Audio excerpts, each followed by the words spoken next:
A service of KIBMradio.com, the Internet's home for an all old-time radio.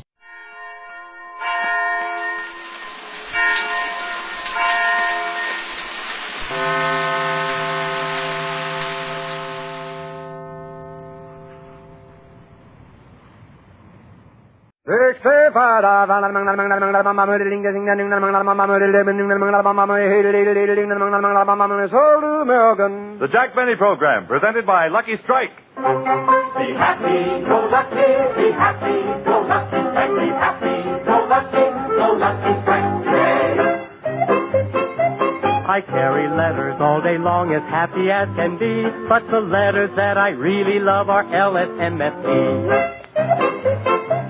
I gaze into my crystal ball, and what I see I like. He's not so dark or handsome, but he's smoking Lucky Strike. Be happy, go lucky, be happy, go lucky strike, be happy, go lucky strike today. Yes, light up a Lucky and enjoy the happy blending of perfect mildness and rich taste in one great cigarette, Lucky Strike. Remember, only fine tobacco gives you both perfect mildness and rich taste. And LSMFT, Lucky Strike means fine tobacco. So next time, try a carton of Lucky Strike and be happy. Go Lucky! Be happy, go lucky, be happy, go lucky strike, be happy, go lucky strike today.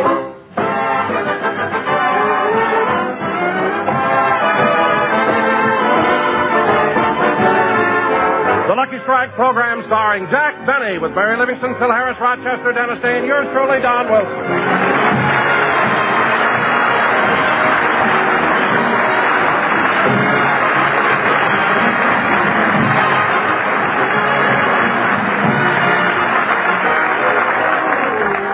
Ladies and gentlemen, Jack Benny and his cast are returning from New York, where Jack did his first television show.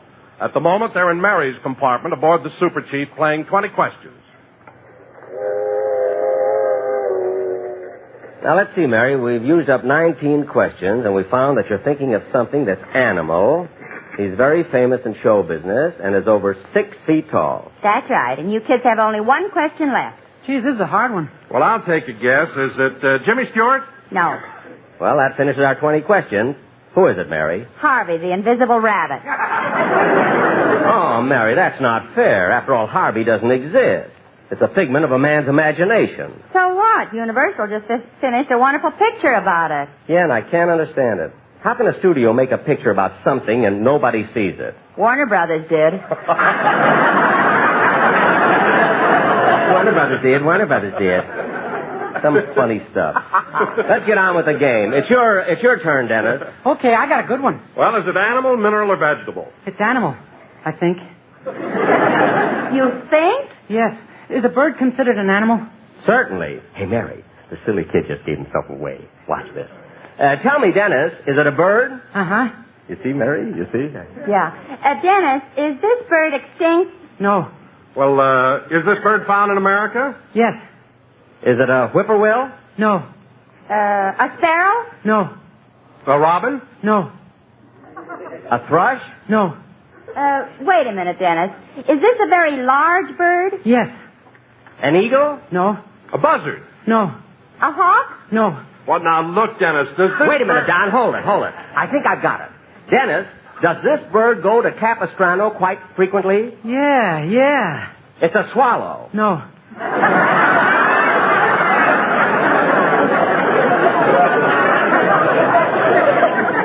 No? No. Does everybody give up? I do. No, I give up. Me too. What is it? Walter Pigeon.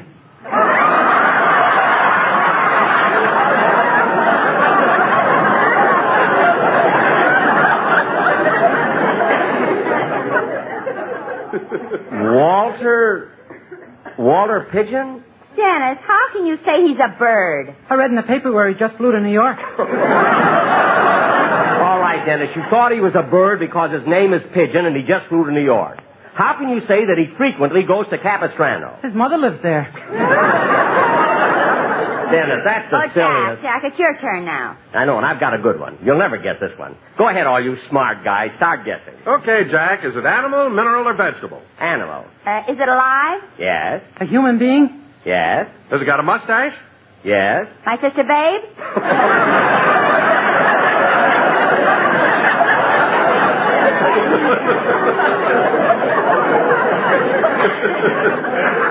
Mary, stop. I'm trying to be serious.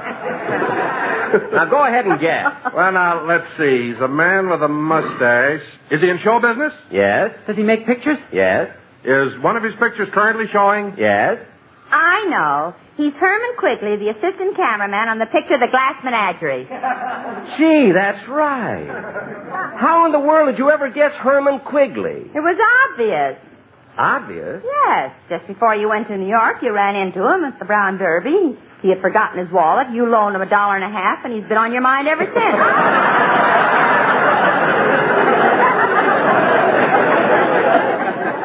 Yeah, gee, I hope he pays me back the money. Look, his watch doesn't even keep good time. Oh, for heaven's sake, Jack. Do you mean to say you kept a man's wristwatch for $1.50? Mary, business is business. It's your turn, Don. Well, you better skip me for a few minutes. I want to go back to my compartment and see if the porter took all the dishes out. Don, why is it whenever we're on a train, you never eat in the diner? You always have your meal served in your compartment. My wife makes me do that. Why? She doesn't want people to see what a pig I am. Oh, well, I don't blame her. Well, hurry back, Don, so we can continue with the game. Okay. Hey, kid, I'm glad Don's gone. I got a trick I want to play on her. Yeah, what is it? Well, look, you know Don. You know, he's always thinking about Lucky Strike. Uh-huh. So when we play the game again, it's his turn. He's sure to pick Lucky. And we'll make believe we can't guess it. Well, what makes you so sure he'll pick Lucky Strike? Because he never thinks of anything else. In fact, when he went on his honeymoon, he registered at the hotel as Don Wilson and Cigarette.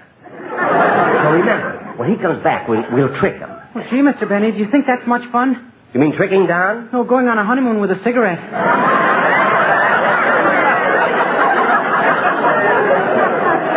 Oh, keep quiet. That's him. Now, don't forget, kid. Come in. Oh, it's Phil. Hi, Jackson, Dennis. Hello, Livy. How's the little lady who makes this train more super than the chief? Hello, Phil. Say, Phil, where have you been keeping yourself? Oh, me and some of the musicians are having a little fun in my drawing room. We're playing a game called 2 Questions. No, Phil, you mean 20 questions. No, 2 questions. Ginger ale or straight?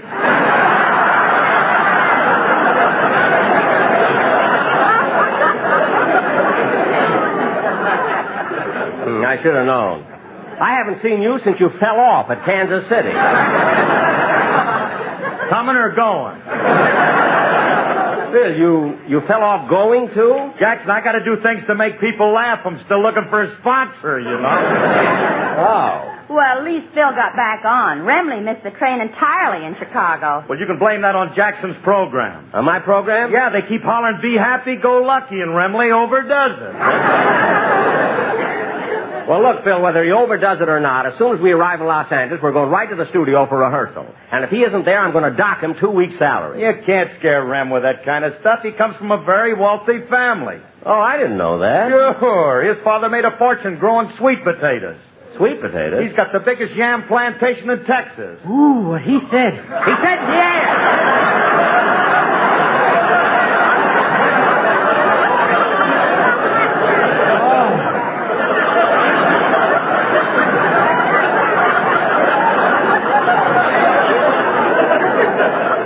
Now, look, Phil, this is as good a time as any to tell you. Now, I'm not gonna complain about Remley or the rest of your boys. On radio, nobody can see them. But what are you going to do when you go on television? That don't bother me, Jackson. I'm not going on television till they make them screens bigger. But, Phil, they already have 20-inch screens. I know, Dad, but if they don't get Harris life-sized, you're being robbed. Oh, I'm sure of that. Anyway, when I do go on TV, Jackson, I'll tell you one thing. I'd like to have a cast like you had on your first show. Yeah, Dinah Shore, Rochester, Don Wilson, the sportsman, Mel Blanc, and Mr. Kitzel. You know something, Jackson? I realize that Mr. Kitzel is popular, but can you imagine them making a television station and naming it after him? A television station? Yeah, right in Los Angeles. Channel 2, Kitzel. That's KPSL.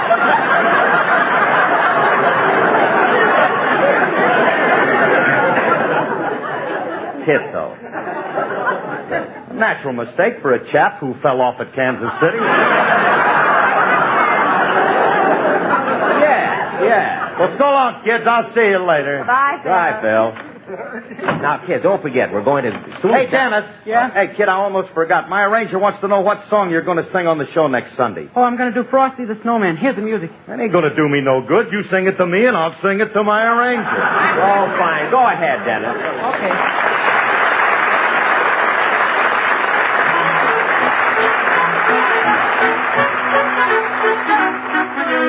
Frosty the Snowman was a jolly, happy soul, with a corncob pipe and a button nose and 2 eyes made out of coal. Frosty the Snowman is a fairy tale, they say. He was made of snow, but the children know how he came to life one day. There must have been some magic in that old silk hat they found, for when they placed it on his head, he began to dance around. Oh, Frosty the Snowman was alive as he could be, and the children say he could laugh and play just the same as you and me.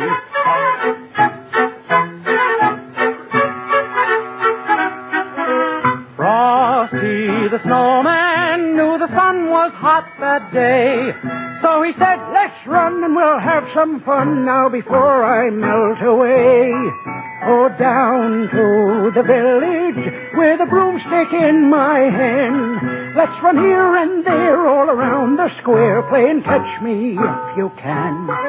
He led them down the streets of town right to the traffic cop, and he only paused a moment when he heard him holler, stop!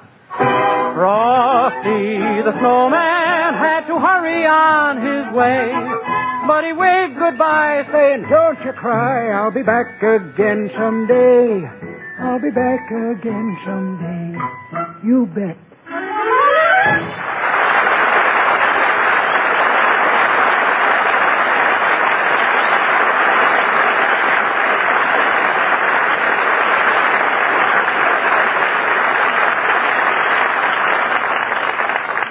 Dennis, that was a beautiful song. What's it from? Well, didn't you see my new picture, I'll Get By, made by 20th Century Fox with June Haver, Bill Lundigan, Gloria DeHaven, and me? Oh, is that where the song comes from? No, but I thought I'd plug my picture.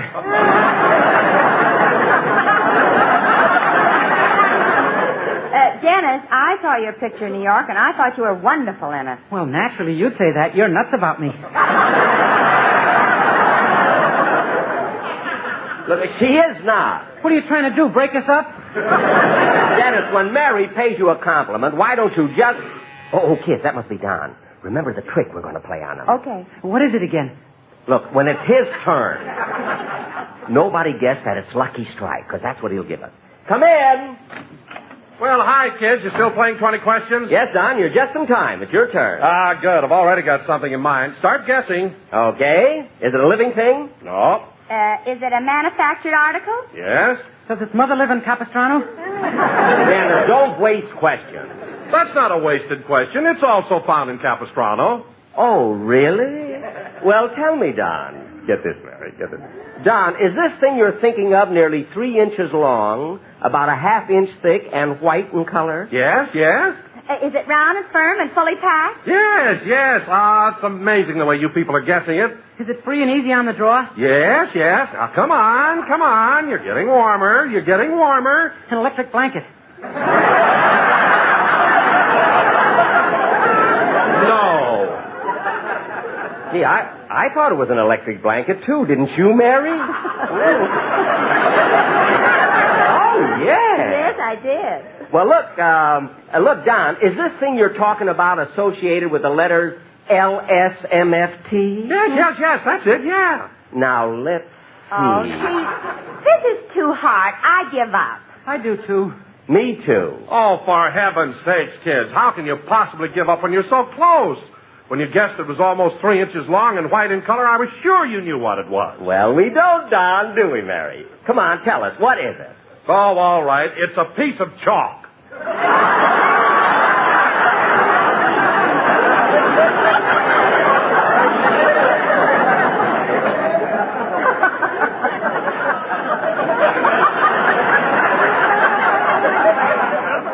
Don.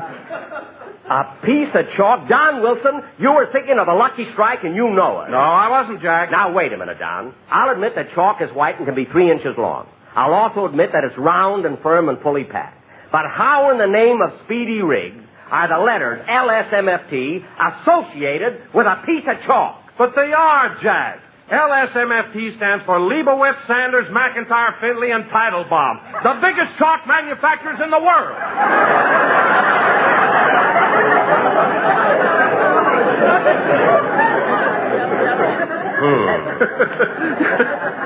You're not bad, are you, Jack? No, Don. In fact, I've got to give you credit.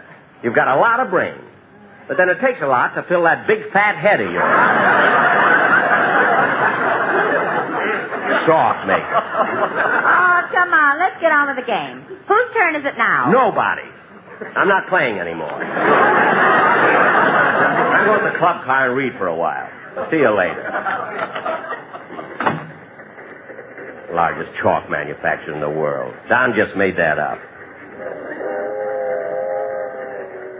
Leibowitz, Sanders, McIntyre, Finley, and Teitelbaum. That's almost as far-fetched as Batten, Barton, Durston, and little old Osborne.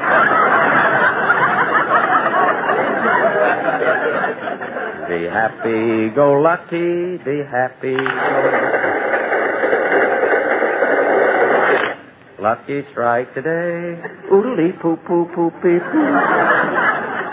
Hey, we'll be in Albuquerque soon.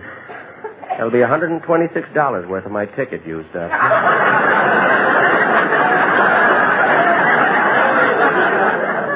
Be happy, go lucky. See, I didn't think the club car was so fun. Oh, pardon me, lady. Oh, why, certainly. Say, you're Jack Benny, aren't you? Why, yes. Yes, ma'am, I am. Oh, Mr. Benny, would you mind autographing this magazine for my granddaughter? Your granddaughter? Oh, I'll be glad to. There you are. Are you going to Los Angeles? Yes. I'm going to visit my son in Beverly Hills. Perhaps you know him. He's a competitor of yours. Oh, is he a comedian? No, he owns a laundry.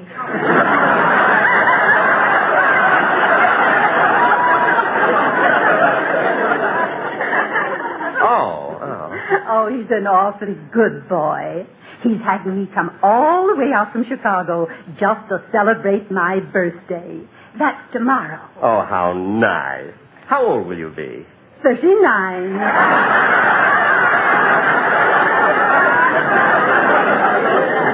Oh, lady, you're teasing me. Yes, I am. I'm really 72. Then why do you tell people you're 39? It gets laughs.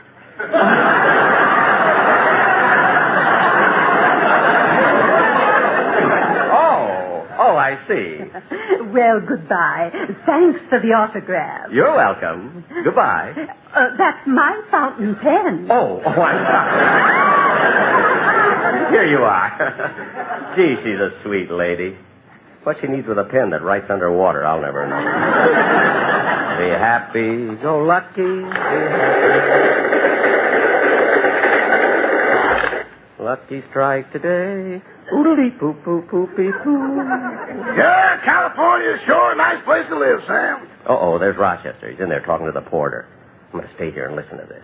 How long you been working for Mr. Benny, Rochester? 12 years, 6 months, and 14 weeks.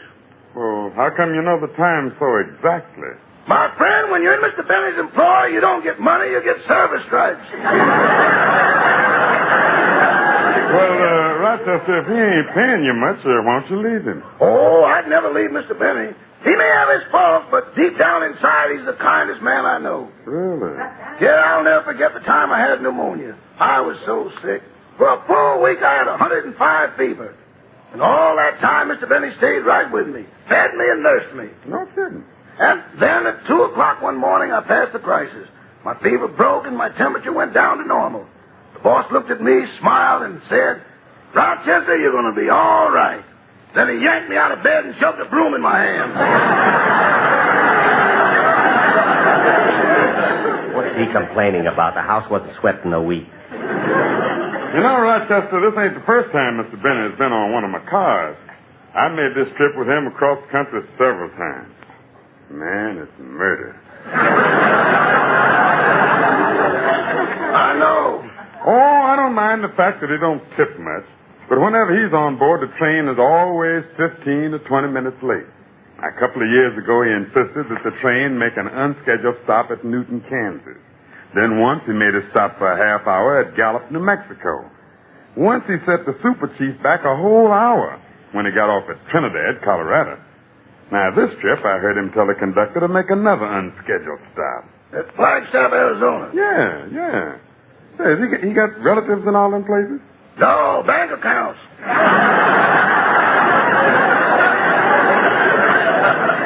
I wish you wouldn't discuss my private affairs.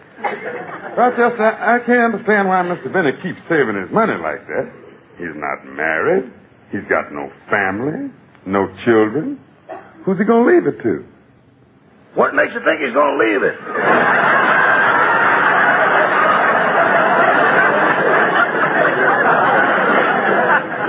Rochester. Huh? Oh, hello, boss. Rochester, I heard what you were saying. And if you don't behave yourself, you're not going to get that new gold stripe for Christmas. I'll be up in the club car in case you want to see me. Yes, sir. Talks about me to everybody. See, I'm doing a lot of traveling this year. As soon as I get home, I have to start packing to go to London for the command performance. Dinah Shore is going, too. I've only appeared at one other command performance in my life. That was at my sponsor's birthday party. I hope the one in London will be different. Maybe they'll let me mingle with the guests. Be happy, go lucky, be happy.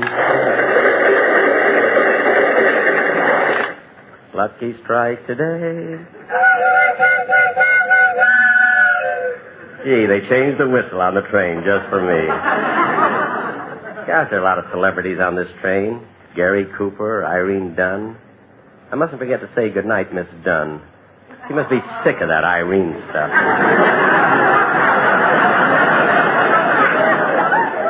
Oh, look at that cute little boy. Hello, little boy. Hello, mister. What's your name? My name is... Say, aren't you Jack Benny? Why, yes, I am. I saw you on television Saturday night. You did? Uh-huh. I heard you play your violin. Thanks very much. Thanks? You're thanking me for playing the violin? Yeah. Sunday, my mom let me stop taking lessons.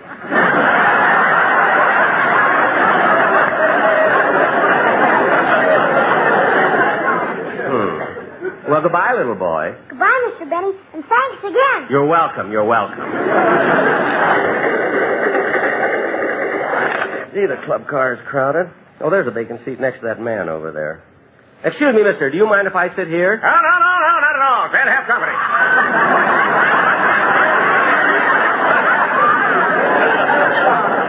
Thank you. Well, here's a late newspaper. I think I'll... It's sure exciting out on the road. I'm traveling for Watson's Woolen Underwear. Watson's Woolen Underwear? Sure, you must have heard of us. We advertise on the radio. Watson's Woolen fits you snug, keeps you warm as a bug in a rug, one flat button instead of two. Watson's Woolen to the buy for you, kid.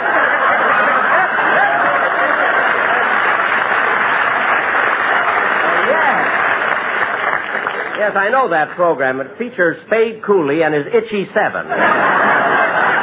How's business? Well, not so good. Even bad in Chicago last week. Why, Chicago's always been a great underwear town. Windy city, you know. Yeah. I know, yeah. Yep, I was in Chicago just 2 days. Walked into the buyer of the Bon-Ton department store, spread my entire line all over his office. That man wouldn't even look at it. Too bad.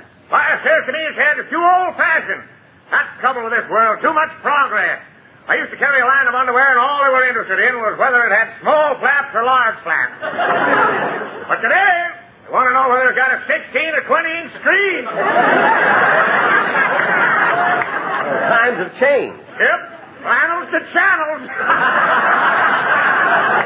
I know what you mean. Oh, you in underwear, too? Not today. It's too warm. Have you been in the underwear business very long, Mr. Lane. Mr. Lane, have you been in the underwear business very long? Oh, just a few months. I used to travel for the firm of Leibowitz, Sanders, McIntyre, Finley, and Titlebound.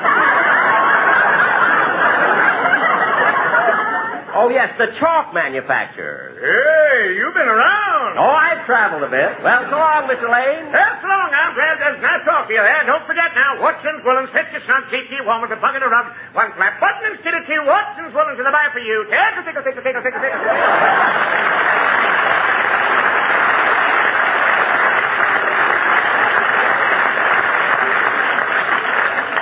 Gee, what an eager beaver. Well, I think I'll go to bed. We arrive in Los Angeles so early.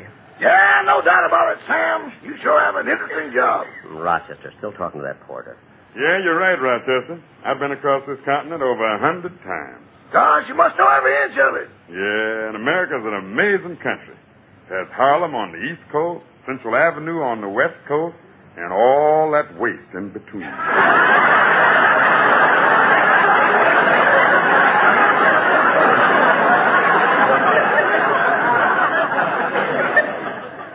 Truth.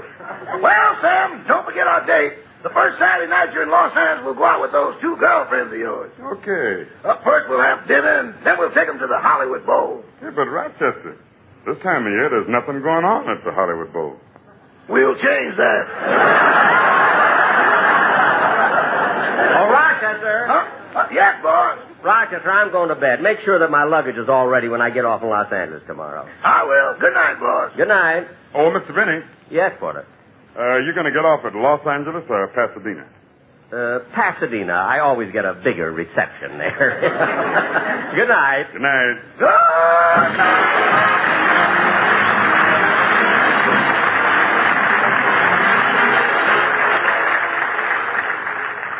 Ladies and gentlemen, the right and duty to vote in national and local elections is basic to our American heritage.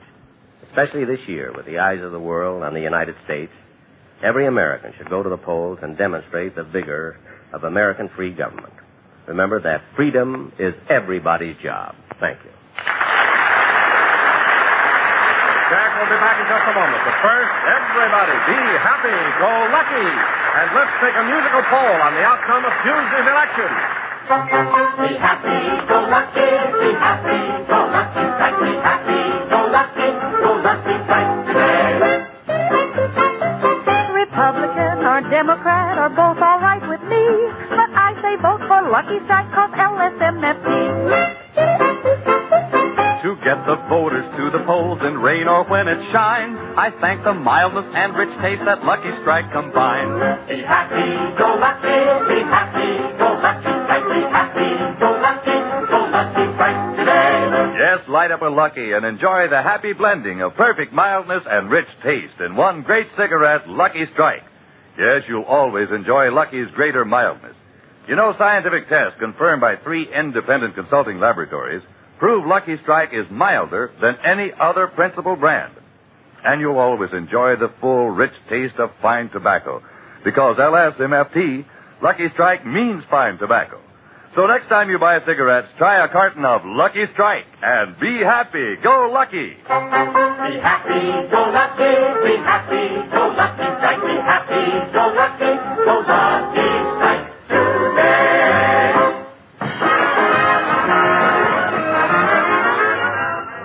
Ladies and gentlemen, next Sunday we're going to have a special guest star, Richard Widmark, who comes to us through the courtesy of 20th Century Fox. This studio, 20th Century Fox, released the Darrell F. Zanuck production All About Eve. 20th Century Fox would also like me to mention that they did not make The Horn Blows at Midnight. Good night, folks, and don't forget to get out and vote Tuesday. Be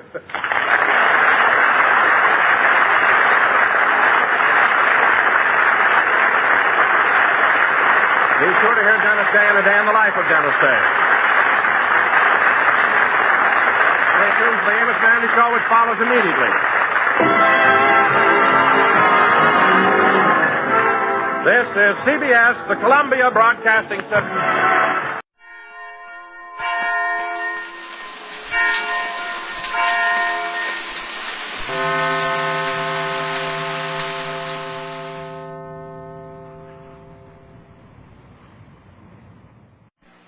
The Jack Benny Program, transcribed.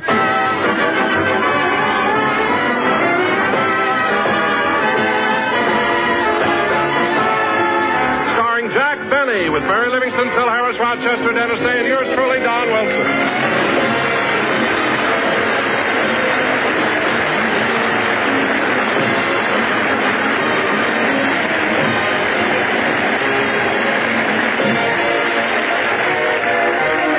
Gentlemen, it's evening at the Benny household. Rochester has just finished, Jack has just finished dinner, and now is in the kitchen helping Rochester with the dishes.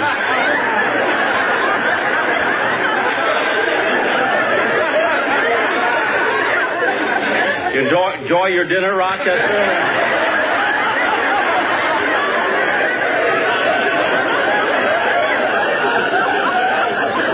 Well, that ought to be enough water, Rochester.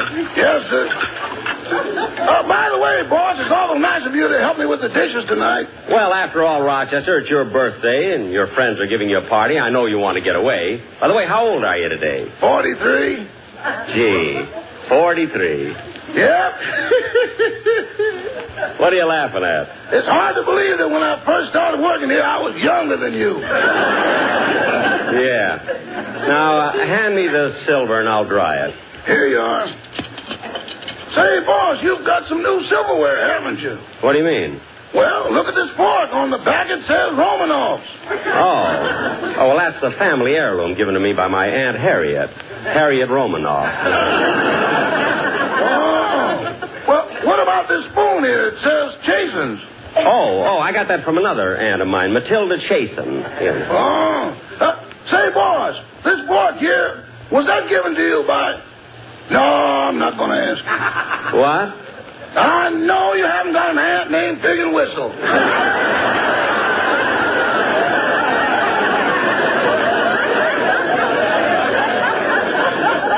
Oh, yes, I have, Rochester. She was married twice to Sam Pig and Joe Whistle. Now, leave me alone. Rochester, answer the door, will you, please? Yes, sir. Oh, hello, Miss Livingston. Hello, Rochester. Happy birthday. And here's a little gift for you. Some cufflinks. Well, thanks. Thanks very much. Come on in. Where's Mr. Benny? He's helping me with the dishes. Oh. What'd he give you for your birthday? Miss Livingston, he gave me a gift worth $2,400. What? Mr. Benny gave you a gift worth $2,400? How come? Well, as Mr. Benny explained to me, he's a great artist on the radio and gets $12,000 for his broadcast. Uh-huh. The broadcast is only 30 minutes long, which means he gets $400 per minute. Uh-huh. And by giving me 6 minutes of his time to help me with the dishes, I'm getting the equivalent of $2,400.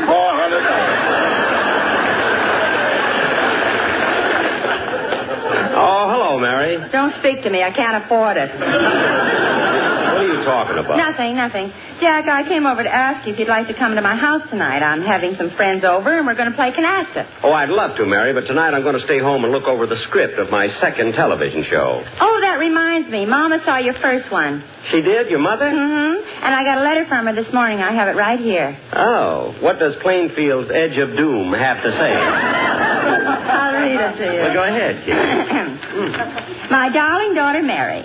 Just a few lines to let you know that we all saw Jack's first television show and liked it very much. Gee. When Jack came out on the stage and stood there with that devil-may-care attitude, he reminded me of Francis X. Bushman. Jack's performance was so nonchalant, so casual, and so relaxed, we all fell asleep. What? In the time it took him to say hello again, this is Jack Benny, Milton Berle would have given us 3 guest stars. Well, Mary, we're different. I have my style of comedy, and Burl has everybody's. Go ahead, read on, Mary. And now, Mary, for a few lines about your sister Babe. Oh, read this slowly, Mary. That's the part that sends me, you know? Your sister Babe still isn't engaged, and I think her appearance is against her. Gee. She always looks like she just got up. We thought Babe finally landed a fellow last week. For 7 straight nights, a college student took her out. A college student took out Babe? But the 8th night, he didn't show up. He called and said the initiation was over. How do you like that? That's all the news now, so we're closed. Your loving mother, Lovey on Rose Livingston. Mary, like to ask her. I'll answer the door, Jack. Oh, hello, Phil. Hiya, Liv. How's the flower that bloomed in the May Company? Fine, Phil, fine. Come on in. Where's Jackson? Oh, he'll be... Hey, Phil, you're wearing glasses. Yeah, I decided I better get him to keep me out of trouble. Why? What happened? Well, a couple of days ago, Liv, I was riding down Hollywood Boulevard and I saw a cute little chick walking along and I whistled at her. Well, how did that get you into trouble? It was Alice. Oh, hello, Phil. Hiya, Jackson. Hello, Roch. Happy birthday. Thank you, Mr. Harris. Here, Rochester, I brought you a present. Thanks. What is it, hair tonic? You can use it for that if you want happy hair. Happy hair? Hey, Jackson, I want to ask you something. What is it, Phil? Well, a couple of weeks from now, me and my boys have to be out of town, and I want to know, do you think that you could possibly do a program without us? What did you say, Phil? I want to know if you could do a program without me and my boys. Well, Phil, I really don't know, but I'd be so grateful if you'd give me a chance to try. Believe me. Wait a minute, Jackson. That's no altitude to take. That's attitude. As far as I'm concerned, you can go right now. Altitude. A natural mistake for a chap who's always high.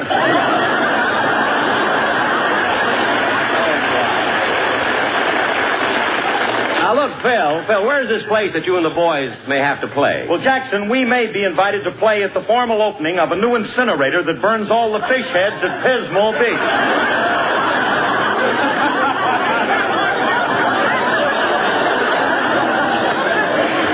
Well, congratulations, Phil. I think it's a step in the right direction.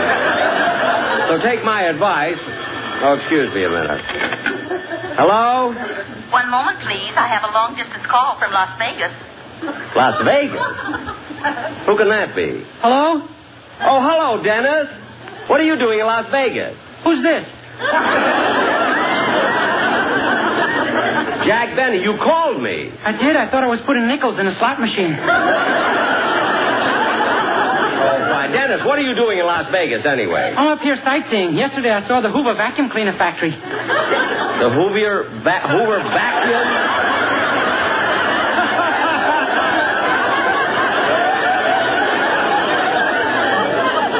Hoovier? Did I say Hoovier? Remember our old president, Herbert Hoovier? Oh, that's Herbert Heaver.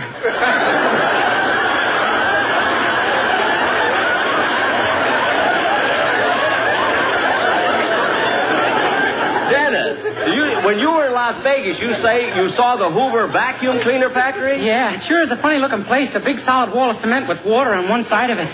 Oh, for heaven's sake, that's Hoover Dam. Dam. Well, there's no need to get that mad about it. I'm not mad. Dennis, who's in Las Vegas with you? Oh, I'm up here with my mother. She's on her way to Detroit. Detroit? Oh, is your mother going to pick up a new car? 5 of them. She drives the truck. Stop that. I know you called up just to have some fun with me. You're not even in Las Vegas. Oh, yes, I am in Las Vegas. No, you're not. I'm sorry, sir, but your 3 lemons are up.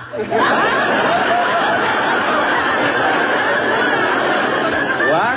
Now what do you got to say? Nothing, believe me. Goodbye, Dennis. Goodbye. Mr. Day, Yes, operator. you're my favorite singer. Would you sing a song for me over the phone? Sure. Lucky for you, I walked into a phone booth that had a piano.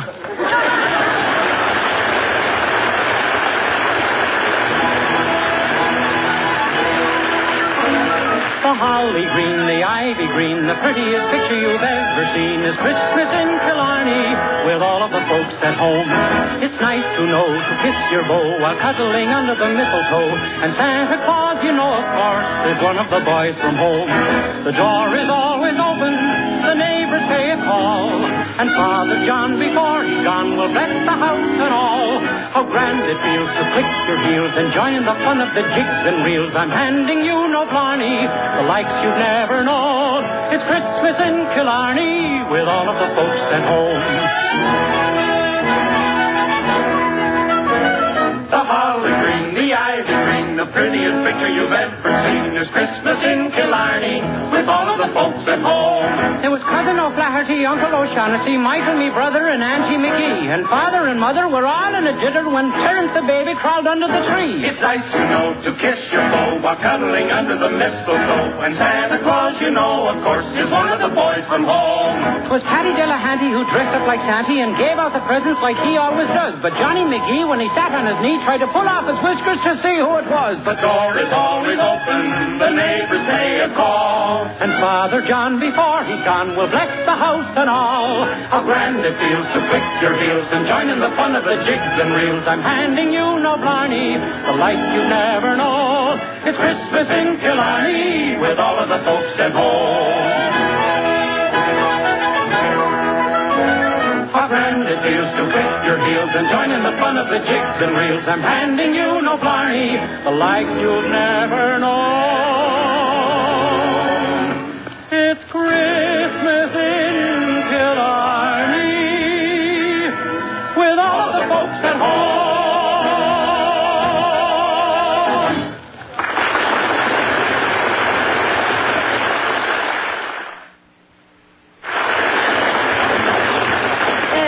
Jack, who was that on the phone before? That was Dennis. He told me he was up in Las Vegas. I don't know whether to believe that kid or not. Once he called me up and told me he was in Tokyo. And I bawled him out. Boy, was I embarrassed when he put McCarthy on the phone. So you can't tell. Say, Jack, I got to run along now. Are you sure you don't want to come over and play canasta? No, Mary. Thanks. How about you, Phil? Canasta? No, thanks, Liv. When I play cards, I just want to be dealt 5. 5, then halt. That's enough. But I'll drop you by your house if you like. Okay. Bye, Jack. So long, Hoovier. So long, fishhead. Say, Rochester. Yes, boss. You can have the evening off if you...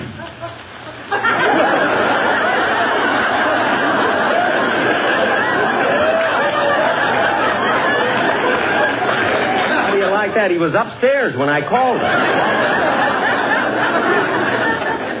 Well, let's see. What'll I do tonight? I should read my television script, but I don't feel like memorizing now. I think I'll just go in the library and read a book. Let's see. There's some books here I haven't read. Here's Ernest Hemingway's new one, Across the River and Into the Trees. I hear that's great. Here's a new book by Gypsy Rose Lee, Across the Runway and Into the Tees. That ought to be interesting. No pictures. Hey, here's one I haven't read. A Cup of Coffee, a Sandwich, and Murder. Say, this is the book I heard about. Supposed to be very exciting, too. Got gangsters in it and everything. I think I'll read it.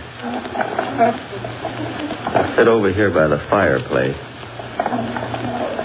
A cup of coffee, a sandwich, and murder. Chapter 1.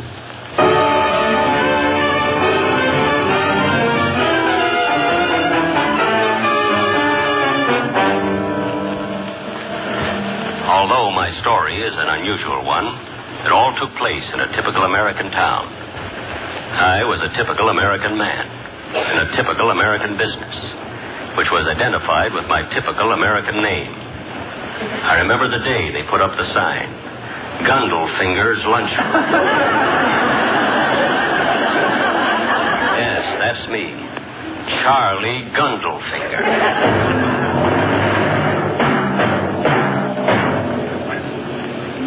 As the story opens, it is midnight, and my lunchroom is deserted, except for one lonely customer.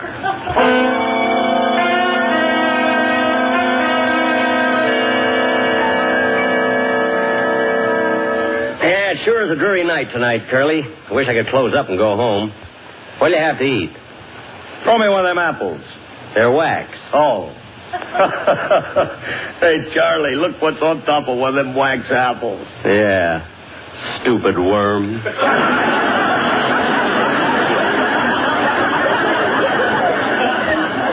Come on, Curly. I want to go home. What do you have to eat? I don't know. What do you got? Well, how'd you like some squaw baked in wine? Nah. Have you got any ham hocks? Stewed in bourbon? No, we're all out of ham hocks. Good. Just bring me the juice. Okay. Say, Curly, next week when you come in here, you won't know this lunchroom. It's going to be real ritzy. New curtains and drapes and rugs on the floor. Yes, sir, I can just see the way this place is going to... What's the matter, Charlie? What are you staring at? I was staring out the window. Two guys had just stepped off the curb and were crossing the street. I'd never seen them before. They looked tough. Very tough. One of them looked exactly like Richard Whitmark. Courtesy of 20th century fox. They were coming this way.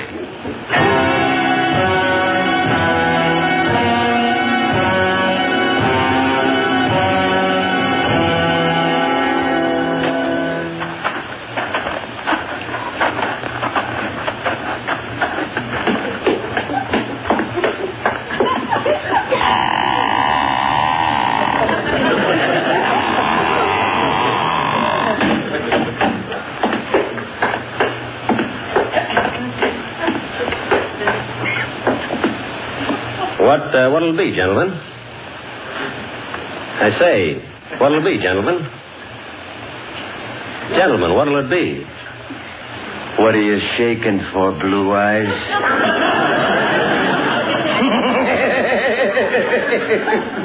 It ain't cold in here.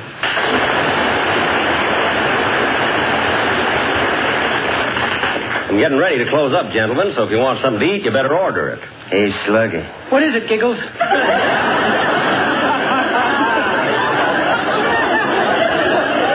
Bouvier is in a hurry.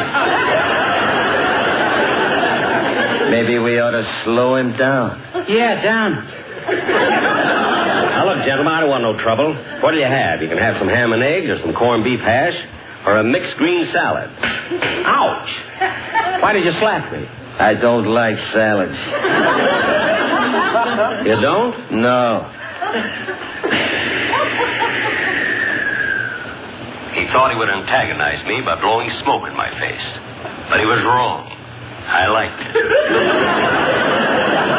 Now, look, fellas, I want to close up this joint, so you better order and get out of here. And put that gun down. You hear that, Slugger? Huh? Did you hear that? He wants me to put the gun down. Yeah, down.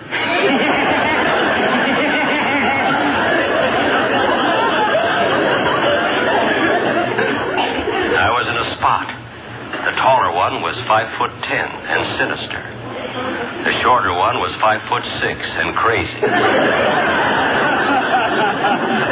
Crazy or not, he was a neat dresser. He even had a carnation in the hole in his head. In desperation, I looked toward my only customer, Curly. But he was no help. He was lying there under the table. I had put too much seasoning in the ham hock.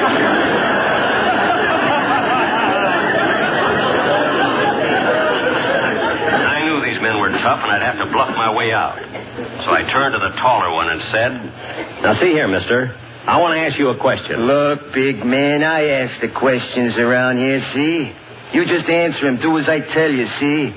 If not, you'll get hurt, see? Now get me something to eat, see? And be quick about it, look.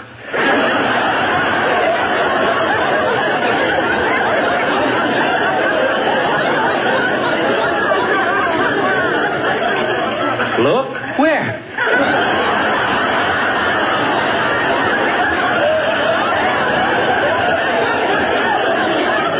Shut up, Slugger. Now, look, big man, I asked you to get me something to eat. Well, it's about time. You know, I have the reputation of serving the tastiest food in town. Oh, you do, huh? Okay, I'll make you a deal. If your food is as good as you say it is, we'll scram. But if it ain't, I'll blow your head off. Well, that's a fair deal.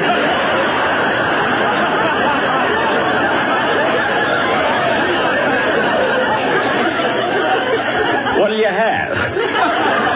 Throw me one of them apples. When he asked for one of those wax apples, I knew I was in trouble. His crazy pal had eaten them all. I was afraid to look for the worm. Well, I'm waiting. I'm sorry, but wait a minute. What are you reaching in your back pocket for? To get my handkerchief. Your handkerchief? Yeah. You must have a bad cold. Yeah, just took those shots for it. Oh, Giggles, no wonder there was a panic in the streets.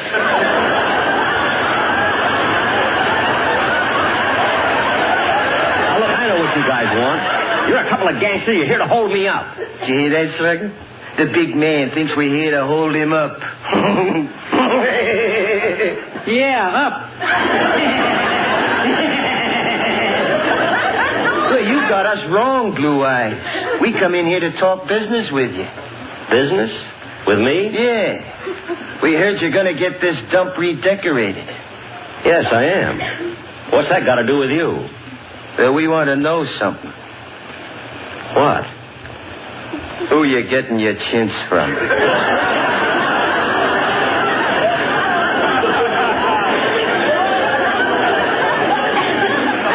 Chins? Yeah, and a silk lining for your drapes.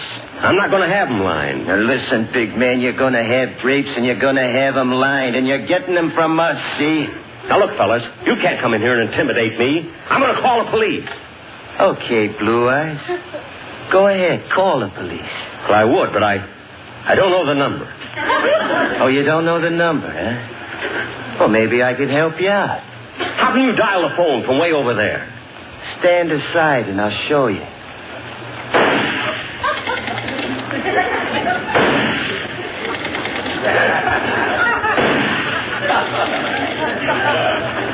Information.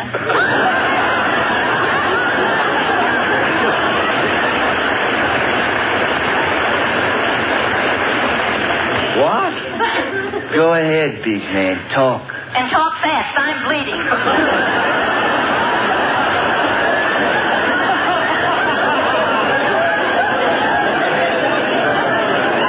Well, I'm not afraid of you guys anymore. You took 3 shots before and 3 shots now. You're out of bullets.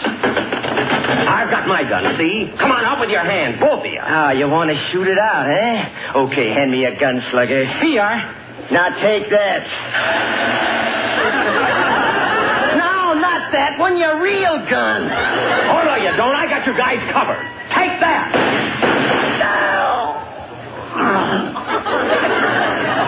You got me, Slugger. You got me. I'm dying, Slugger. I knew the day would come. I knew I couldn't get away with it. Oh, everything's getting dark. I can't see. I'm dying, Slugger. You gave me the kiss of death. And now there's no way out. Goodbye, Slugger.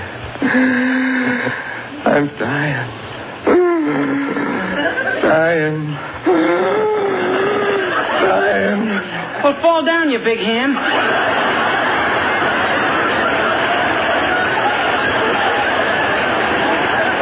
Yeah, maybe this will help him. No!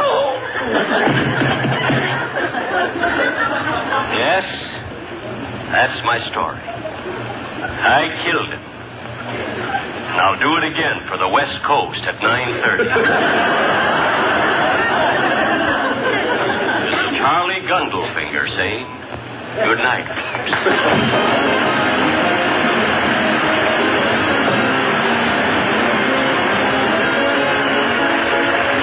Ladies and gentlemen, the United States Treasury Department is conducting an intensified drive to sell more United States savings bonds. It's a terrific opportunity for you to create financial security and independence. If you haven't been buying savings bonds regularly, start now.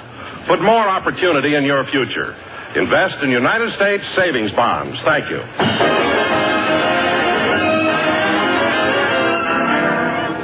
Ladies and gentlemen, I want to thank the fellow who looked like Richard Widmark for appearing here tonight.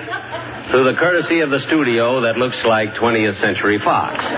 Dick, I want to thank you very much for being on my program tonight. Well, I was happy to be with you, Jack, but there's one thing I'd like to ask you. What's that? When do I get paid? Paid? Yeah.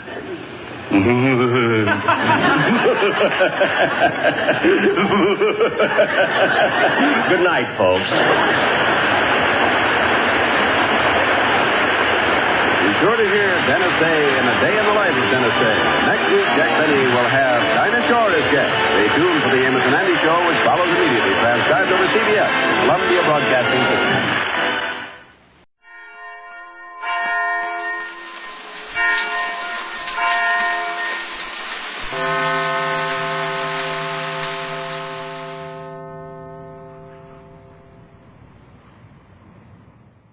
Good health to all from Rexall.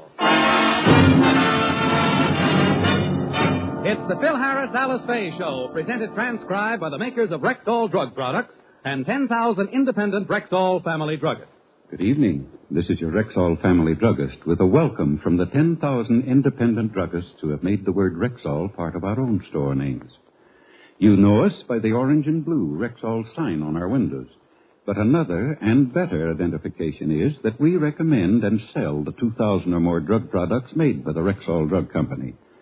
One of the most famous of these products is Rexall Milk of Magnesia, so pure and mild in its ingredients, so carefully manufactured to a light, creamy smoothness, that it's become one of America's most popular antacid laxatives. Quality like that of Rexall Milk of Magnesia is what we family druggists are talking about when we tell you you can depend on any drug product that bears the name Rexall. Good health to all from Rexall.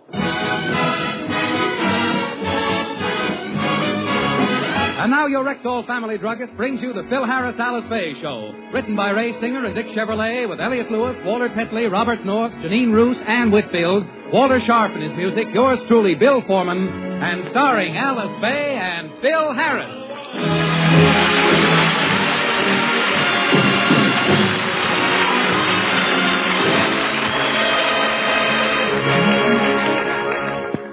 The Road Company is now playing in Los Angeles.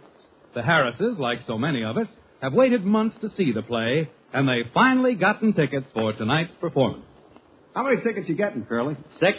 That's for Alice and me, you and your girl, and Sammy the drummer and his girl. Willie's downtown picking them up now. Hey, you know, Phil, we were very lucky to get seats for South Pacific. They're awfully hard to get. Not for me, honey.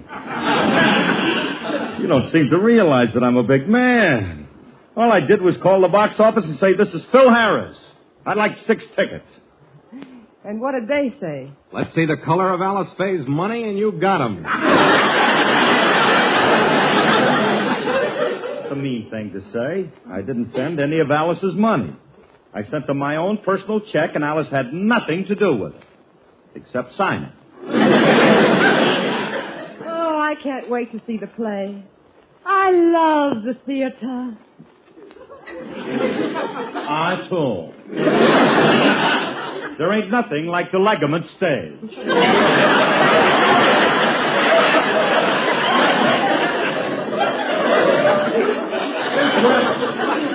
Since when do you like the stage so much? Well, I've been in it all my life. My mother and father were vaudevillians. I was born in a suitcase. A suitcase? Daddy had a bad act. He couldn't afford a trunk.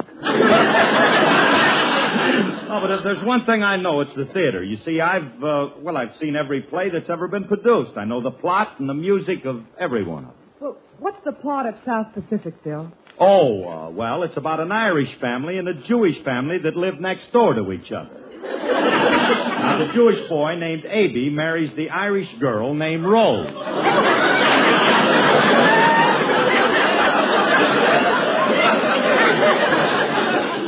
And in a year or two, they have a streetcar named Desire.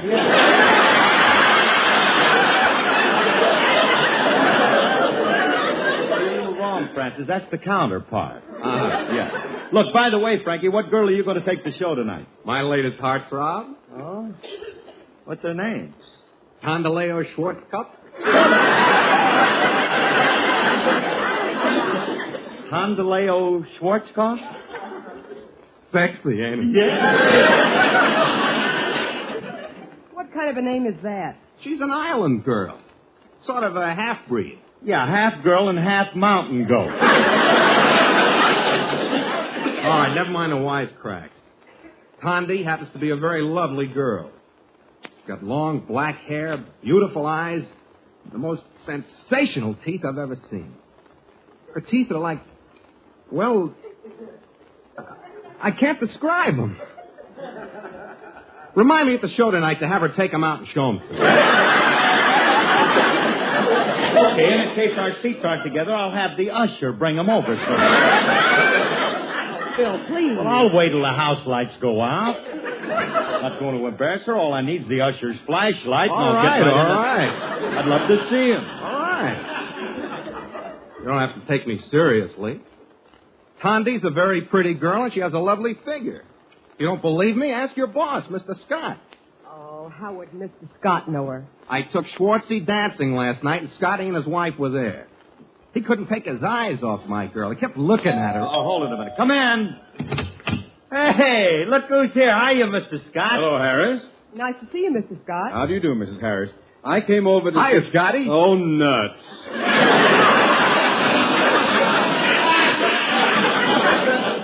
Hello, Remley. Say, Scotty, did you see me dancing last night? Yes. Tell me, Remley, do you always dance with your guitar case? That was my girl. Guitar case, indeed. Makes fun of her just because she happens to have a long neck. That was the clumsiest exhibition of dancing I have ever seen. Now, wait a minute, Mr. Scott. Remley may have a few faults, but he is an excellent dancer. Thank you, Curly. Well, I remember years ago he won a cup for the turkey trot.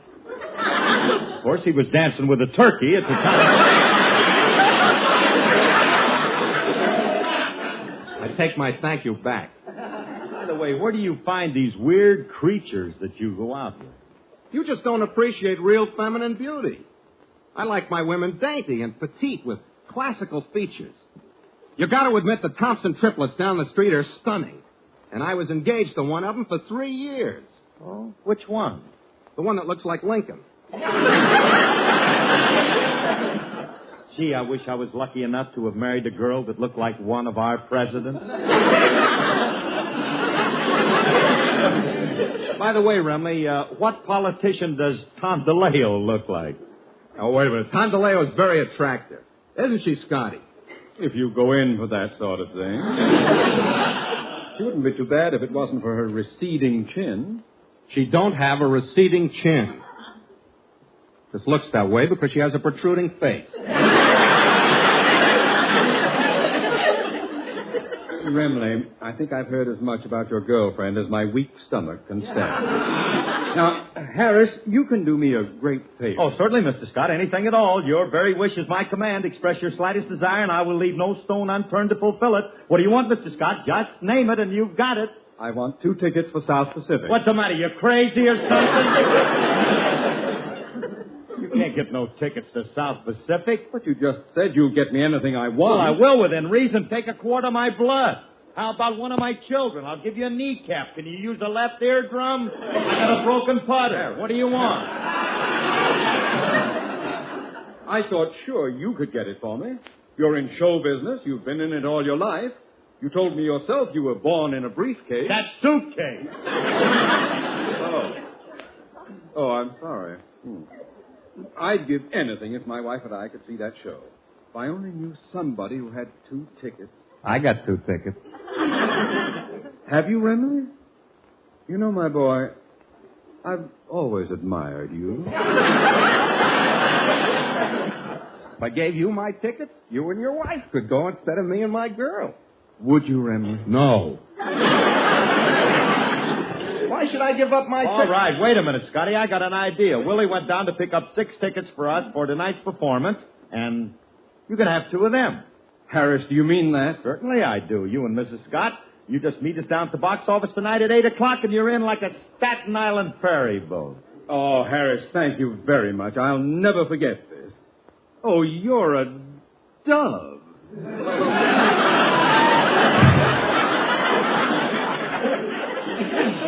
You shouldn't have done that.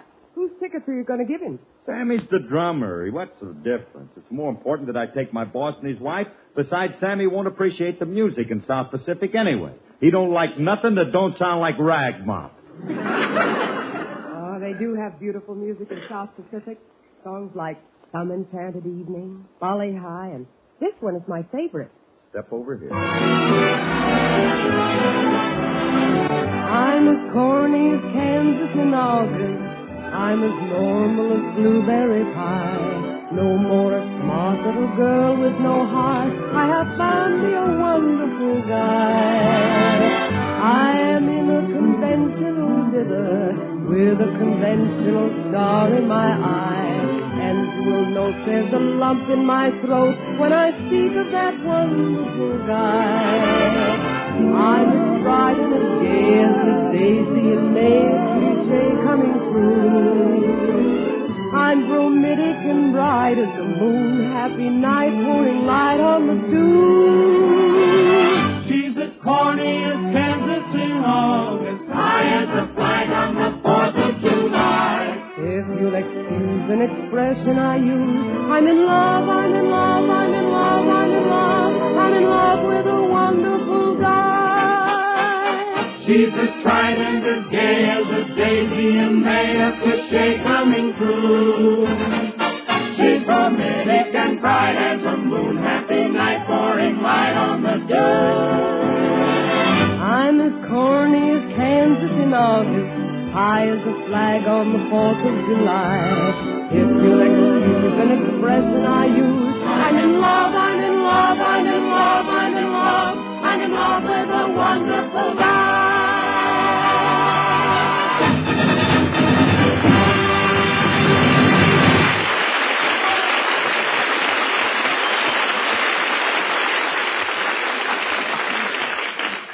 Oh, Phil. Yeah, honey. Phil, I have bad news.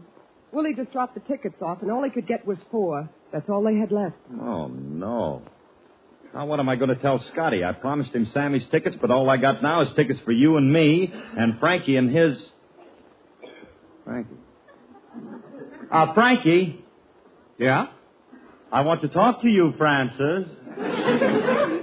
Drop dead, Wonga. Frankie, you have to help us out. Here's our problem. We have 4 tickets, and 6 people want to go. Now, if 2 don't go, our problem is solved. Yeah, I figured. I got the solution, Alice. Why don't you and Mrs. Scott go to the YW for a swim? Now, that way Curly, Scott, me, and Condaleo can go. Yeah, we'll make it a stag party. Now, never mind, I'm going. Phil, why don't you try a ticket speculator for the 2 extra seats? Hey, that's my little woman that suggested that. Our oldest girl looks like her. Oh, you're wonderful, honey. I happen to know a ticket speculator, too. Come on, Remley. Let's try. Let's go get those tickets. Yeah.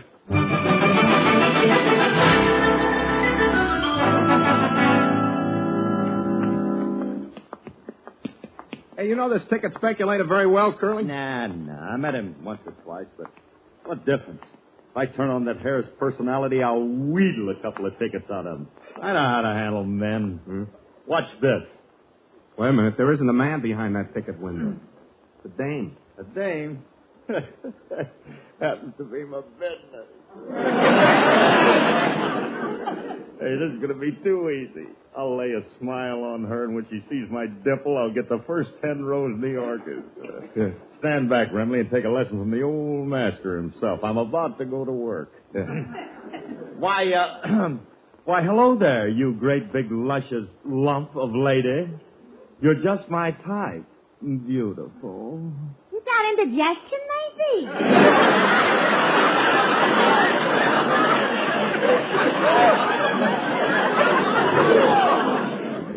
Curly, you want to quit now, or you want to try for the balcony? All right.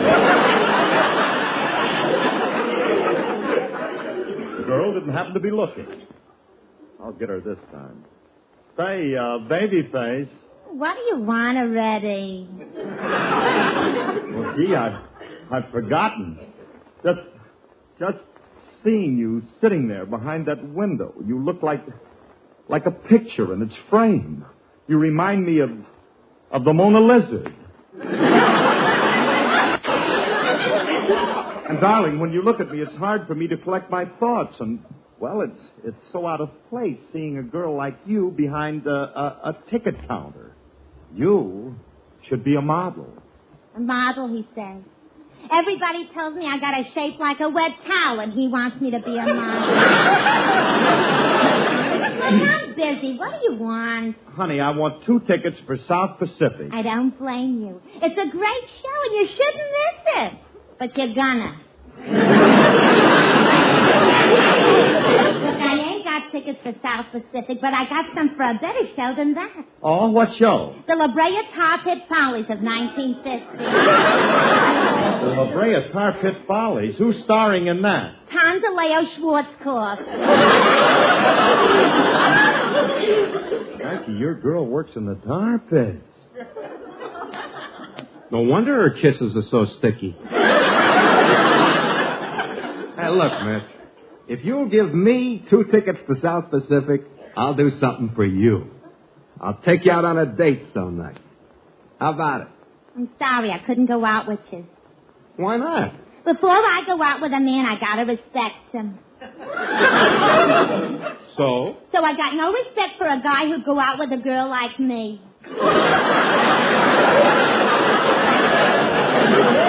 Stanley, we ain't getting no place here. Let's get out of here. So long, Liz. Thank you.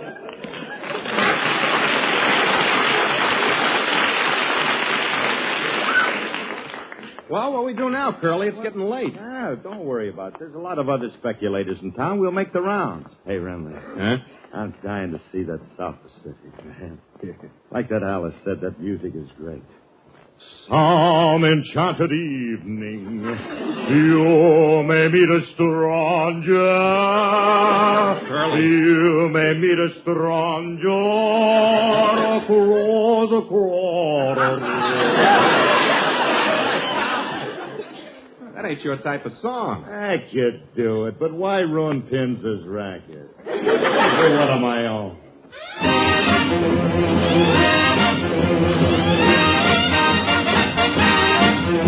Let's choo-choo-choo-choo-choo-choo-choo to Idaho. Come on, let's go.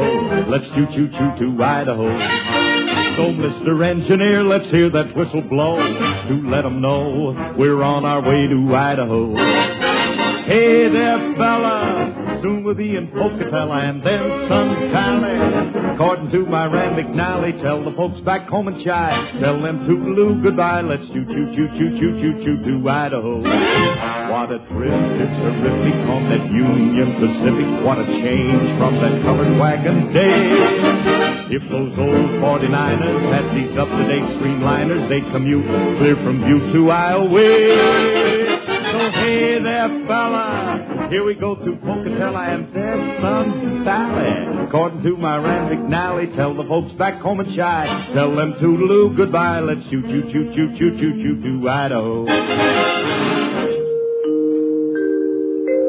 Pardon me, folks, but if you ain't observed, I'd like to announce that our dinner's served. And glancing at the menu, I'm proud to say the chef is really cooking up a mess today. The 4-course dinner is a work of art, and I most highly recommend our a la carte. The dining car is open and it's straight ahead. The first one there is the first one fed. Now, it's a custom here, though it ain't the rule, that if you lay, then you wait in the vestibule. And folks on the counter, we aims to please. We the latest and the greatest in facilities. I just got word from the engineer. The green light is shining and the track is clear. We breaking every record and I ain't surprised, 'cause she's a mighty locomotive and she's dieselized from east to west, from coast to coast. The Union Pacific is a foremost. So hey there, porter, When we pass Nebraska's border, lay my suits out. Get my spurs and western boots out. If I'm going west today, might as well go all the way. Yippee-i-oh, let's choo-choo-choo-do Idaho. Come on, let's go. Let's choo-choo-choo-do Idaho. Come on, let's go. Let's choo-choo-choo-do Idaho.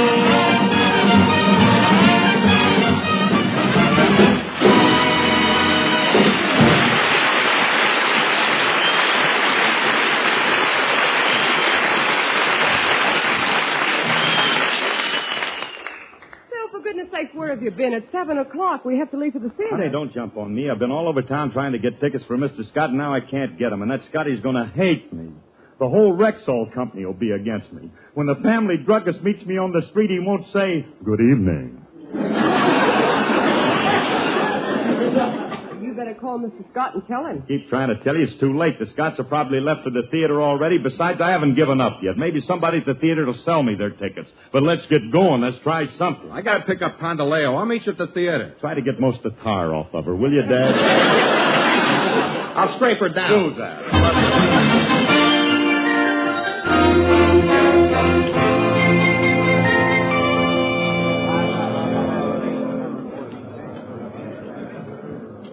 You had any luck, Bill? No. Nobody wants to sell tickets to a great show like this. Well, have you tried the box office? Don't be ridiculous. There isn't a chance in the world of them having any tickets. This is going to be so embarrassing when the Scotts show up and we don't Curly, have did you get the tickets for Scotty? No, I didn't. And where have you been? I had to wait for Tondaleo. She had trouble with her pancake makeup. Made the batter a little too thick.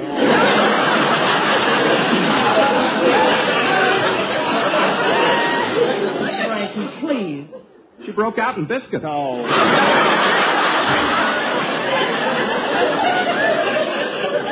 Will you stop, Milton? I'm in enough trouble. Where is Tondaleo, Frankie? I left her out in the car. I always wait for the house lights to go out before I sneak her in. Saves a lot of explanation. Remley, please. Can't you understand? We got to try and get some tickets before we... Hi, everybody. It's all going in to see the show. Tondaleo, I told you to stay. Oh, it's Julius. Hey, Julius. Hey, kid. You going to see the show? Yeah. I just now walked up to the box office and got a cancellation. Oh. They were the last 2 tickets. Remley. Did you hear that? Yeah. Hey, Curly. We going to let him keep them? What do you think? Just get him in the crowd, jostle him a little bit, and leave the rest to me. Julius, I want to talk to you a minute. What do you want, Mr. Harris? And get your meat hook out of my pocket because I got the tickets in my bosom. Look, kid, why do you want to see this show? It's too deep for a childish mind to understand. You gonna see it? Yeah. Well, if your childish mind can understand it, why can't mine? Oh, no, I don't mean that, Julius. You see, this show is all about love and kissing and well, that kind of stuff is too dull for young kids. I got news for you, Mac. I ain't that young.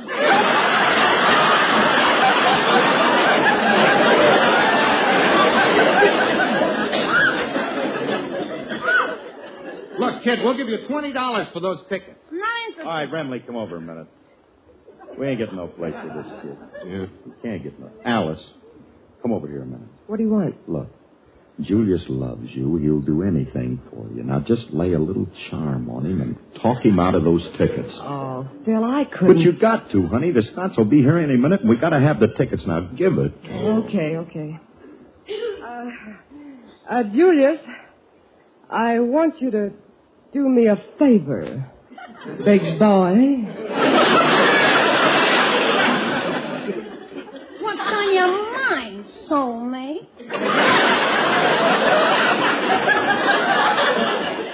I want your 2 tickets.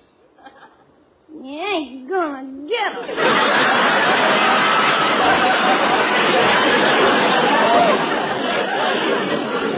No use. This kid's outgrown you. We ain't going to get them tickets away from you. Now, wait a minute, Curly. I just got an idea. I think I can get the Scots in. I'll be right back. Alice, if this doesn't work, I don't know what. Mrs. Harris? Mr. Harris? Hello, folks. Oh, Mr. and Mrs. Scott, too bad you showed up. I mean, we're so glad you showed up. Oh, Mr. Scott, we have some bad news. We weren't able to get tickets for you.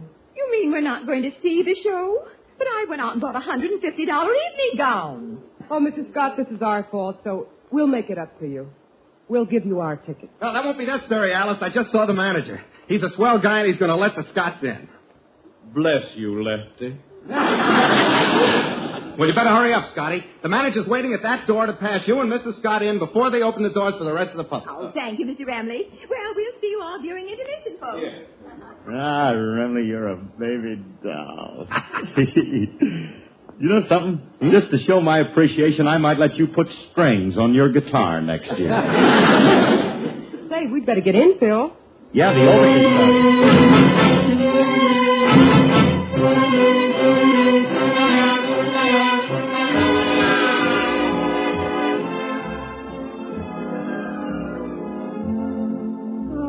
What a crowd. I thought we'd never get in. Yeah, I wonder where Mr. and Mrs. Scott are sitting. Well, come on, let's find our seats before the show starts. Yeah.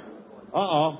There's the usherette over there. She'll take us down. Oh, miss, will you please show us to our seats? Yes, let me see your ticket. Mrs. Scott! What are you doing with that flashlight? You ain't an usher, are you? I ain't a coal miner. I didn't want to see this show so badly. Remley, what did you do? It was the only way I could get him in. Oh, gee.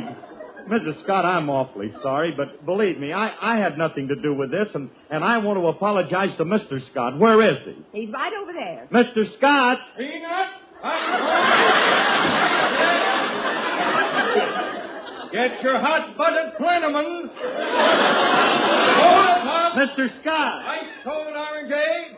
Harris, you're fired. Nothing sold during the performance. Oh, Ralph. Get your MI What 31. have you The done? Cantor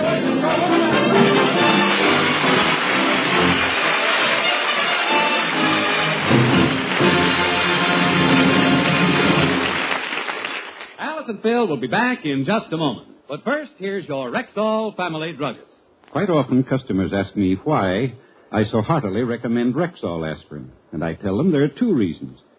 First, each Rexall aspirin tablet contains 5 full grains of pure aspirin, and second, Rexall aspirin tablets disintegrate so rapidly. You mean they dissolve real fast? No, ma'am. I mean they disintegrate real fast. But what's the difference? A great deal, ma'am. You see, aspirin itself is almost insoluble in water, and it's also too fine to hold together in tablet form. So a way had to be found to bind it with an ingredient that would quickly disintegrate, that is, break up the tablet, so the aspirin itself would immediately be free to do its job. I see. The aspirin can't do any good until it's free from the tablet. Exactly, ma'am. And that's why Rexall scientists developed a binder so low in moisture content that it begins to expand and pull apart the very second it comes in contact with water. That means that when swallowed with water, the aspirin in a Rexall aspirin tablet is ready to go to work for you even before it reaches your stomach. Well, I'd say that's pretty fast. Well, ma'am, 10,000 family druggists think so. And it's one more reason why they tell you you can depend on any drug product that bears the name Rexall. Good health to all from Rexall.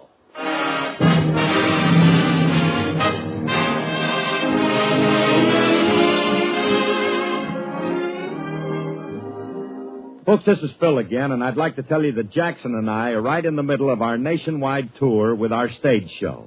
And believe me when I tell you, it's a wonderful 2-hour show. With Jackson playing the violin, beautiful film star Vivian Blaine, Rochester, and my whole original band, and many wonderful extra acts, all in person. We appear in Cleveland tonight. Tomorrow, Monday, we're playing Pittsburgh. This Tuesday, we'll be in Buffalo. Wednesday in Toronto. Thursday in Syracuse. Friday in Montreal, Saturday in Boston, and then next Sunday in the big town itself, New York. Tickets are on sale now, and we do hope that you'll come to see us. Good night. Good night, everybody. Thank you. This program was produced and transcribed by Paul Phillips. Next time you start to buy vitamins, remember that Plenamins, Rexall's popular multivitamin capsules, are the only multivitamins that give you more than your daily minimum requirement of every vitamin for which such requirements have been established. Plus, valuable liver concentrate and iron, as well as other factors of the B complex. Ask for Plenamins, Plenamins, at Rexall drugstores everywhere. And remember, you can depend on any drug product that bears the name Rexall.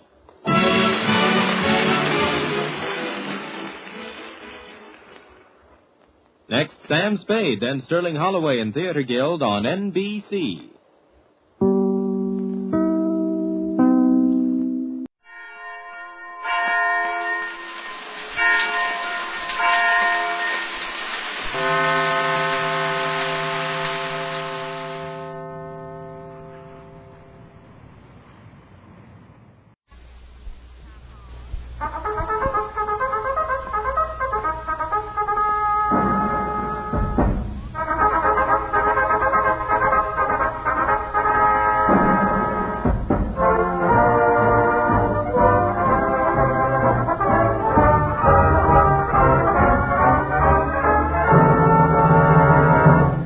Performance USA, the greatest entertainers in America, as requested by you, the fighting men of the United States Armed Forces throughout the world. Command Performance presented this week and every week till it's over. Over there.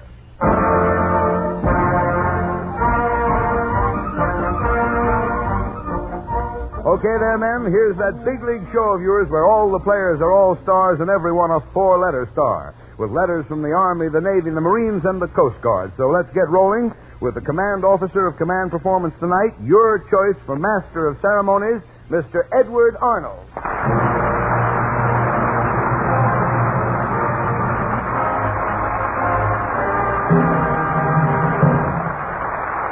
Thank you, Paul Douglas. Hello, fellows. You know, here in Hollywood, when an actor is away from the set, they shoot around him till he gets back. Right now, we're shooting around you fellows who are doing the shooting over there. But we're going full blast with production. Now, speaking of shooting, Command Performance is really going to shoot the works tonight with a cast that's bigger than a 16-gun salute. From North Island to Australia and from Africa to Aruba, your letters have poured in for a famous lady and a famous song that she introduced just 25 years ago. And, fellows, here they are, assisted by Reginald Bean, Laura Vaughan, and Ella Lashley, and the St. Louis Blues, and Ethel Waters.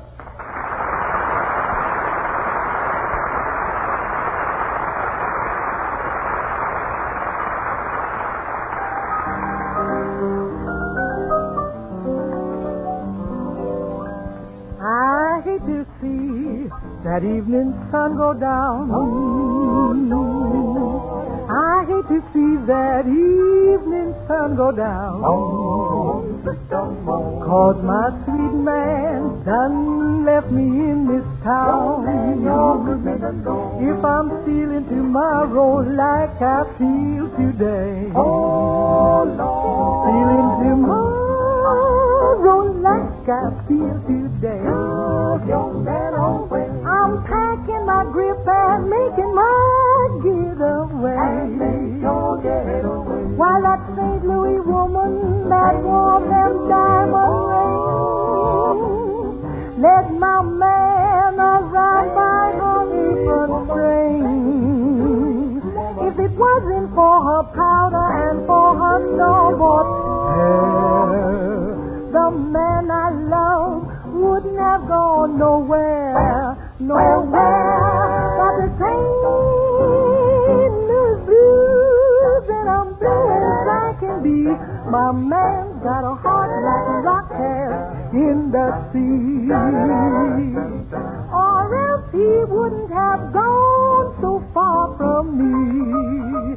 But when you see me leaving, his creep on your door, won't be dangerous in coming back no more. Got my railroad blues, railroad fare, feel like riding and I get nowhere. Even get me a train 15 coaches long.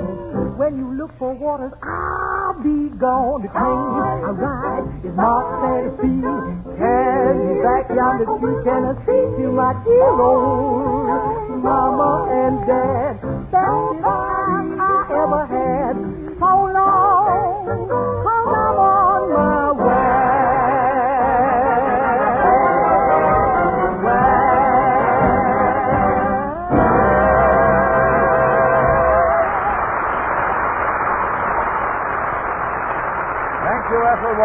Trio. And thanks to Konstantin Bakalanikov and the RKO Studio Orchestra, appearing through the courtesy of Local 47. And now for Corporal KDL at APO 958, for MAB at that embassy in Quito, Ecuador, and for 14 Pennsylvania Irishmen now in North Island, the strangest phenomena of the 20th century, the only living fish mimic, Richard Haydn.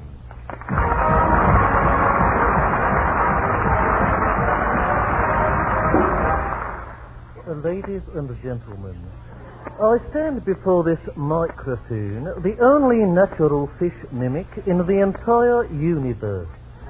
There are, of course, other mimics, but none so completely natural as myself. This is no time for tittering. I am married, having a wife and 2 children, and in passing it is interesting to note that they cannot imitate fish at all. In appearance, I am rising 63, of medium stature, having a whitish hair, a pointed face, glasses, and a fawn moustache. And looking at me, it is difficult to imagine why I have been endowed with this great gift. By great gift, I of course refer to my powers of fish mimicry, and not to my fawn moustache. I did not discover my great gift until, as you see, late in years, and the method of its discovery is in itself highly entertaining. I must insist upon a deathly hush. To use the words of one critic after my first recital, it does not seem possible in this day and age that such things can occur. Some 5 years ago, I was out shopping when a errand boy dropped a package upon my foot. As is natural under such circumstances, I cried out, inadvertently emitting the call of the goby or sea squirt. And a well-known fishmonger who was passing on a bus got off and said, "That voice is a gold mine." My reply was, "What do you mean?" And over a cup of tea he told me, since that day my life has been one long extravaganza. When I decided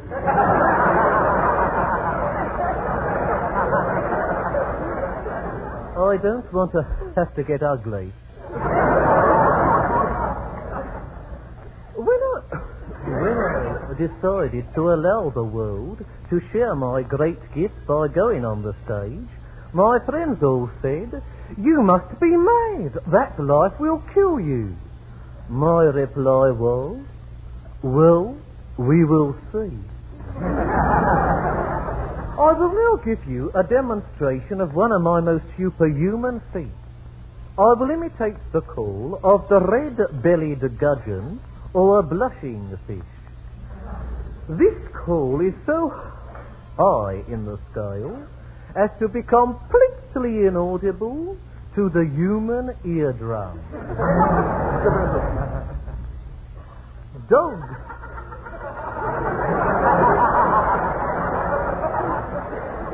You'll do yourself an injury. Dogs can hear it, however, as their eardrums are highly sensitive. And it is also audible to a certain lady friend of mine, Mrs. Phelps, who lives on the Norfolk Broads, and who has been endowed, through some caprice of Mother Nature, with the eardrums of a elk hound.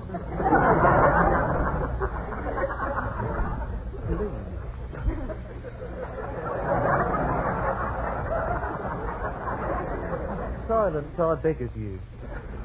I will now give the call of the red-bellied gudgeon or blushing fish, and although you will hear practically nothing, I advise you to watch the expression on your dog's face. Should you chance to have him or her with you. Are you ready? Now will you be perfectly quiet and watch your dog's faces?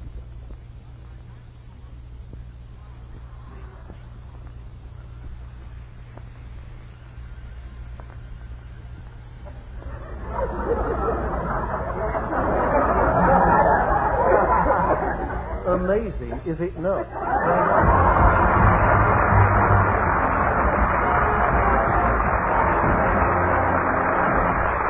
Thank you, Richard Haydn. Well, men, in your letters to Command Performance, you ask for the best and you'll continue to get it until that duration becomes reality. And that's why tonight, in answer to those letters from Australia, Trinidad, and the Canal Zone, from ships in the Pacific and the Atlantic, from you men on the islands out there west of the West Coast, from pilots and bombardiers, from men in the tank corps and infantry, and hundreds more, your country's greatest violinist, Yasha Heifetz.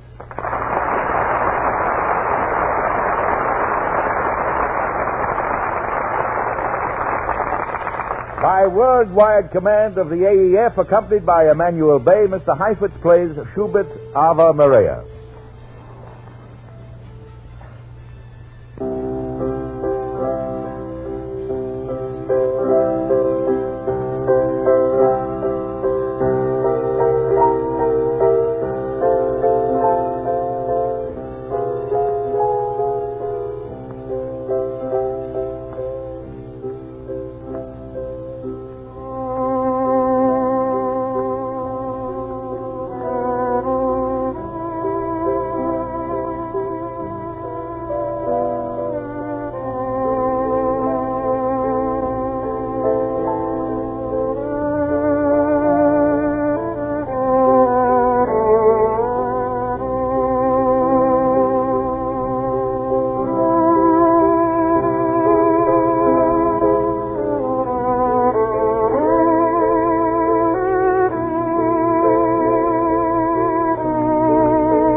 concluding selection, Mr. Heifetz plays Drigo's Valse Bluette.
Thank you, Yasha Heifetz.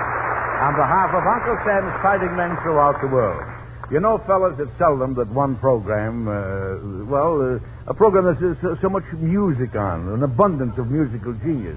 You've just heard the world's greatest violinist, Yasha Heifetz, and now standing before me is another great violinist. I'm sure you'll all be thrilled to hear him. Well, I hope so. That great American violinist virtuoso, Jack Benny.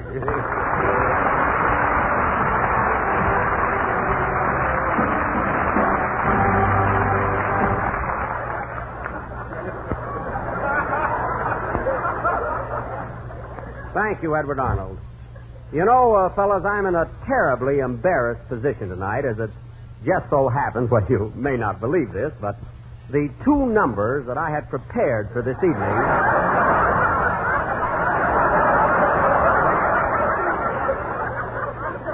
were the same two numbers that Mr. Heifetz chose to play. When I heard Mr. Heifetz play the first number, I said to myself, oh, Jack, this is just a coincidence. I still have one more. But when I heard him play the second one, I damn near swooned. Of course, our technique is entirely different. You see, Mr. Heifetz is more of a straight violinist, whereas I go in for novelties. In fact, last week, at a benefit performance, I played a beautiful song called When the Swallows Return to Capistrano. This was quite novel, as I had a string attached to the little finger of my bow arm. And in this number, When the Swallows Return to Capistrano, as I would draw my bow to and fro across the violin, it would ring a mission bell.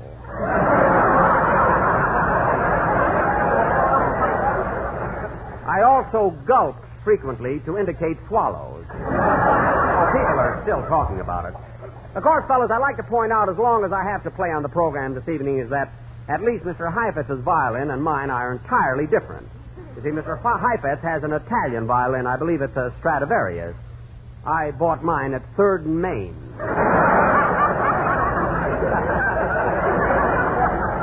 I got a hell of a buy on it. Of course, I'm in kind of a spot now. I hardly know what to do, as both of my selections have been, shall I say, nipped by Mr. Heifetz. Let's see. Mr. Heifetz. Mr. Heifetz. Yes. Mr. Heifetz, I'd like to introduce myself. My name is Benny. Benny? Yes, Jack Benny. I'm a violinist, too, you know. Oh, yes. You're a radio comedian, aren't you? Oh, well, I do dabble in radio occasionally, but my real talent lies in the field of music. And incidentally, I do want to congratulate you on your rendition of those two selections. Thank you so much. Which I had intended to play. Well, I'm sorry that happened. If you'd spoken to me before this program, I could have substituted other numbers. Well, it doesn't really make any difference because I have other numbers up my sleeve, too, brother.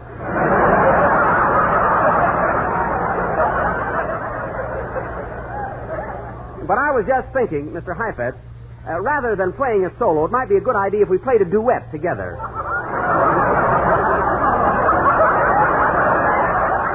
What the hell are you laughing at?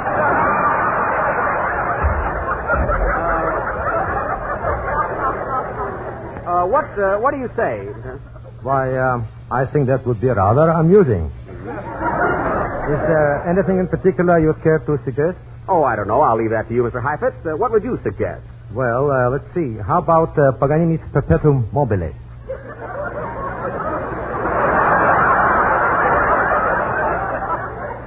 Well, what was that? What is that, Mr. Heifetz? Paganini. Paganini's Paganini. Perpetuum Mobile. Oh.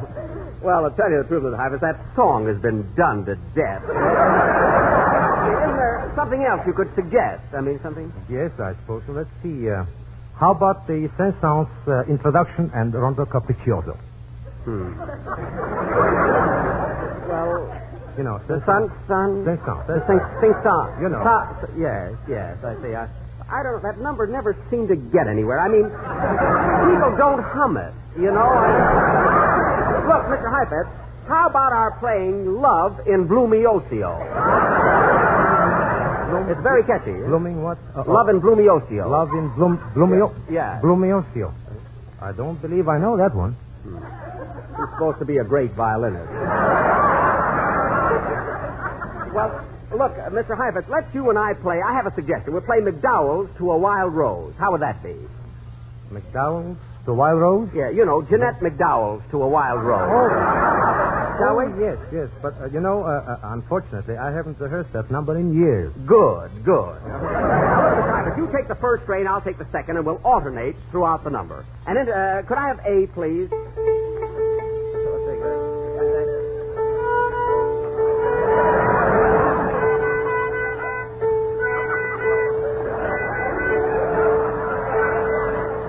That's close enough, I think.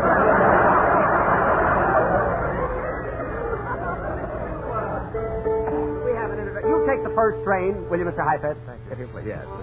McDowell's To Wild Rose. An introduction, please.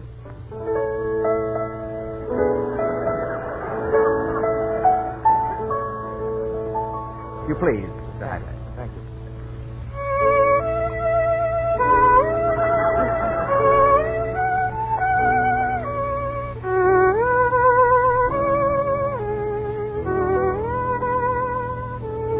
I'll take it from here.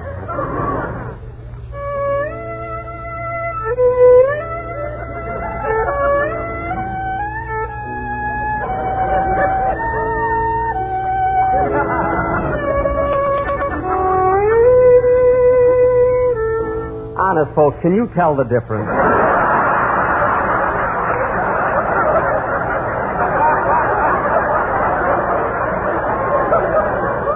Continue, Mr. Heifetz, please.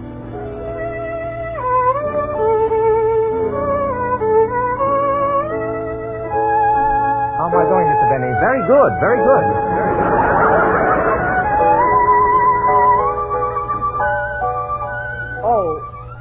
Oh, pardon me, Mr. Heifetz. I believe right there in that last strain. Oh, I see. I'm so sorry.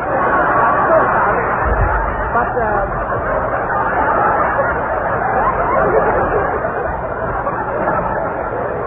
look, I didn't mean to interrupt there, but look, Mr. Heifetz, I did think in that last strain, if I remember correctly, you should have played it in double stop. May I show you? May I show you what I meant? Something like this.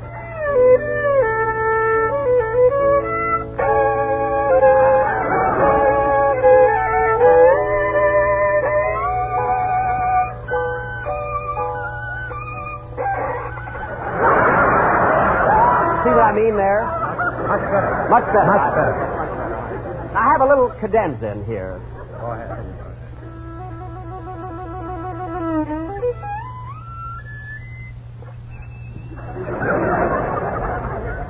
How was that? Shall we continue? Yes.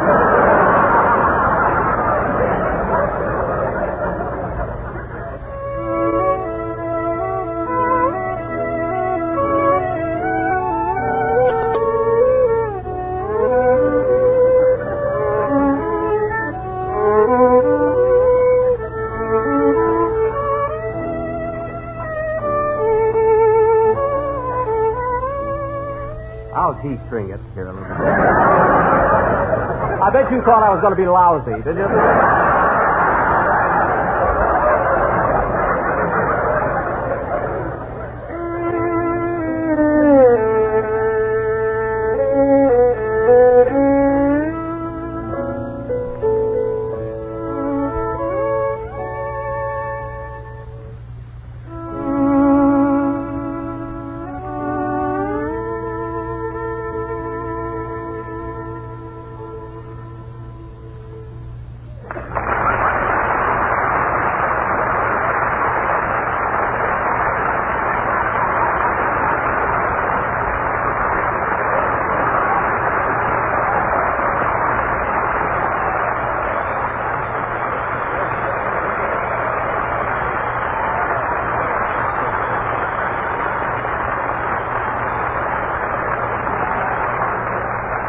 Thank you, Yasha Heifetz and Jack Benny.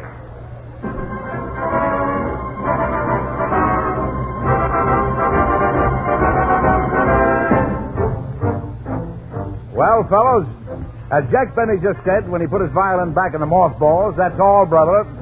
Again next week, Command Performance will be on deck to show a good time to you guys who are giving the actors a bad time. This is Edward Arnold speaking from Hollywood, where the stars come through with flying colors for you men who keep the colors flying over there. And by the way, fellows, if you run across a little jerk named Hitler and he's complaining about the summer heat, tell him it's not half as hot as the hell he's going to get from Uncle Sam. So long.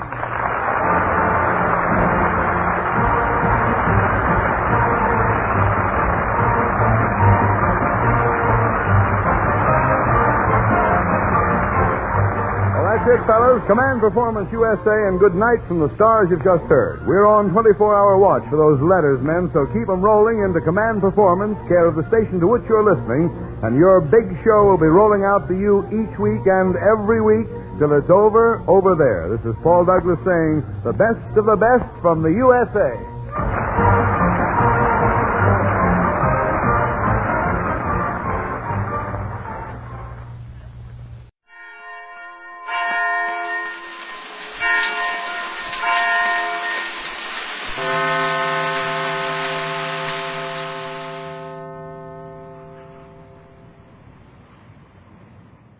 Please, here is Eddie and Ida's first anniversary gift of the evening. Dinah Shore singing Let's Get Lost.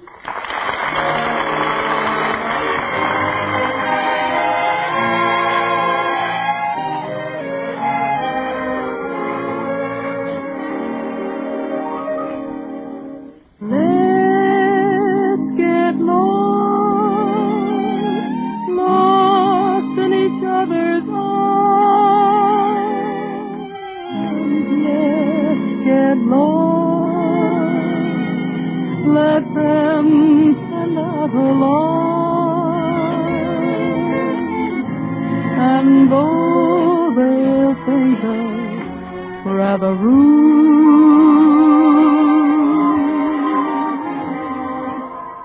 let's tell the world we're in that crazy mood. Let's get lost in a romantic mood. Let's get caught off everybody's lips to celebrate this night we found each other the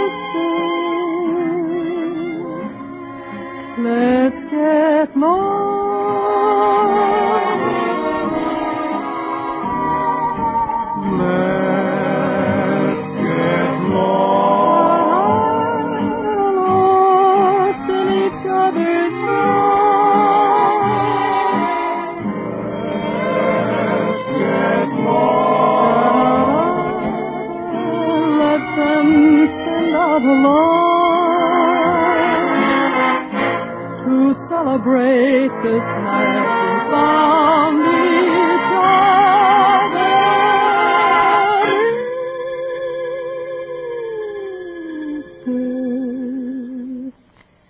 Let's get lost.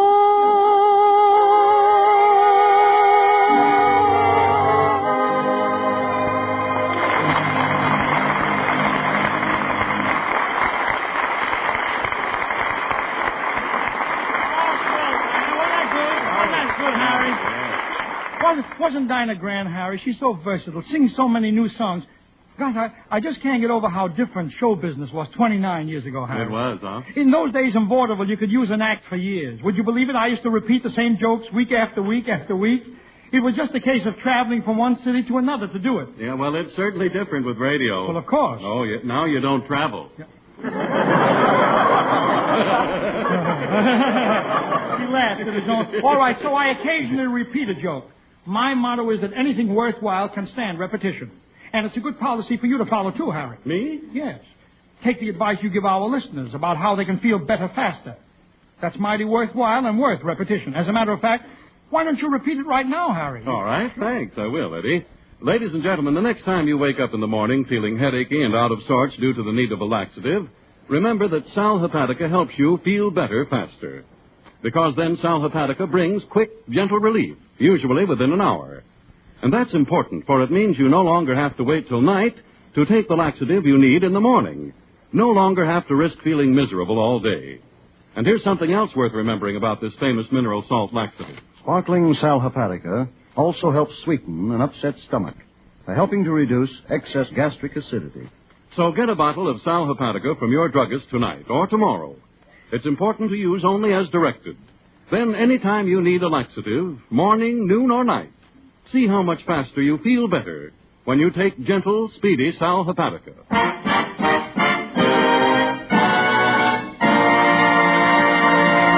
How about the Eddie, your guests are getting hungry. Well, I know it, Harry, and I can't understand what's delaying their food. Gosh, by now they should have salads and hors d'oeuvres too, but where is my chef? How do you do?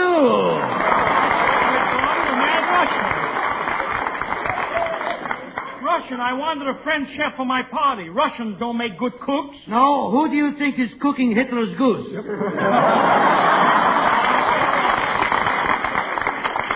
no, chef. Who did you ever work for? Hedy Lamarr.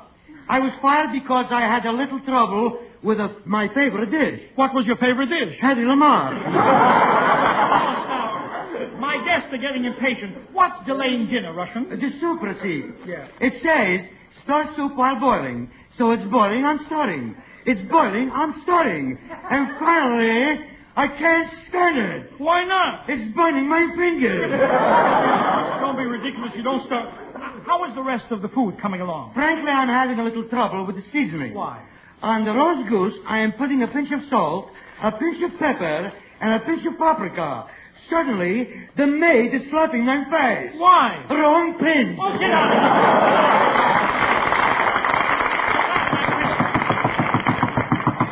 here. Yes, Cookie. Oh, Master, some guests are arriving. They are? George Burns and Gracie Allen.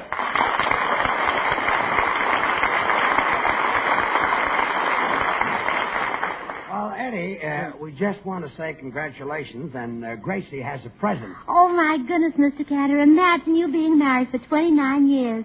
Well, you certainly look it. Gracie, just give Eddie the present you got for him. I don't know what it is, Eddie. Gracie picked it up. Oh, yeah. Well, Eddie, it's just a little something you can take along on your honeymoon. Honeymoon? We had that 29 years ago. Oh, really? The same year you were married, huh? Yeah, they killed two birds with one stone. And, what an embarrassing thing that was. I was so broke that Ida had to pay for the honeymoon. No. Yes. Oh, well, I'll have to get with Ida and compare prices. Of course, I paid her back as soon as I went back to work. Well, I'm sure George will, too. Gracie, just give Eddie his anniversary present. Oh, yes. It's in this package. Gee, I'm excited. What is it, Gracie? Well, you know the 25th anniversary is silver, and the 30th is pearl. So this being in between the two. Yes, yes. I got this handkerchief. A handkerchief? Gracie, is that all you're giving Eddie for his anniversary? Oh, no, I wrote a poem, but that's for Ida. Well, Ida's here. Let's hear it. All right. Congratulations to you, Ida. From Gracie, sweet as apple cider. Wait a minute. Gracie, Ida is supposed to be sweet as apple cider, not you. But, Judge, how would that sound? Congratulations to you, Ida. You're supposed to be as sweet as apple cider. Sounds like I don't believe it. Okay, read on. The husband you picked was a mighty good choice. Too bad he couldn't have had a few boys.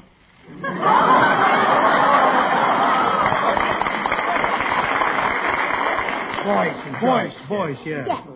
I'm sure he's kind, a good protector. I'll bet you're glad you married Hector. Hector?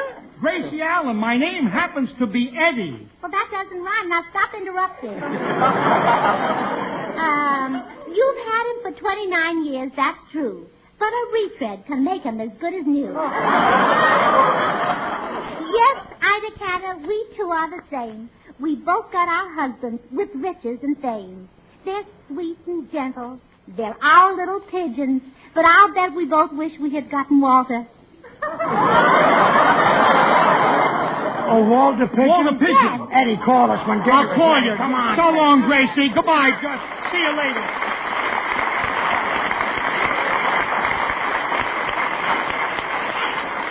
Wait a minute. What is that racket? Cantor, I am serving a sizzling platter. And look how fancy I've placed the roast chicken on his back. On his back? Russian, that chicken is standing on his legs. Give me a stick, I'll kill it. A fine chef. I hope you killed the roast goose. Don't worry. He's a dead pigeon. Yeah.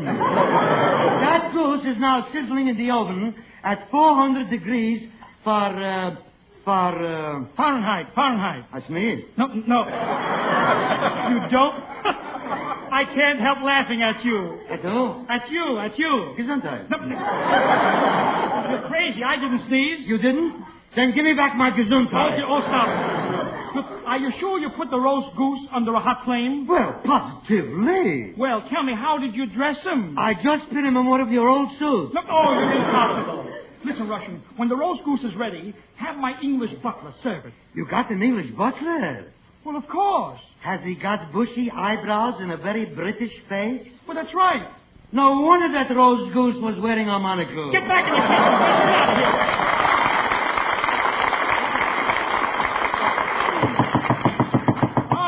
More guests. I wonder who it can be. Announcing Mr. Groucho Marx.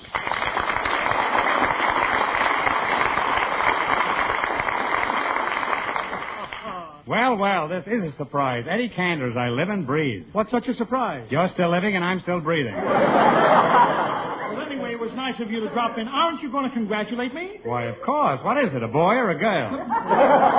Groucho, look at me. It's Eddie Cantor. Well, that's pretty confusing. You gave birth to Eddie Cantor? No, Groucho, it's my wedding anniversary. Don't you understand? I've been married 29 years to the same woman. Well, as no use getting mad at me. You've got no one to blame but yourself. No, Groucho, please understand. I've been married 29 years to the same woman. Well, don't give up now. Just hang on. And if nobody calls for her at the end of 30 years, she's yours. Oh, Dinah, will you come here? Come here, will you? Groucho, I'd like you to meet a lovely Southern belle. This is Dinah Shaw. Why, Mr. Marx, it sure is a pleasure. Well, it sure is a pleasure to meet you, Miss Shaw. I'm Shaw. Thank you. I'm mighty pleased at making your acquaintance, sir. Listen, kids. Quiet, Yankee.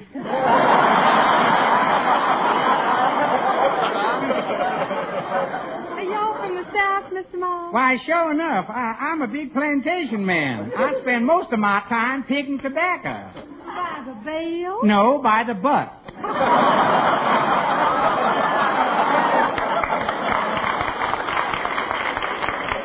Groucho, you are certainly loaded with corn. Well, what do you all expect from a Kentucky colonel? I see they drafted your writers, too, huh? What's that? I said you ought to have new writers. I've got new writers. I've had a pain in my shoulder for the last 3 weeks. See you later. Bye now. Goodbye. Yeah, Groucho, how about some champagne? You can have your choice. Very Plico. I made my choice. Quiet. I mean to drink. Very Plico, vintage 28, or Paul Roger, bottle 32. Here comes the plug. I'd rather have a short beer, draft 15. Make it Pabst Blue Ribbon. After all, I have 2 children and a sponsor to support in Blue Ribbon Town. Oh, you got that right. But Groucho... Yes, it was a pretty long speech. You'll enjoy drinking champagne. Hey, don't speech, yes. too. You'll enjoy drinking champagne, Groucho. Would you mind me making that speech over again? No! Stop now. We're late already. Look. You've enjoyed drinking champagne. Don't you like to have Bubbles tickle your nose? I don't know. I never met Bubbles. What's her phone number? Maybe she'll let me tickle her nose. Who knows? Oh, you fool. This is a great party, isn't it, Groucho? I feel marvelous. Just think I've been married 29 years. Yes, Eddie, it's wonderful. Marriage always makes me feel sentimental. I'll never forget the time I went on my honeymoon. I cried like a baby. Why? You know a better way to get to Niagara Falls than half fare? Soup down! Oh! Fright soup me like down! that. Wait, Russian. When you say soup down, why do you scream? It's on me!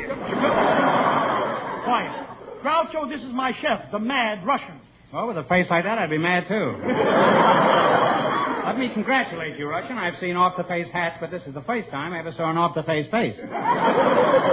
That calls for a duel, sir. And there's only one thing that keeps me from fighting for my honor. And what's that? Who's got honor? He wants to fight a duel. Why, Russian, if you were half a man. Wait a minute, you are half a man. What happened to the other half? Meat shortage. Back in the kitchen, monster. Hey, Russian, remember to serve some Philadelphia cream cheese. Understand? Philadelphia cream cheese. Right, I'll be back in a sneeze with the cheese. Gesundheit. All right. Well, I'll see you later, Eddie. My feet are killing me. I think I'll take off my shoes and rest my feet. Or maybe I should take off my feet and rest my shoes. I can always get another pair of feet. Groucho, if I don't see you later, thanks for coming to my wedding anniversary. Why, Eddie, are you married? Of course I'm married. Where do you think I got my 5 children? Out front, applauding like mad. Oh, get out.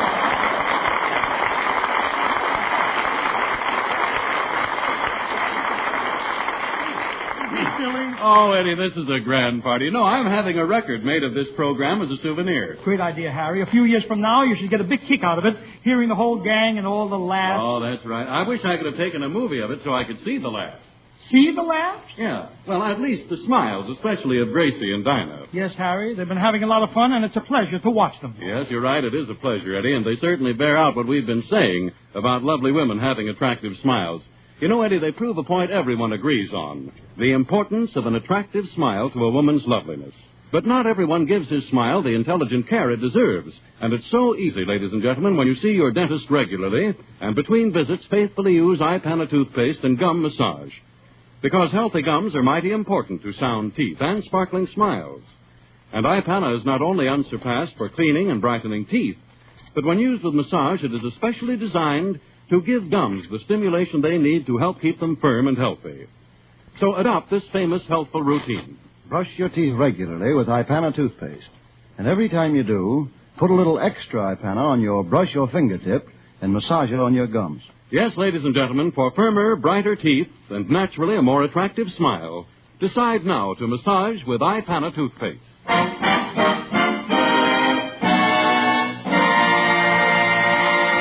Harry, what's keeping the mad rush? Is it so hard to get Philadelphia cream cheese? Well, I don't know. I'll look for him. Will you? Oh, Master. Yes, Cookie. There's a Western Union boy here with a telegram. A Western Union? Well, send them in. Telegram for Eddie Cantor. It's Jack Benny, a Western Union boy.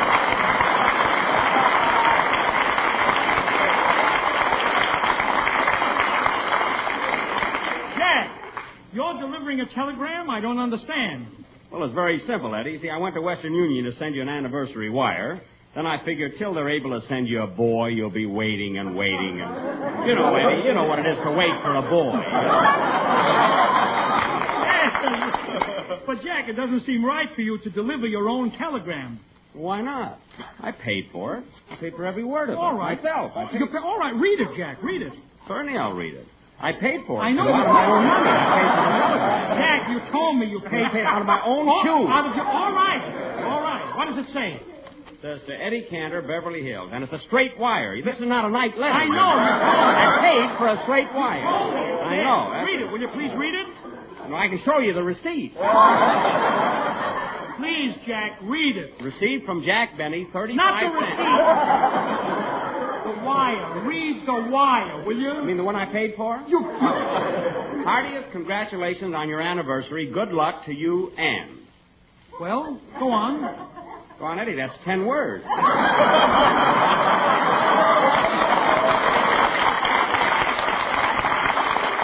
I paid for the 10 words. But, Jack, the wire is unfinished. Good luck to me and who? Who, Jack? Who? Eddie, if you don't know your wife's name by now, don't blame me. I mean, who else could it be? Aunt Jemima, Count Fleet? Who is it? All right, Jack. You wrote out a wire to me. It's very nice. You delivered it personally. Thanks very much. All right, Jack. I said thanks very much.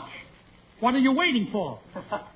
No tip? I paid for it. All right, you paid for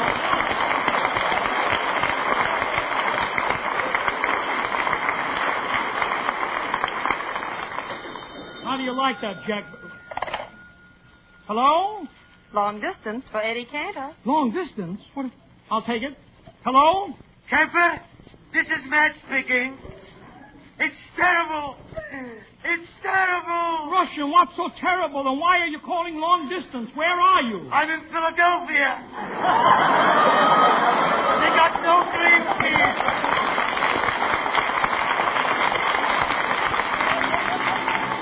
Listen, Eddie, I'm sure Jack Benny and Burns and Allen and Groucho Marx and all of your guests would enjoy hearing you sing some of your songs that were popular 29 years ago. How about it? By the sea, by the sea, by the beautiful sea, you and I, oh, how happy we'll be. When each wave comes a-rolling in, we will duck or swim, and we'll float and fool around the water, over and under, and then up for air. Mars rich, so no wonder we care. I love to be beside your side, beside the sea, beside the seaside, by the beautiful sea. When you are a tulip, a sweet yellow tulip, and I wore a big red rose. When you caressed me, 'twas then heaven blessed me. What a blessing, no one knows. You made life cheery when you called me dearie. 'Twas down where the blue grass grows. Your lips were sweeter than julep when you wore a tulip, and I wore a big red rose. I love the cows and chickens, but this is life. This is a life.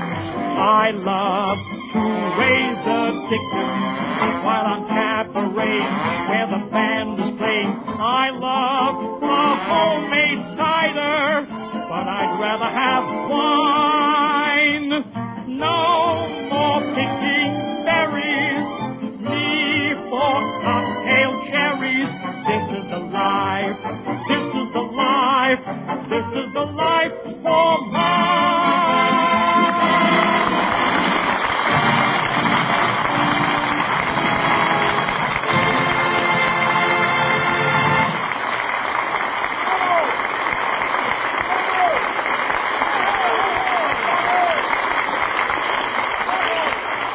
Thank you, ladies and gentlemen, and thank you, Jack Benny, George Burns, Gracie Allen, and Groucho Marx. It's really been a wonderful anniversary for me. Pardon the interruption. What is it, Cookie? But did you know that the last 17 minutes of last week's program only went as far as Colorado and never reached the east? I wonder why. The jokes were too old to make the trip. No, Cookie, look. The lines were down. We had to tell the people because they've been riding in and wiring. But be with us next week, ladies and gentlemen, when our guest will be my very good friend, Joey Brown. And in the meantime, don't forget the two products that make our Wednesdays together possible. Ipana for the smile of beauty, Sal Hepatica for the smile of health. Ipana, Sal Hepatica. And so remember, I love to spend each Wednesday with you. As friend to friend, I'm sorry it's through. Good night.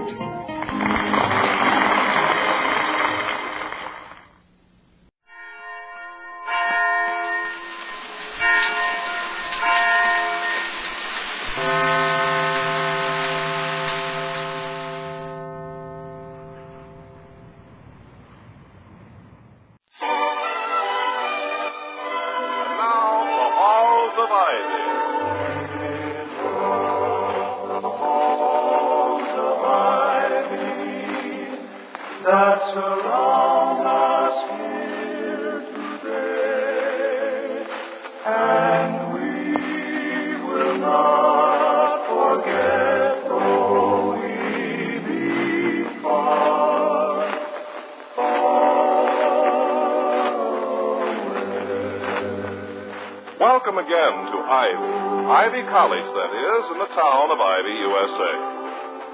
When a college student with a flair for literature or economics graduates into a high-salaried position which utilizes his natural talents, he's honored and acclaimed.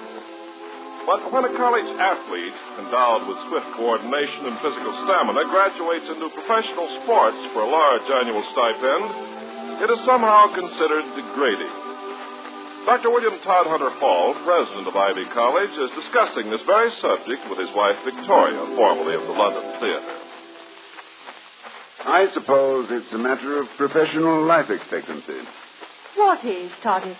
This thing of college athletes going in for professional football or boxing or tennis to make a living after graduation. Why shouldn't they? They're fitted for it by nature. They're trained for it. And they can make far more money at it than they could by wearing gold footballs on their watch chains and being charming to prospects in a broker's office. I couldn't agree with you more, dear. So who are you arguing with? I mean, excuse me, with whom are you arguing? Myself. Oh.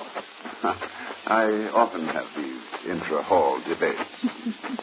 They're sparsely attended and often quite dull, but I find them helpful sometimes in clarifying an issue. I take both the affirmative and the negative sides, of course. Do you just think up these debates for the mental exercise, which you need like Mr. Heinz needs a pickle? No, Vicky, this subject came up today, a four-man discussion. Mr. Merriweather, Mr. Wellman, Professor Heaslip, and myself. As usual, it was Merriweather and I against the others. Life would lose a great deal of charm, wouldn't it, if Mr. Wellman became suddenly fond of you? Yes, it would indeed, my darling. Our mutual dislike is extremely stimulating. Though I must admit my position is not very exclusive. He dislikes almost everyone. Unless they have $1 million, of course, and are named Wellman. Preferably Clarence Wellman. He's a snob. To him, America's not a melting pot. It's a chafing dish. Exactly. He's a snob with a capital dollar sign, if I may phrase the coin. Oh, very good, very good. I'm getting to be not only a debater, but a comedian as well. I see new vistas opening before me. Lecture tours, Dr. William Hall, 2 hours of fun and philosophy. Then radio, television. Would you care for my autograph, madam? No, thank you, Jack Benny. Benny, I've heard that name somewhere. But I'm still interested in what started the discussion about college athletes going professional. Oh, yes. Well, we were standing in front of the administration building. There's a telephone, dear. Toddy, the telephone is ringing. I know, but where is it? You listen that way, and I'll listen this way. And next time it rings... I got it. Good. Someday I'll take the scissors to that long extension cord and whack it off about 50 feet so we can... Dr. Hall's residence. Yes. Who's calling, please? Oh, just a moment, I'll see. Mr. Packard. Jeff Packard. Oh, yes, thank you. Now, Dr. Hall speaking, Mr. Packard. Yes, you certainly may. Yes, I thought that was it. The matter was under discussion this afternoon. In 10 minutes, that'll be fine. Goodbye. Is someone coming, Toddy? Shall I fix some tea? Oh, not necessary, I think. I doubt if Mr. Packard is the tea-drinking type. He's a prize fighter promoter. Yes, I know. I know his name. Vicky, my sweet. The manner in which your theatrical profession impinges on certain other professions is a constant source of amazement to me. Hutchins of Chicago may be just a rumor to you, but let someone drop the name of any individual who has ever appeared on stage, platform, ring, or soapbox, and immediately you have his life history at your fingertips. It's marvelous. No. It's all show business, Toddy. I still read variety on the stage like you read the Yale Review. Anything that's box office, I've usually heard of it at least. And Mr. Packard means box office. I suppose you'd like to know what he wants to see me about? Yes. But you're not going to ask? No. Will you marry me? I did. Well, one can't be married too often to a woman as discreet as you, one who has her feminine curiosity under such magnificent control. You're a wonderful girl, Vicky. You're a beautiful girl. And you have been a very good girl, so I'll tell you what Mr. Packard wants. Good. It saves me from beating my head against the wall and screaming with frustration. What does he want? He wants me to help him persuade young Ryan to sign with him after graduation. Terry Ryan? Isn't he studying medicine? Yes, and Dr. Davis says he's the best in his class. He was under debate earlier today in front of the administration building. Subject: should a superlatively endowed college athlete capitalize on his publicity and prowess after graduation? Mr. Wellman and Professor Heaslip, negative. Meriwether and Hall, affirmative.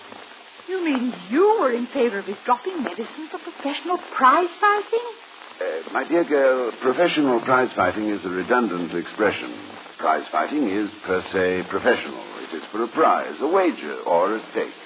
Therefore, an amateur status is automatically ruled out. Don't quibble with me, Doctor. You were in favor of Terry Ryan giving up medicine for prize fighting? I didn't say that. Mr. Wellman merely happened to be on the other side of the debate, and naturally I had to oppose him. No. My personal convictions had nothing to do with it. What are your personal convictions? Vicky, I'm one of those unfortunate individuals who are either cursed or blessed, as the case may be, with the ability to see things from the other fellow's viewpoint. Well, for goodness sake, Toddy, if he has real skill in medicine. Yes, I know what you're going to say, and in the absence of Mr. Wellman, I agree with you. However, Ryan is a natural boxer. Fast, crafty, tough, intelligent. That's why he's intercollegiate champion. It's quite possible that with proper handling, he can make $1 million within a very few years. As a doctor, even a very successful doctor, he can hardly do that in 20 years. But money isn't everything. The answer to that remark is, what ain't it? I still don't know exactly where you stand, William. And if Terry Ryan is as shifty with his hands as you are with rhetoric, he'll make $12 million. My position is very clear, Vicky. I want the boy to go on with medicine. Good. On the other hand, who am I to talk a young man out of acquiring a fortune? Must I recommend that he hang up his shingle and sit in his office reading his National Geographic, waiting for a $5 case of mumps or chicken pox? Oh, I'm not possessed of such omniscience. That's Mr. Packard now. I'll let him in and then leave you. No, Diane. I want you to stay, if you will. In the heat of an argument, I have but to look at you, and sweet, cool reason takes over. Well, thank you. In that case, I'll hang around with the boys. What a Solomon a college president is expected to be. But When I consider that the best use the world has found for sage assistance is to flavor the stuffing in a turkey, well, all I can say This way, is... Mr. Packard. William, Mr. Packard is here. Oh, good day, Mr. Packard. I assume my wife has already introduced herself. Oh, she didn't have to, Doc. She did a show in New York and London named Give Them Tears. I had 10 seats for every night during both runs. Miss Cromwell, Mrs. Hall, you were terrific. Well, thank you, Mr. Packard. It was a very good play. And thank you also for contributing to its financial success. Well, not at all. It was mostly deductible anyway. Entertaining clients. Will you sit down, Mr. Packard? Well, thanks. Mind a cigar, Mrs. Hall? The kind you probably smoke not at all. Oh, you're safe. Made for me in Havana. $1.25 apiece. And probably rolled by Carmen herself. Oh, Escamillo made her quit before my time, Doc. You see, Toddy, the theater isn't so far from the ringside. I see. You wanted to talk to me about young Ryan, Mr. Packard. Yes. You'll excuse a little shop talk, Mrs. Hall? Oh, I love shop talk. Go right ahead. Okay. Well, here's the deal, Doc. Terry Ryan's the greatest natural fighter I've ever seen work, and I've seen them all. Dynamite in both hands, brains in his head, and tiger blood in his heart. Ever see him go? Yes, Mr. Packard, I have. Well, he probably made it look so easy you weren't impressed. But take it from a guy who's been handling all kinds of fighters, champions and palookas for 35 years. That Ryan's a class of them all. I can build him up. Give him the experience he needs. Teach him all the tricks in the book. Tricks, Mr. Packard? Well, not what you're thinking, Mrs. Hall. I don't mean healing or gouging or tossing Mickeys into the water bucket. I mean the legitimate tricks a professional has to know. Ring psychology, diet, timing. My fighters get their decisions in the ring, not in my office or in the back room of a nightclub. Your reputation is in your favor, Mr. Packard. Well, that's what the boxing commission thinks, Doc. They're a tough bunch of cookies to convince. Never mind that. What I'm trying to say is that I can make Terry Ryan world's champion in 2 years. You know what that means in the bank? Well, I have a general idea. And what do you want me to do? I know, but I'd prefer to have you tell me for the record. On or off the record, I want you, if you will and can, to tell Ryan which way his best interests are. I got him wavering, but I just can't seem to score a knockout. He thinks I'm not a disinterested party. Believe me, he's right. You know, of course, that Terry is studying medicine and stands very high in his class. Mrs. Hall, I know more about that kid than he does. I know his sleeve length, 36 inches. How many fillings he's got? 1 gold and 2 porcelain. His kindergarten teacher's police record. $10 for slapping a cop. He likes his eggs, 3.5 minutes. He got that little scar on his left pinky from the first time he tried to use a scalpel. I know everything about him, including that he can be world's champion. You can see that I've done a lot of research on the boy, eh, Ms. Hall? You certainly have. I know, but is the objective good enough? Oh, for me, there ain't a better one. Well, Doc, do I get your help, or do I have to do it without you? Mr. Packard, I don't doubt that under your tutelage, Terry Ryan could become a champion and a millionaire. Well, then? Neither do I doubt alternatively that he could become a fine surgeon. Well, it comes down then to the question. Which gloves would I recommend for this doubly talented young man? Leather or rubber? I believe that when God has endowed an individual with a genius, a knack, a special gift of any kind, that individual is obligated to use a certain portion of that gift for the good and welfare of his fellow man. To use one's talent for the sole purpose of self-advancement and self-enrichment is, to me, if not a sacrilege, at least a long stride up a blind alley. Does that answer your question, Mr. Packard?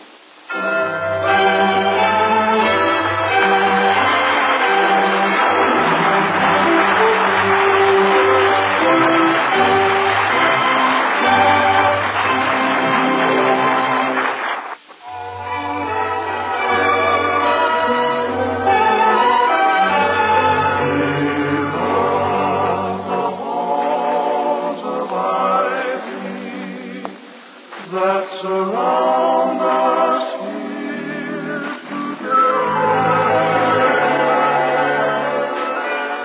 somewhat later the same afternoon as we return to the halls of Ivy, just in time to hear Victoria say, I called Terry Ryan, Toddy. He'll be over in a few minutes. Thank you, dear. Did you tell him why? No, but I imagine he can guess. Mr. Packard has been quite in evidence around the campus, you know, and he's not what you might call self-effacing. No. He's a careful bull in a shop full of heavy china. Vicky, I sometimes wonder how far a man in my position should go in steering a young man's career in any particular direction. Oh, but darling, you're merely advising. You're not tricking him into anything. Well, I wish there was some fairly decent way I could trick him into... Toddy? Yes, Victoria? There's a gleam in your eye. It's the same one you get when we play canasta. When you're about to go out concealed with 3 naturals. What are you cooking up, Doctor? My dear girl, to hear you talk, one would think that I habitually resort to animal cunning and shady practices. I assure you that whatever I might be contemplating, it would be purely a matter... Purely is good enough for me, dear. I had visions of you tampering with the steering gear of Mr. Packard's automobile. I'll let Terry Ryan in. Vicky, keep him out there a moment, will you? Till I can make a phone call. Oh, well, I haven't time to run upstairs and put my best eyelashes on, but I'll do what I can. Hello, maintenance. Dr. Hall speaking. Let me speak to the head gardener, please. Hello, Albert. Dr. Hall. Can you locate Bean's Phillips quickly? Good. I want him to be trimming the hedge in front of the medical building at, at 3:40 exactly. Well, I don't care if it was trimmed today. Have him trim it again. I'll explain later. Thank you, Albert. And I might add that you have the grounds looking beautiful. 3:40 exactly. Right. Goodbye. Oh, you schemer, you plotter, you master of intrigue. You were born out of your time, you rascal. You talk of the Medishes and the boys. William, yes, Terry Ryan. Hello, Ryan. Glad to see you. Sit down, would you? Thank you, sir. Vicky, don't go. Well, I don't want to be in the way. Oh, you're never in the way. And I think Mr. Ryan will agree that you lend a certain charm and distinction to any gathering.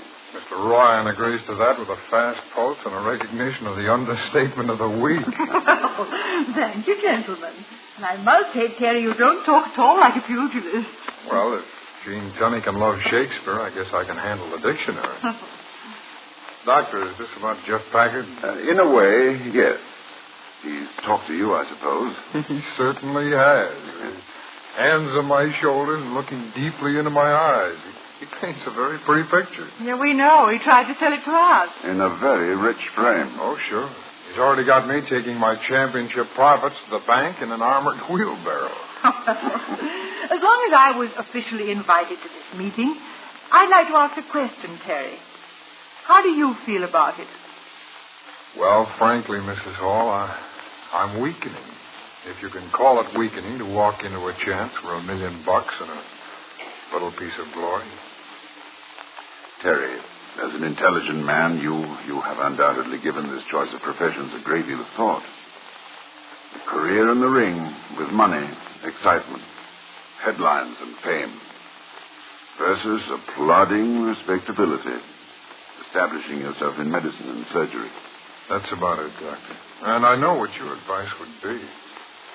Stay with medicine. Yes. But, of course, I'm prejudiced. I'm a teacher.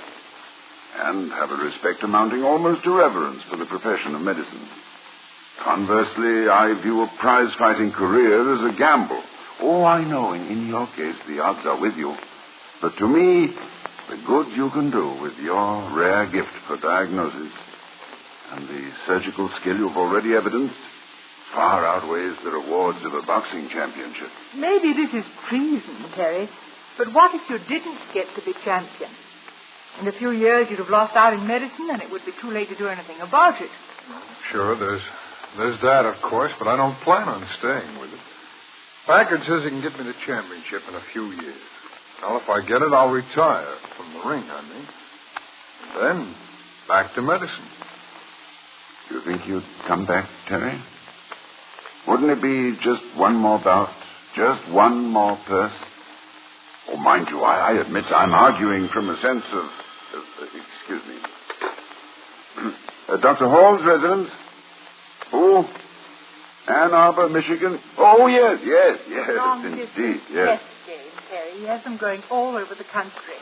I'm glad you told me. I'll put my first $10,000 in AT&T. Hello. Yes, Rudy, I'm ready. A pawn to the King's Bishop's paw. That's right, yes. I'll call you back at this time 1 week from tonight. Collect. Ha, ha, ha. Well, will 1 week be enough for you, Rudy? Get some outside advice if you wish. I don't mind. Goodbye, Rudy. That was Professor Colstart at Michigan. If he loses this game and one more, he owes me a first edition of South Wind. Play chess, Terry? No, little doctor. I'm not much on strategy, though. Anybody who can think 4 moves ahead is me, Pete. And you don't think you'll meet any prize fighters who will think 4 moves ahead? Well, the fighters don't do the thinking, Mrs. Hall. The managers do that. And I'd have Jeff Packard, and he's at least 6 moves ahead of every other promoter in the business. Oh, I see you looking at your watch, Doctor. Have I overstayed? Oh, no, not at all, Terry. It's just that I have an appointment with Dr. Chester Davis at 4. Frankly, it's to talk about you. I seem to be quite a fascinating topic these days. Tell me, is the future of one student worth all the discussion, Doctor? I can answer that, Terry. Yes, it is, to my husband. He somehow doesn't think of the student body as a production line, assemble them, move them along, and get rid of them. He seems to think they're people, individuals. The future of every student here at Ivy is the most important thing in his life. It is his life. And now I'd like to hear just a smattering of applause because I haven't made a speech in a long time.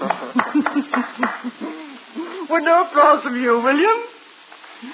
When the flag goes by, my darling, one holds one's hat over one's heart in silence. You can't applaud with one hand.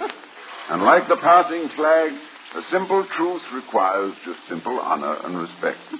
I retract the applause and take off my hat, Mrs. Hall. Well, one tribute's as good as another to me, I'm sure, gentlemen. But trained as I was, I have more confidence in a noisy reaction. If you're seeing Dr. Davis at 4, Toddy, you better get going. I think so, too. Come on, Terry, walk over with me, will you?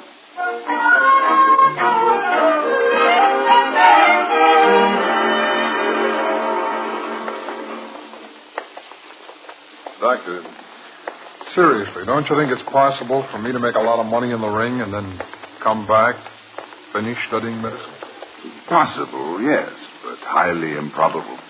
Oh, why, sir? Well, because procrastination is not only the thief of time, it's the murderer of ambition. I have it on good authority that you have a fighting heart. It's entirely up to you what you wanted to fight for. Yours is the... Oh, hello, Beans. Hiya, Doc. Hey, what do you think of that, Albert? I clipped this hedge perfect this morning. Now he's got me clipping it again. He must be getting absent-minded or something. No, I think he's just a perfectionist. I wouldn't put it past him. Beans, this is Terry Ryan, the intercollegiate boxing champion. Glad to know you, Beans. Yeah, well, likewise, kid. I seen you fight a couple of months ago. You're good. You take my advice. You go professional. Only, look. Yeah? Not so much with the left. It's great, see, but you got 2 hands. See, I'm a fighter myself. Only I'm working here till they get me a good match. I'll wake out with you some morning. Then when I'm champion heavy, I'll bring you along, see? Well, thanks a lot. Oh, that's very kind of you, Beans. Now, if you'll excuse us... Wait a minute, Doctor, please.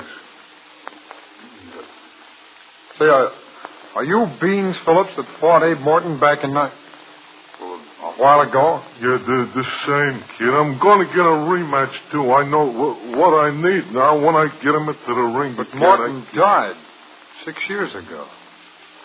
He did? Well, they'll get me a go with somebody else, then. You a fighter, kid? You got the build for it. Look, you meet me in a gym sometime. I'll give you a few tips. That's a very good idea, Beans. But we're due at the medical building. Take care of yourself. Yeah, I always do, Doc. That's why I like working outdoors like this. There's plenty of air. I'm keeping in shape for a match with Morton. I'll see you around, boy. You bet. Oh, and Beans. Yeah? The next time you meet Morton, good luck. Well, thanks. Thanks a lot. It's a nice kid, Doc. Bring him around again. I gotta get back to work now. My muscles stiffen up. I keep moving. Always keep moving.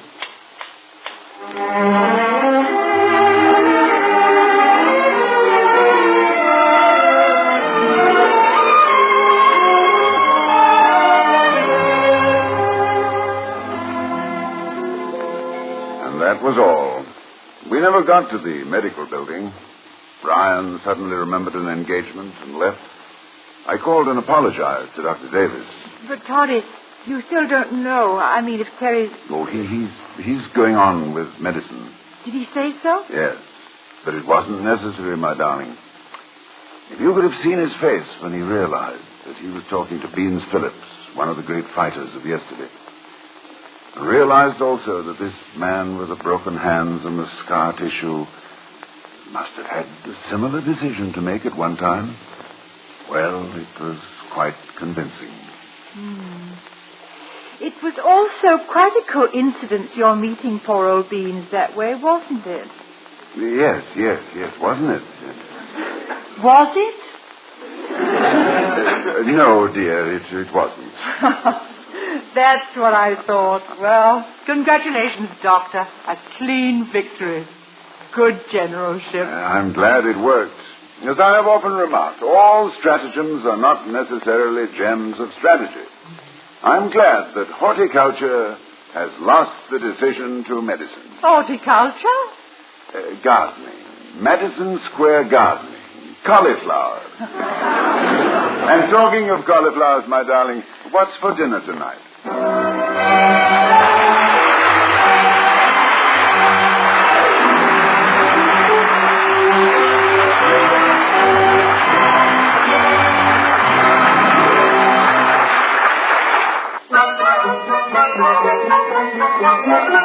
And now, here again are Mr. and Mrs. Ronald Coleman. Good night, everyone. Night.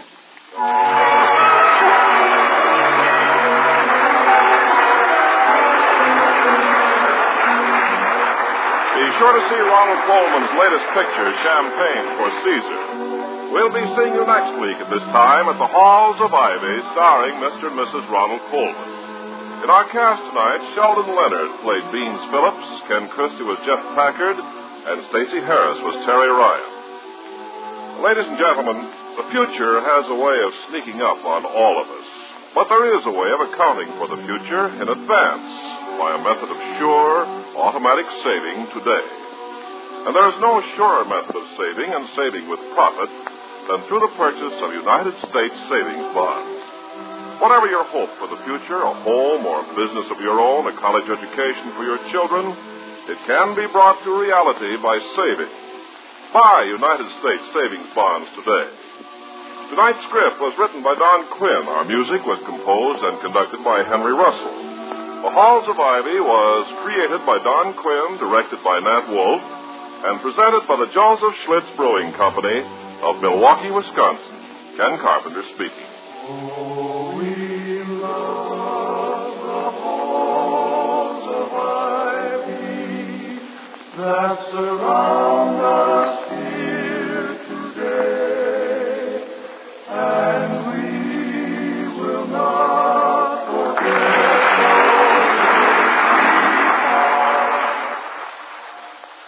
Coming up, it's The Great Gildersleeve on NBC.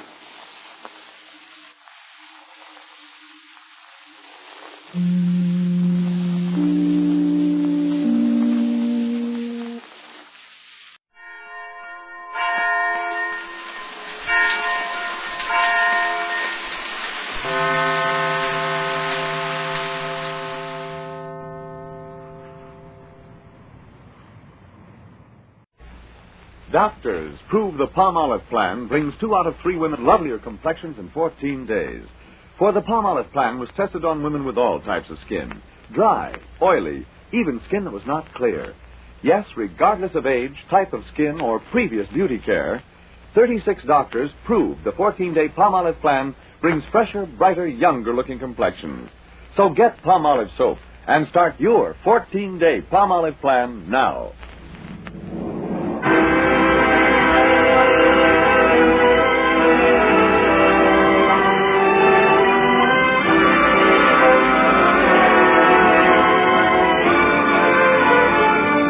Ladies and gentlemen, Dennis Day. That makes my thing worthwhile dwells in your eyes and the spell of your smile. Dennis Day is brought to you by Colgate Dental Cream and Luster Cream Shampoo. Colgate Dental Cream to clean your breath while you clean your teeth. Luster Cream Shampoo for soft, glamorous dream girl hair.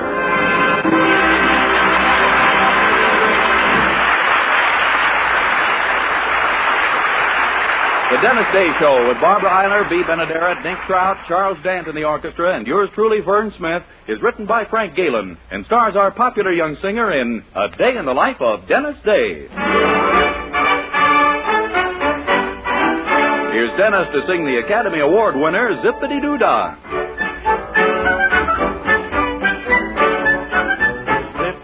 Zippity-doo-dah, zippity-yay. My, oh my, what a wonderful day. Plenty of sunshine heading my way. Zippity-doo-dah, zippity-yay. Mr. Bluebird on my shoulder. It's the truth, it's actual. Everything is satisfactual. Zippity-doo-yay. Wonderful feeling, wonderful day. Oh, Mr. my shoulder. It's the truth, it's actual. Everything is satisfactual. Zippity-doo-dah, zippity-yay. Wonderful feeling, wonderful day.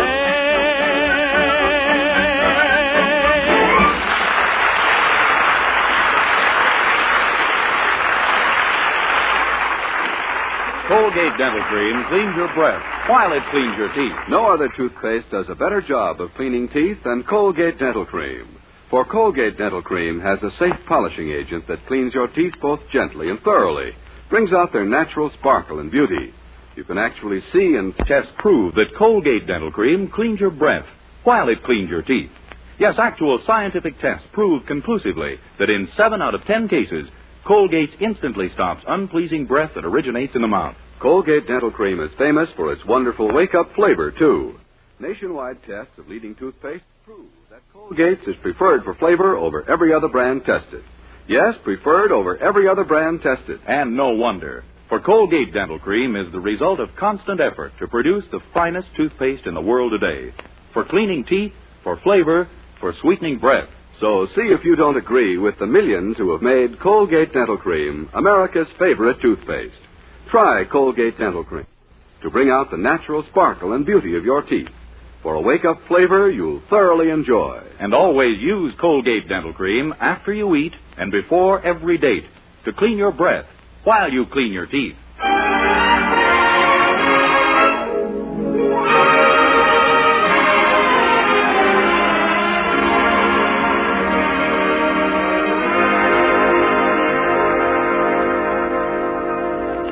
Well, since Willoughby's store closed down a month ago, our young hero, Dennis Day, has held several other jobs, but his latest has lasted by far the longest.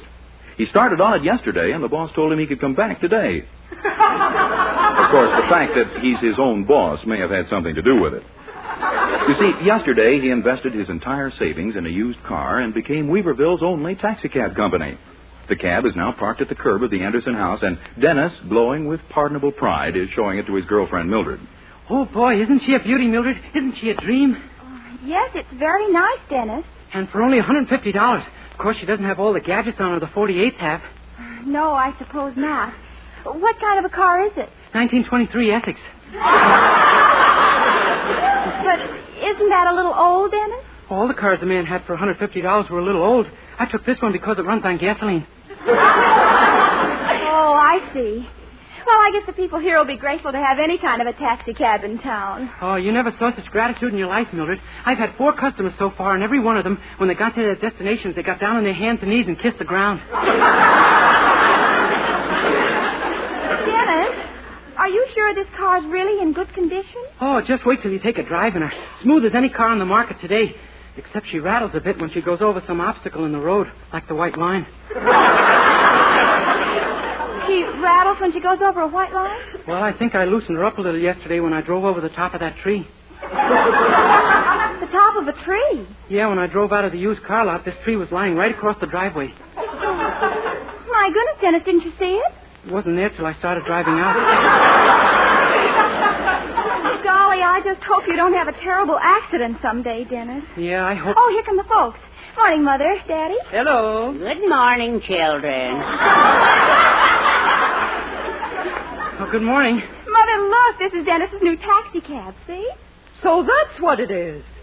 Well, you better keep your eye on it. Today's the day they collect cans and bottles. Gee, I think this is a beautiful car. Don't you, Mr. Anderson? Do I, Poopsie? You certainly don't. Well, you heard me, Dennis. Yes, sir. Come along, Herbert. Coming, my passionata. Gee, I don't understand your mother's attitude toward me at all, Mildred. Everybody else thinks I'm wonderful, and I know in my heart they're right. Oh. Well, don't you worry. She'll change her tune when you start making good money with your taxi cab. And I will, too. You'll see. I've got a whole campaign mapped out to get a big tip from every one of my fares. Well, have you really? Sure. First, I make him as comfortable in the cab as possible. I point out the broken spring in the seat and show him how to sit so the worst he can get is a flesh wound. Oh, my goodness. And then as soon as we get going, I give him the crusher, my sob story. Your sob story? Sure. I describe a horrible life to him, pour it on until the tears come into his eyes and he pities me from the bottom of his heart. And then if that doesn't break him down, I tell him the story of my life. Well, I just hope you make a fortune and show my mother, that's all. Yeah, knocking my car just because it isn't a new one. Yeah. I wish I'd have thought of that before. I'd have said to her, you ought to have more respect for age. What if people said mean things to you just because you have... Second thought, maybe it's just as well I didn't.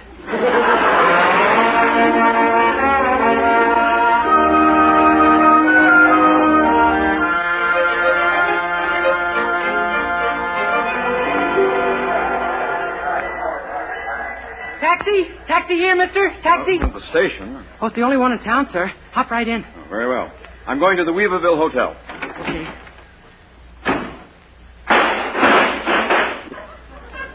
I guess I should have warned you about that, sir, when you slammed the door. Well,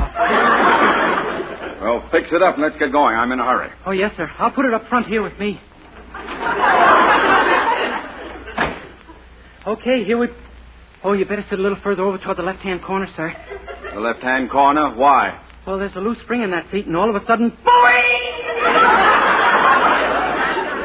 And you'll make the rest of the trip by air.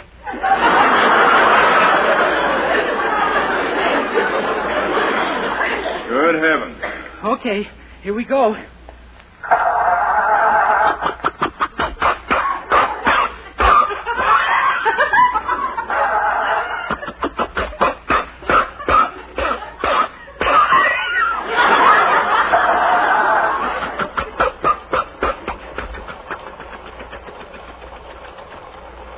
There, comfortable back there?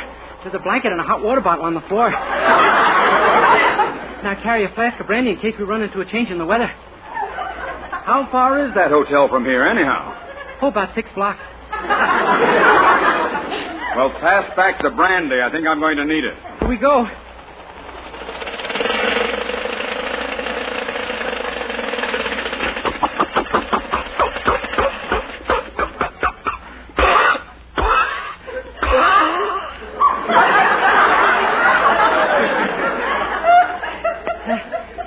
They licked that. Don't worry. I'll have her fixed in no time. Let's see now. What am I going to do?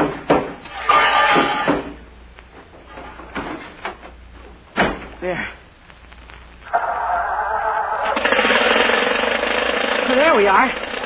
Okay, we're off. What was the trouble? I don't know for sure, but every time she stalls, I just take out a part or two, and that seems to do the... Great Scott. Well, we'll be at the hotel within a few minutes.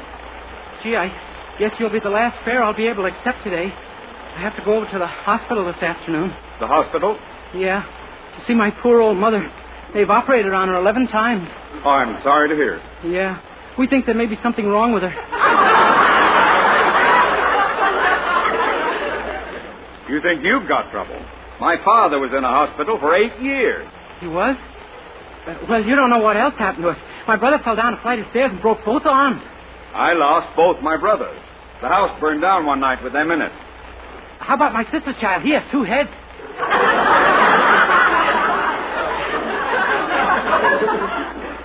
My sister's child hasn't any.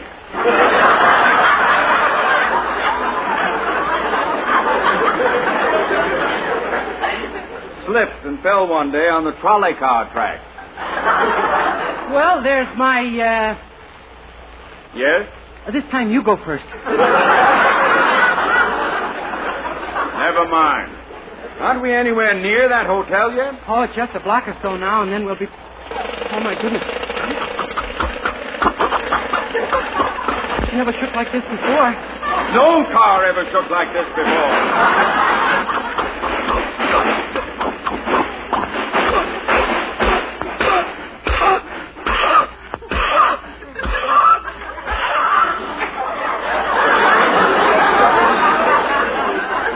I think we got a flat. A flat tire? No, the bottom of the car is flat against the road. What? And I'm sure I can fix it in a second. Never mind. I'll walk the rest of the way. Oh, but Mr. I was a fool ever to get into this thing in the first place. Of all the stupid clumsy... Hey, mister, wait! Hey, mister! Forgot his briefcase, too. Papers all over the place. I better see if I can't get... Hey, what's this one say? Deed to all land comprising Weaverville County assigned to Martin Joyce by the United States Land Office, April 5th, 1849. Holy smoke, have I got a new landlord? The whole town? Oh, I better look into this.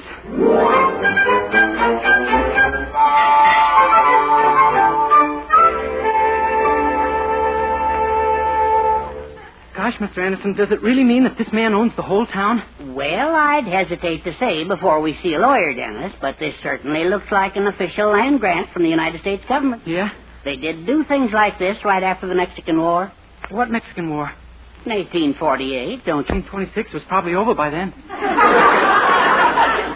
Well, in any event, we've got to get busy right away. Now, the mayor must be warned immediately. Yes, sir. I'll dash over to the bank and make sure that this grant is legal. And meanwhile, you take your car and get down to the mayor's office. Now, drive as fast as you can. Remember, the whole town is at stake. Oh, don't worry. I'll go even faster than that. I'll walk.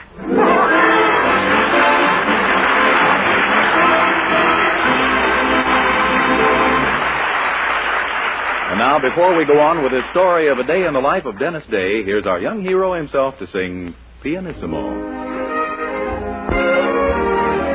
A melody was played pianissimo. The harmony was so very sweet. I can't remember the name of that song, but I do remember dancing in your arms. And then a voice came through pianissimo, with lovely words that seemed to repeat, I love you, darling, but all I recall are the words you whispered dancing in my arms. Pianissimo means soft and low, and soft and low were your sighs. Darling, now I know that tender glow was love shining in your eyes. We stole away, pianissimo, and kissed goodnight while stars danced above. I can't remember the name of that song, but I do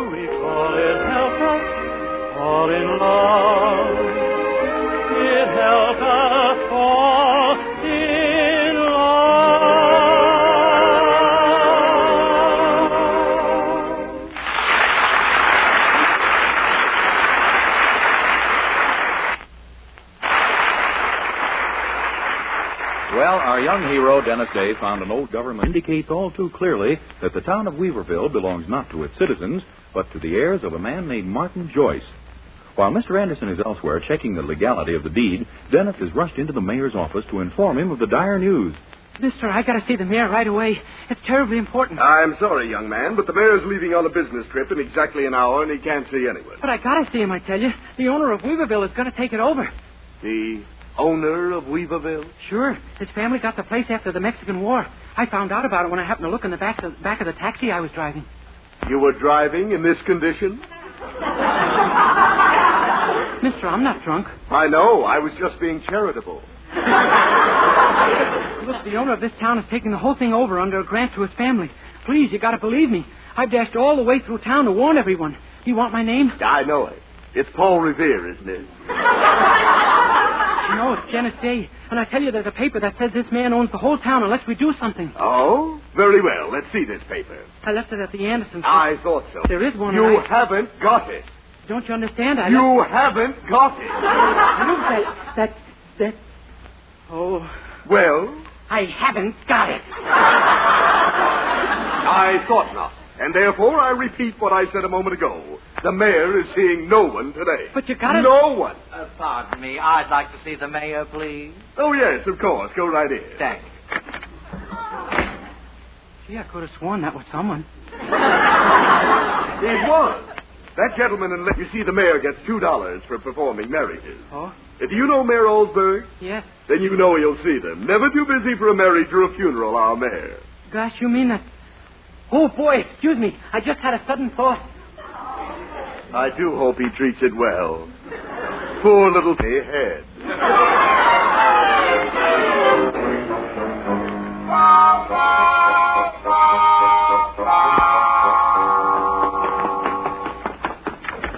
Mildred, where are you? She's out, Dennis. She went downtown with Herbert. Oh, my gosh. Look, Mrs. Anderson, I've done lots of little things for you, haven't I? Remember the time you asked me to paint the roof and I did? Yes. You fell off the ladder and almost broke your neck. Well, I can't do it. But now there's a little favor you can do for me. What? Will you marry me? Marry you? Yeah, you see... Dennis, are you aware that I have a husband? Which makes an already revolting idea absolutely vile. I don't mean really getting married, Mrs. Anderson.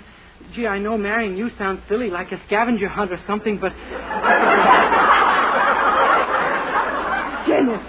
Oh, gosh, I'm saying it all wrong. But what I mean is, no one can get in to see the mayor unless they're getting married. So I thought we could go down there and pretend we were. Well, it's about this deed to the town, isn't it? Herbert told me. Yes, ma'am. We've got to save Weaverville, and I can't get past the mayor's secretary. He won't see anyone unless they're getting married. Well, I did hear of one other way, but I just don't feel up to it. Well, beauty to save Weaverville. How about the blood test and everything? Oh, they'll know at a glance that you have plenty. Come on, let's grab the deed and get right down there. The deed? But Herbert's got it. He took it to the bank. Oh, my gosh. The mayor won't believe us without it any more than his secretary did. Well, Herbert should be back very soon. But the mayor might leave town any minute. We'll have to leave a note telling Mr. Anderson to rush right down to the mayor's office with the deed. Meanwhile, you and I'll stall the mayor off and keep delaying the ceremony until Mr. Anderson arrives. My goodness, do you think we can? We'd better. If we don't, we're liable to get pronounced man and wife. Good heavens. I think I'm going to be sick. Oh, don't worry. It couldn't stand up in court. It isn't legal for a woman to be repoopsied.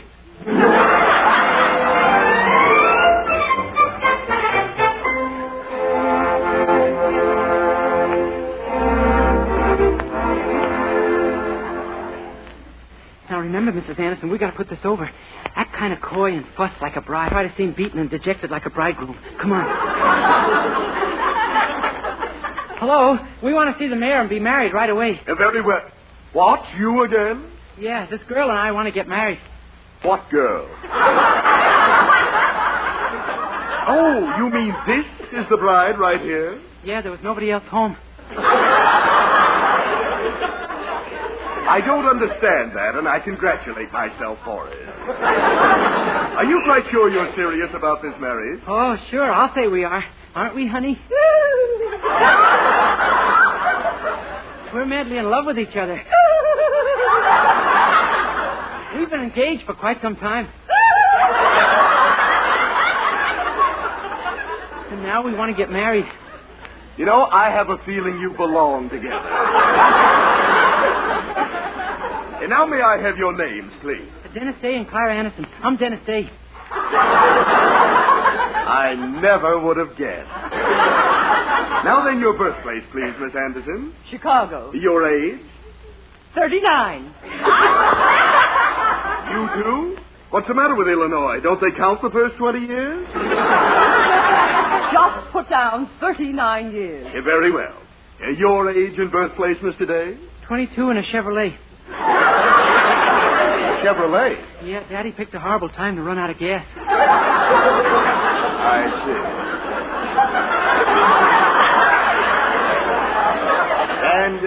And now one last question, which I simply dread asking.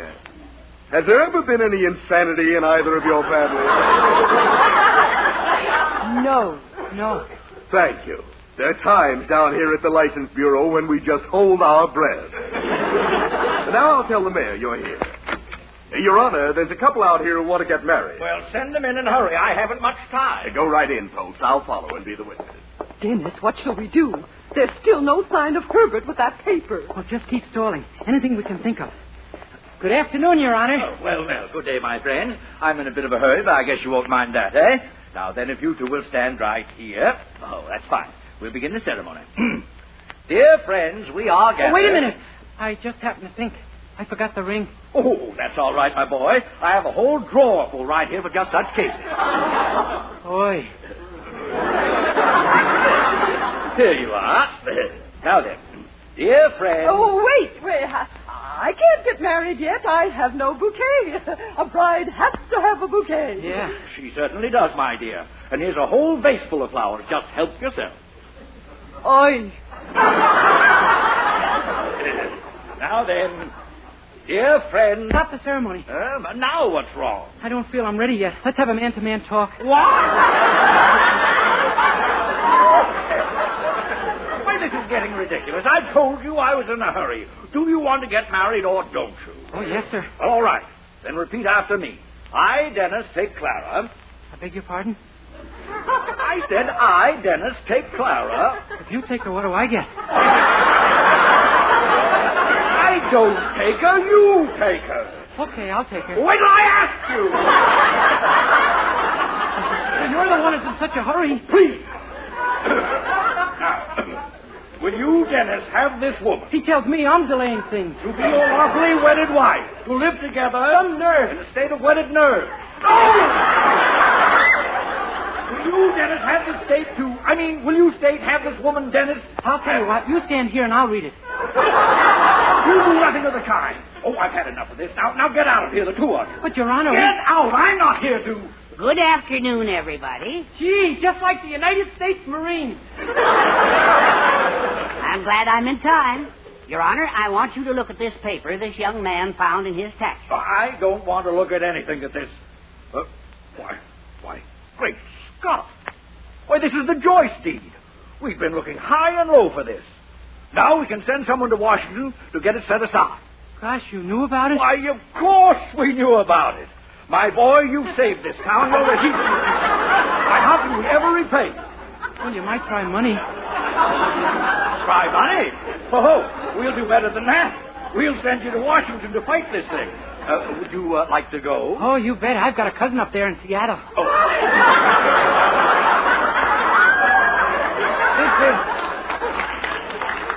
This is Washington, D.C. Oh, that place. Now, listen. This has got to be kept very secret. Uh-huh. Joyce wants that paper back. And if he sees you getting on a train, he'll know... Wait a minute, I've got it. Huh? We'll send someone with you, and the two of you can pretend to be a honeymoon couple. But gosh, who can we get? Don't look at me. I've gone as far as I'm going. We can't let anyone else in on the secret. Well, how about Mildred? She knows already. Absolutely not. But gosh, there isn't anyone else who knows except... Hello, honey bunch. Hello, love bundle.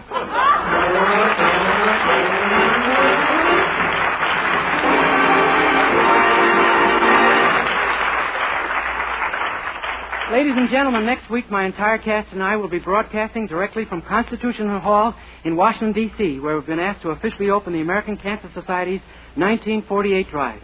I'll be back in just a minute to sing Schubert's Ave Maria, but first...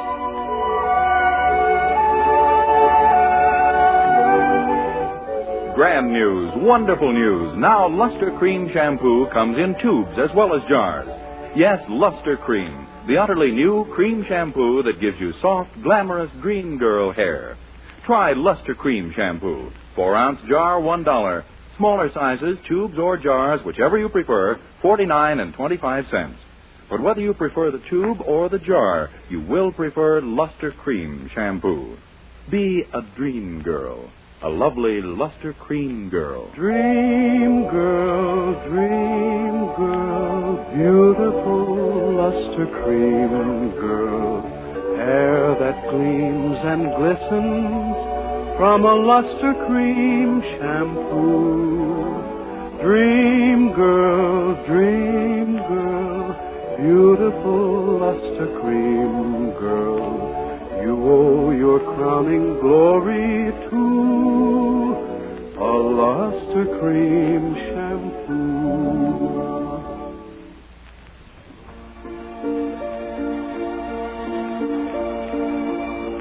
As the Lenten season draws to a close, here's Dennis with Charles Dant and the orchestra to sing Schubert's Ave Maria, sung as only Dennis Day can sing it.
Next week, tune into another Dennis Day Show, broadcast from Constitution Hall in Washington, D.C., brought to you by Colgate Dental Cream and Luster Cream Shampoo. Vern Smith speaking. Good night. This is NBC, the National Broadcasting Company.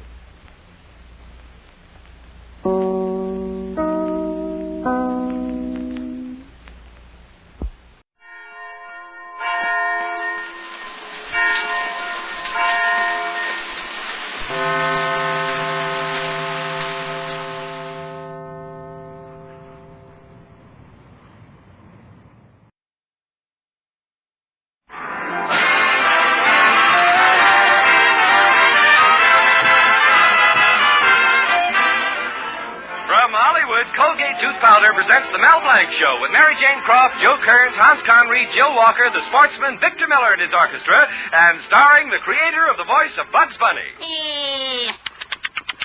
What's up, Doc? Yes, Colgate tooth powder for a breath that's sweet and teeth that sparkle brings you the Mel Blanc Show with Mel playing his new character, Zookie. Hello, everybody. Hello, everybody. Hi. And starring himself in person, Mel Blanc. Hi, folks. Ugga, ugga, boo, ugga, boo, boo, ugga.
Cloaks the countryside, and throughout Mel Blanc's little town, amorous young couples are sitting in front of warm fireplaces. In the Adams household, we hear Shirley Adams saying, "Why are you getting up, Henry?" "Put another log on the fire, Shirley." And in the Brown household, Ann Brown is saying, "Why are you getting up, George?" Well, I'm just going to stir up the ashes a little, Anne. And in the Colby home, where Betty has been sitting in front of the fireplace with her boyfriend, Mel Blanc, Betty is saying, "Why are you getting up, Mel?" Well, the fire's out and it's cold. I'm going home, Betty. Well, Betty persuaded Mel to stay. Time passed, the fire grew warmer, and Betty said, "Mel, let's hold hands." All right, but I think it's silly. No, Mel, not your hands, mine. All right, you hold your hands and I'll hold mine. Betty, this year I'm going to make your father have respect for me. This is going to be a blank year. I'm going to be a big man, and the fix-it shop is only the beginning. Already I'm working on an invention that'll do away with nylons. In fact, it'll wear 1,000 times longer than nylons. Mel, what is it? Empty salami casings. Mel, who would wear a salami casing? A salami. Mel, the first night we were alone in the parlor and you spent it talking about a delicatessen. 2 hours wasted. You're right, Betty. Let's go to the movies. Oh, no. Let's stay here and dance. Hey, that's a swell idea, Betty. I'll put a record on a phonograph. Yeah. Oh, Mel, be careful how you handle those records. Oh, don't worry. Say, here's an old cracked one. Enrico Caruso, Pagliacci. Oh, be very careful with that one. It's a very old record. Only 10 people in the country still have one. There's only 9 now. You'd better not joke. That rare record is one of Father's prized possessions. And when he finds out, you know what he'll do? Well, don't worry, Betty. Your father won't play this record for a long time. So I'll rush right over to the fix-it shop, glue it together, and be back before your father can say, "Mel Blanc, I'll break every bone in your body."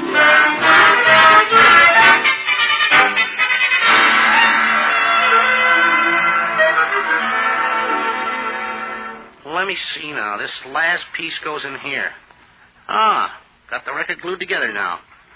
Oh, wait, this can't be right. It came out square. I'll take it apart again. This time I'll put it into a frying pan so it comes out round. Ooh, holy cat, here comes Mr. Colby now. I better put the record in back of the counter. Hello, Mr. Colby. Hello, Mel. I see you're bringing the electric fan back. Didn't I make it run fast enough? You made it run too fast. When I turned it on at the supermarket, the fan took off. Yes. Went right through the pickle barrel and landed in the bakery department. Well, was anybody hurt? No. And what are you angry about? Well, how many people do you know that'll buy chocolate-covered dill pickled cake? I'm not really angry, Mel. In fact, I'm very happy. I'm finally getting a new refrigerator for my supermarket. Oh, that's wonderful. How'd you manage to get it? Well, it's a funny coincidence. It seems the distributor out here is a music lover. And I promised him that tonight I'd let him hear my very rare Caruso record. In fact, I might even give it to him if he... Imagine that. Getting a refrigerator just for a Caruso. A record? That's right. A record. A record. Oh, you mean record. I thought you meant record. Is something wrong, Mel? Oh, why, Mr. Colby? What makes you say that? Well, for one thing, your face just turned green. That's the latest fad. You wear your skin to match your suit. Well, your suit's brown. How do you like that? I put on the wrong skin this morning. Well, Mel, I've got to pick up Mr. Grimes at the distributor. But meanwhile, you can fix this fan, and I may develop a soft spot in my heart for you. Well, goodbye. Uh-oh. If he ever finds out what I fixed, he'll develop a soft spot in my head. Gosh, I gotta fix this record fast and beat Mr. Colby over to his house. Well, if it isn't Mr. Pochnik, the piano teacher. Hello, Mr. Pochnik. Hello, Mel Blanc.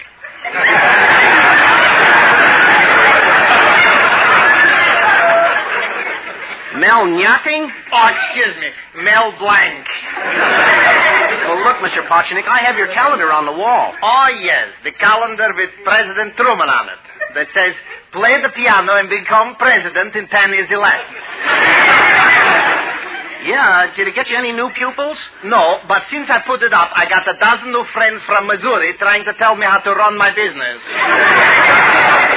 Well, by the way, Mr. Pochnik, did you ever have any luck getting a house for yourself? Well, you know, Mel, for 3 years I was in uniform. Yeah, but I told you, Mr. Pochnik, they don't give priorities to Western Union men.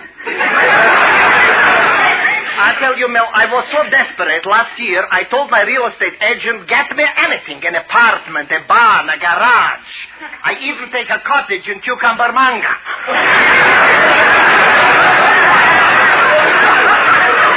So last week, he finally called and said he had a flat. A flat? Are you living in it?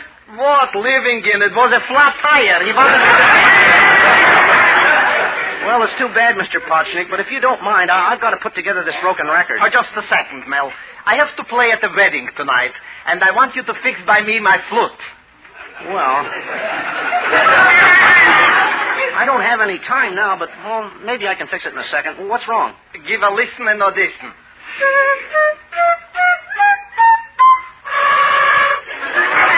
Well, no wonder it don't play right. The strings are missing. I'll have to fix it in a second. Careful how you're fooling your arms. That ain't a piece of plumbing. Well, I got it fixed. Try it now.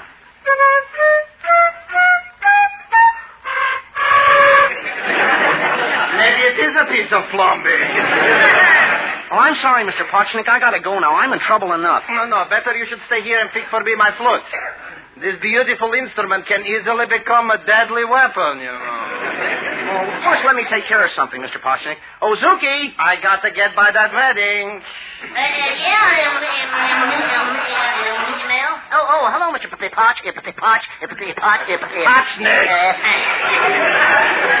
Now, look, Zuki, I want you to catch up to Mr. Colby and keep him away from his home until I get there. Now fix by me my flute.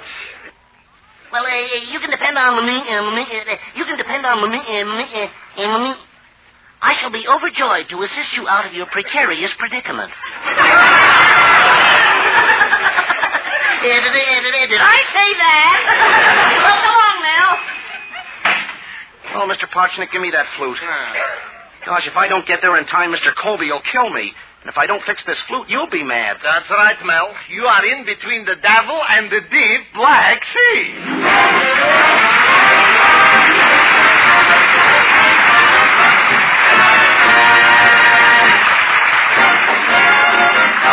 Use Colgate tooth powder, keep smiling just right. Use it each morning and use it each night. Don't take a chance with your romance. Use Colgate tooth powder. When you shoot for success and miss your aim, a breath of trouble may be to blame. Yes, a breath of trouble, I mean unpleasing breath, is a definite handicap. Could it be that you're a victim? Many are and don't know it. So just do this. Brush your teeth night and morning and before every date with Colgate tooth powder. For Colgate tooth powder cleans your breath as it cleans your teeth. Yes, scientific tests have definitely proved that in 7 cases out of 10, Colgate tooth powder instantly stops unpleasing breath that originates in the mouth. What's more, no dentifrice at any price cleans your teeth more quickly and thoroughly than Colgate tooth powder. Remember to buy it first thing. And remember the name, Colgate tooth powder, with the accent on powder. Don't take a chance with your romance. Use Colgate tooth powder. Victor Miller, the Sportsman, and their arrangement of Nellie Bly.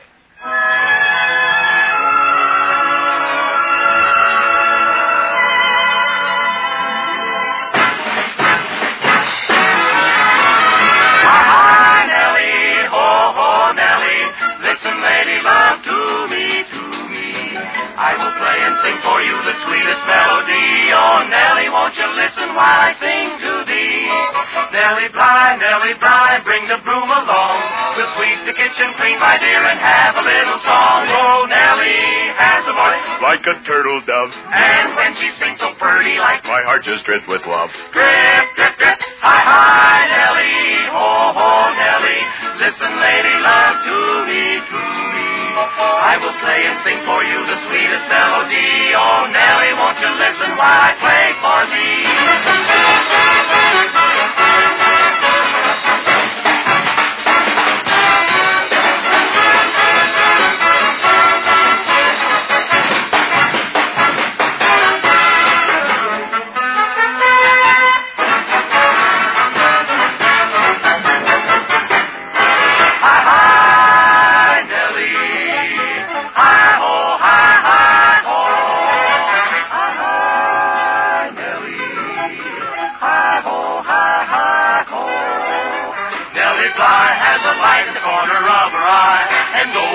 So tongue-tied, my mind to hear the hoot, Nellie.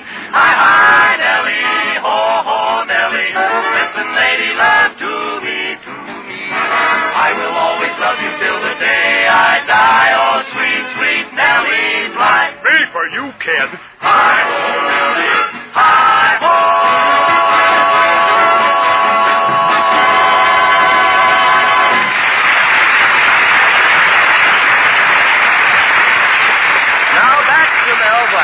Mel has broken Mr. Colby's rare Caruso record and has to repair it before Mr. Colby gets home. But meanwhile, he's being detained in his fix-it shop by Mr. Potchnick, whose flute he is repairing. Please, Mr. Potchnick, if I don't get to Mr. Colby's house, he'll kill me. And if you don't fix by me my flute, that pleasure will be mine. But the flute is fixed. Well, why didn't you told me? Give it me. I try it now. Just like new. How'd you like it? Well, it don't play, but it sure cools off the play. Give me that flute. I'll take it back and fix it myself. Oh, now look who's here, my lodge president, Mr. Cushing. Hello, Mel. Greetings, mighty potentate. Ugga, boo, ugga. Well, Mr. Cushing, how's every old thing? Mel, if you mean my wife, she's fine. In fact, when I left home, she was calling up the newspaper to put in an ad for a new maid. Well, what happened to the old maid? I quit. Mighty potentate, don't tell me you were the maid in your house. Well, it might as well be known. When you hear a voice on the telephone saying, "Hello, monsieur, this is the Cushing residence," that's me. But don't you ever have any help in your house? Oh, yes. We used to have an upstairs maid and a downstairs maid. But my wife got suspicious. Well, what made her get suspicious? I was always out of breath.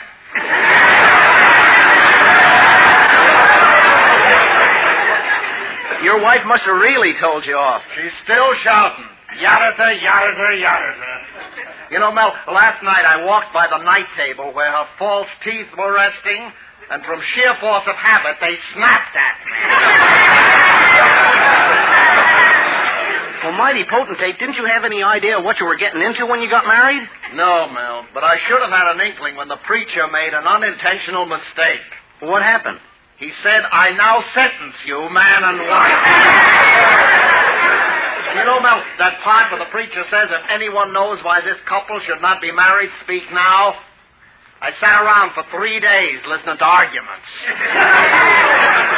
Well, mighty potentate, you may have been unlucky, but other married men are happy, aren't they? Ha!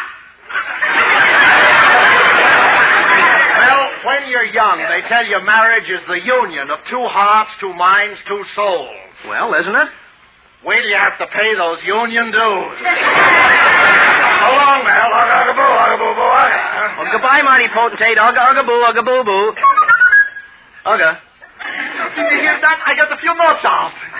Please, Mr. Potchnick, I gotta leave now. I gotta take this Caruso record back to Mr. Colby's house. Just a second, Mel. Where you go, I go. I got to play that wedding, and without this flute, I'm a dead shazlik. Well, come on. You know, Mel, I have that cushion. It's terrible when you don't get along with your wife. Reminds me of my first wife, Sonia. We went on a diet together. I was very fat, and she was very thin. In 1 month, I lost 60 pounds. Well, what happened to your wife? She disappeared completely. And that's what's going to happen to me if I don't get there in time.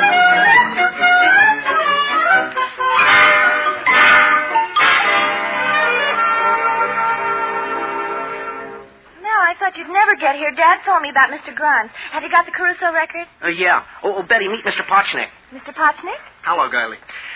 Mel, you better hurry up and fix by me the flute. I'm late for that wedding. They must be up to the chicken by now. I already missed the borscht. Please, Mr. Potchnick. As soon as I put this record away. Oh, right next to the Galacurci record, Mel. That's the way Daddy always keeps them. Okay, Betty. Gosh, I'm so nervous I can hardly see what I'm doing. Oh, no. Somebody say something. I don't care about the chicken, even the borscht, but I do hate to miss that dessert. Au revoir, maybe. Mel, you broke the Caruso record and the Galacurci record. Betty, I'm going to kill myself. First, you got to fix by me the flute. Well, here comes Father up the steps with Mr. Grimes. Oh, wait a second. I got an idea. Hide those records. I'll get behind the curtains and I'll sing Caruso and Galacurci myself. I can do it. Oh, no. I haven't got an orchestra. Mal, what are you talking about? These are old records. They only had one accompanist. I'll play by me the flute. The flute. That's it. Betty, when you want me to sing, just say the word start. All right, come on, Mr. Potchnick, behind the curtain. Come here, Mr. Grimes. Oh, Betty, I want you to meet Mr. Grimes. Hello, Mr. Grimes. Oh, hello, Miss Colby. I can hardly wait to hear Caruso and Galacurci in all their glory. All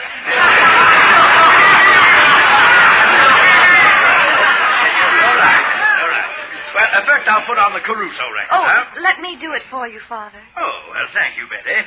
Let's sit here, Mr. Grimes. Oh, now, you mustn't forget the Caruso record has a slight crack in it. Crack or no crack, there's nothing like the masters. All right, now. The record is ready to start. Re di pagliaccio, sul tuo amore franco. Re di pagliaccio.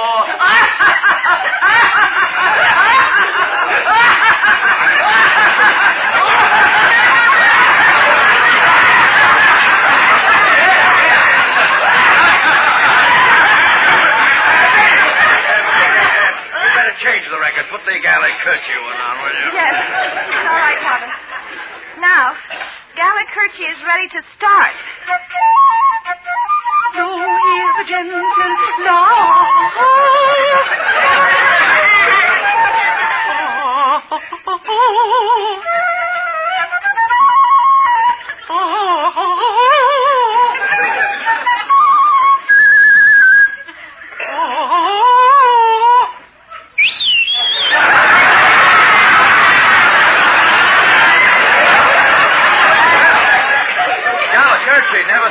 like this before.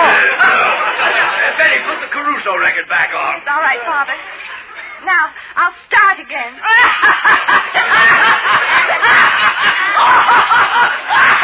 Caruso or Spike Jones. Mr.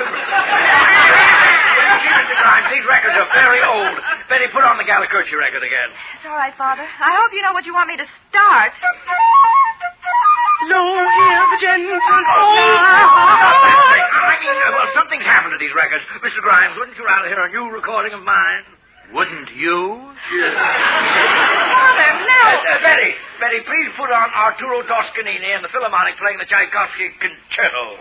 Toscanini and the Go on, Philharmonic. Betty, do as I say now. Well, I'll start it.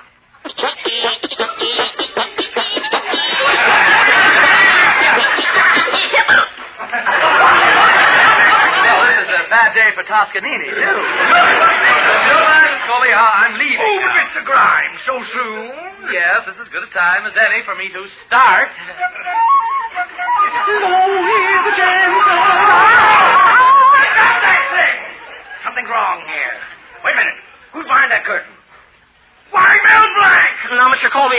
and explain Well, everything. Blank, what have you got to say? Mr. Colby, meet Mr. Potchnick. Hello. Hello. Mr. Potchnick, meet Mr. Colby. Hello. Mr. Grimes? Now, wait a minute. Well, Blank, for the last time, I'm going to break every bone in your body.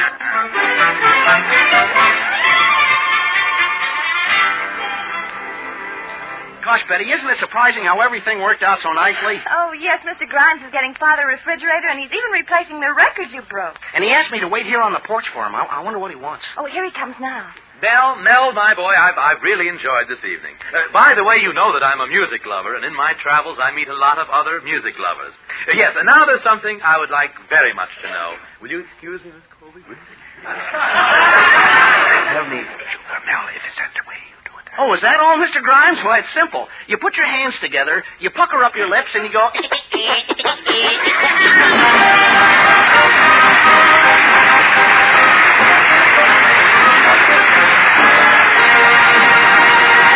Mel Blanc will be back in just a minute. Use Colgate tooth powder, keep smiling just right. Use it each morning and use it each night. Don't take a chance with your romance. Use Colgate tooth powder. Do you think that a little breath of trouble, unpleasing breath, could be holding you back? Do you think this is the reason you're not as popular as you'd like to be? Well, then, why not do this? Brush your teeth night and morning and before every date with Colgate tooth powder. For Colgate tooth powder cleans your breath as it cleans your teeth. Yes, scientific tests have definitely proved that in 7 cases out of 10, Colgate tooth powder instantly stops unpleasing breath that originates in the mouth. What's more, no dentifrice of any price cleans your teeth more quickly and thoroughly than Colgate tooth powder. Remember to buy it first thing. And remember the name Colgate tooth powder with the accent on powder. Don't take a chance with your romance. Use Colgate tooth powder. This is Mel Blanc saying thanks for listening, good night, and That's all, folks. This is Bud Easton providing you the Colgate tooth powder for a breath that's sweet and teeth that sparkle brings you the Mel Blanc Show every Tuesday at this time. Be sure to join us again next Tuesday night for more fun with Mel and the people you'll meet at Mel Blanc's Fix-It Shop. Say hello to Halo Shampoo for naturally bright and beautiful hair. Remember, even finest soaps and soap shampoos hide the natural luster of your hair with dulling soap film. But Halo Shampoo contains no soap, therefore leaves no dulling soap film. Even in hardest water, Halo makes oceans of rich, fragrant lather, quickly banishes loose dandruff and dirt. Halo needs no lemon or vinegar rinse. Say hello to Halo and goodbye to dulling soap film. Get Halo Shampoo at any cosmetic counter. There is a worldwide shortage of fats and oils, so ladies, won't you please save every drop of fat that you can. Put it in a tin and turn it in. Your butcher will gladly pay you a high price for it. The Mel Blanc Show is written by Mac Benoff. This is CBS, the Columbia Broadcasting System.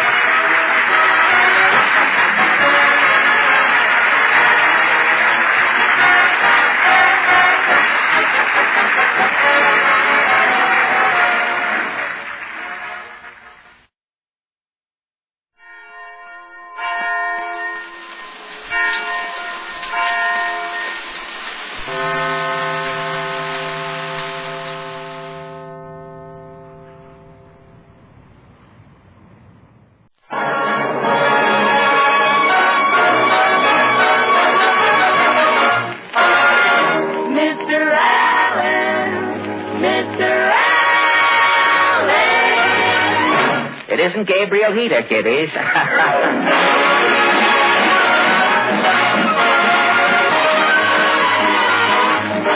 Fred Allen Show. With Fred Kent, Edgar Bergen, and Charlie McCarthy. Horton Hopper, Minerva Pius as Mrs. Nussbaum, the DeMarco sisters, and Al Goodman and his orchestra. And if anybody cares who I am, my name is Kenny Delmar.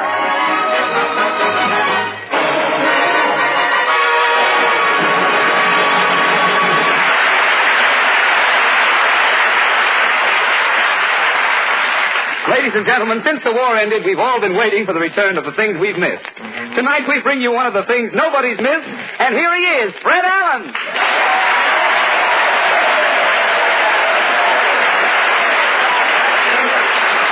Thank Thank you, and good evening, ladies and gentlemen. Well, Kenny, I've been away from radio quite a long time. I guess everything has changed? No, Fred, things in radio are about the same. Oh, really? About the same? Have they found out who the mystery chef is yet?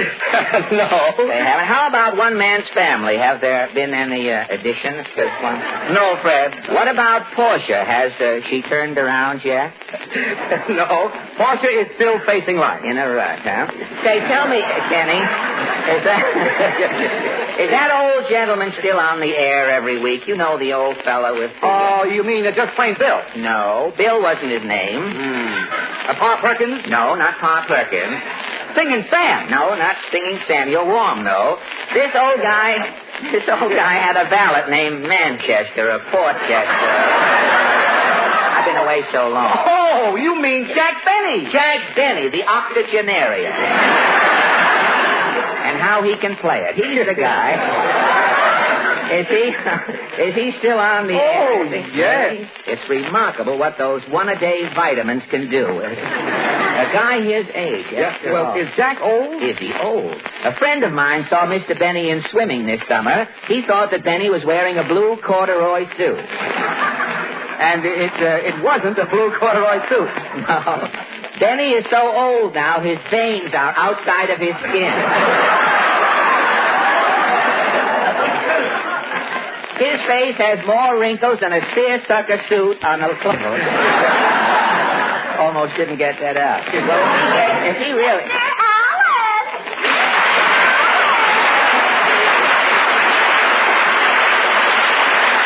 Gosh, Portland, I heard you singing as the program opened awfully good. How did you sense I was back on the air again? Mama heard a rumor. You know how fast bad news travels. Oh, yeah. What's new, Portland? I thought you might need some new jokes for your program. Well, don't tell me that you have contrived some specimens of waggery. Did you hear about the soldier who ate 5 dozen oysters and got discharged from the Army? Ate 5 dozen oysters and got discharged from the Army? Yes. He had 60 blue points. Oh, fine. It wouldn't work with clans, would it? But, that joke sounds like something off the bottom of Can You Top This? Since the atomic bomb fell on Japan, the emperor doesn't wear a crown. No? What does the emperor wear? An atom pass. An atom pass. You should put dry ice on that joke instantly, Portland. It won't keep a minute. And speaking of minutes, any minute we'll be leaving now for Allen's Alley. Oh, what is your question tonight? Well, one of the greatest problems facing the country today, of course, is housing. Here in New York City, thousands of people are looking for places to live. And so our question is, how is the housing shortage affecting you? Shall we go? As one B-29 said to the other, let's take off.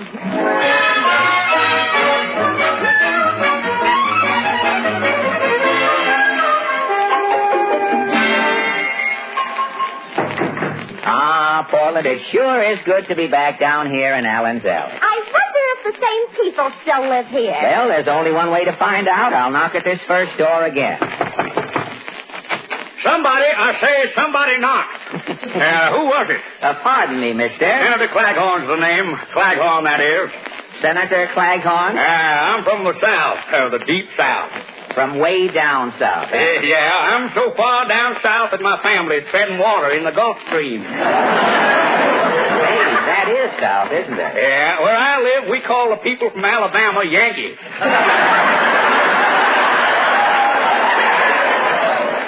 Well, I don't know. Don't butt in when the body's talking, son. Try listening.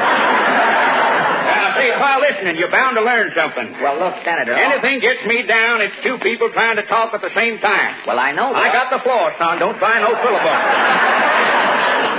Now, look, Senator, what about the housing shortage down there in Washington? I stop at a hotel.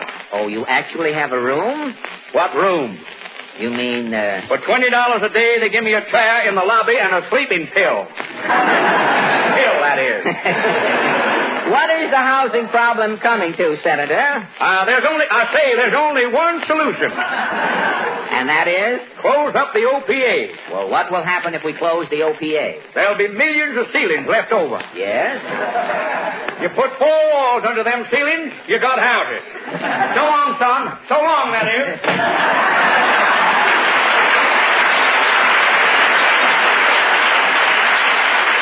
You know, I think the senator's got something there. I wonder what a knock at this next door will bring. Howdy, Bub. Oh. You're, Titus Moody's my name. Titus Moody? Moody by name, Moody by nature. Well, tell me, Mr. Moody, has the housing shortage bothered you any? Yeah, that's why I had to leave the farm, Bub. Really? Yeah. The land was so poor, you'd have to use 20 sacks of fertilizer to raise a tune on it. Gosh. Cows were so weak, they used to travel in pairs. The cows had to travel in pairs? Yeah. Took 2 cows to pull up a blade of grass. The land was dry, was it? Dry. I didn't see no water for 20 years. 20 years? One day it rained. Yes? When the first drop of water hit me, I fainted. Yes? Yeah, they had to throw 2 buckets of dust in my face to bring me to.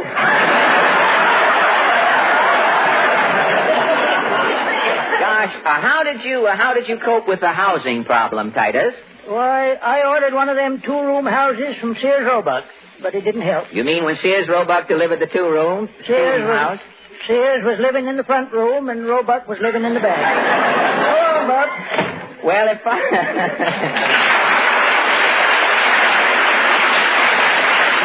farmers can't find houses, I guess traveling salesmen will just have to keep on traveling. And that brings us to another door. No? Oh, Mrs. Nussbaum.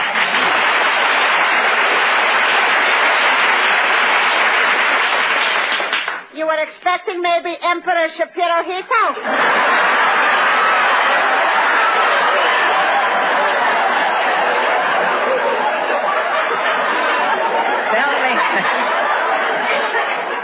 Tell me, Mrs. Nussbaum, how do you feel about the housing shortage? Thanks to the housing shortage, today Pansy Nussbaum is enjoying connubial bliss, if you'll pardon the expression. Yes.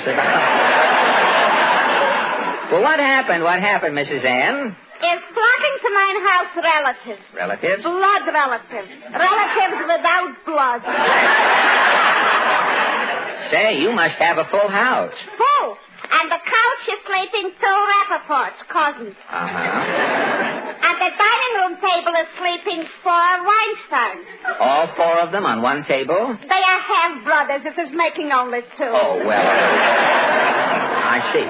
In the bathtub is sleeping Ben Schwartz, an uncle. Mm-hmm. And Pop Uncle Ben is the little Pinker's boy. He is floating on the water. Oh. The Pinker's boy is a good swimmer? A human sturgeon. Oh, really?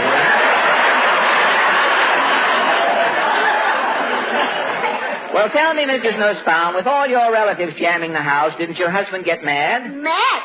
One morning, Pierre is putting on his beret. He is taking his Molly Pecan record. Took his Pecan record with him, huh? And he is stamping out. Your husband left you? For 2 weeks I am a widow. Well, what happened? One night is coming on the door and knocking.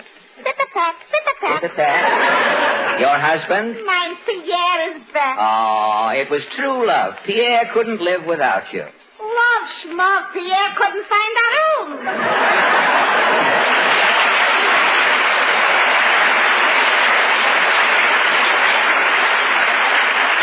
Well, here we are near the end of the alley. I wonder who lives here. Hello, hello, we're here to say hello. Not howdy do, not polly-boo, but just hello. Now, wait a minute, look. But just a minute, who are you boys? We're McGee and McGee, we're songwriters. What songs have you written? Have you heard? We're looking for the guy that began the beginning to see if we can get him to stop it. No. Have you heard? When my baby smiles at me, I wish she'd put in her teeth. Please. Tonight, it so happens we're discussing the housing shortage. We just wrote a housing shortage song. A housing song? How does it go? Hit it, Jim. the situation's serious. It may get worse by spring. We need a housing shortage, and that is why we sing. East side, west side, all around Broadway. You can find a place to live no matter what you pay. Hotels and apartments are crowded everywhere you walk. If it gets any worse, we'll all be sleeping on the sidewalks of New York. Thank you very much, McGee. And now, ladies and gentlemen, meet the DeMarco sisters, 5 talented youngsters we are happy to welcome as a regular feature on our program. Tonight they sing for you, It's Gotta Be This or That, girl.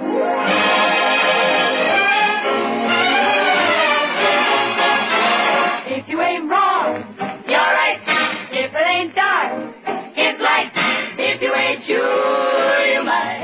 Gotta be this or that. If it ain't full, then it's blank. If you don't stand, then you bang. If it ain't bang, it's bang. Gotta be this or that. Who can it be if it ain't me? I know it's not your brother. Can you see it's gotta be one way?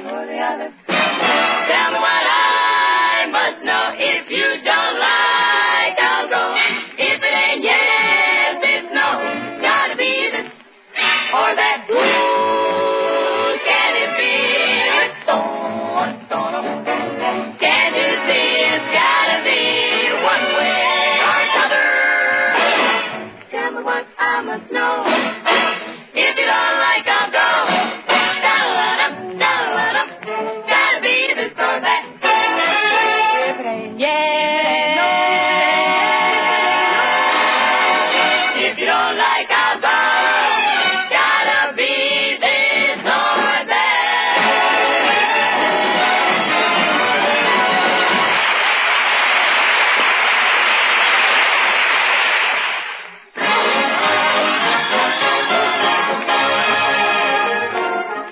Al Goodman and his orchestra have just played June is Bustin' Out a Little Bit.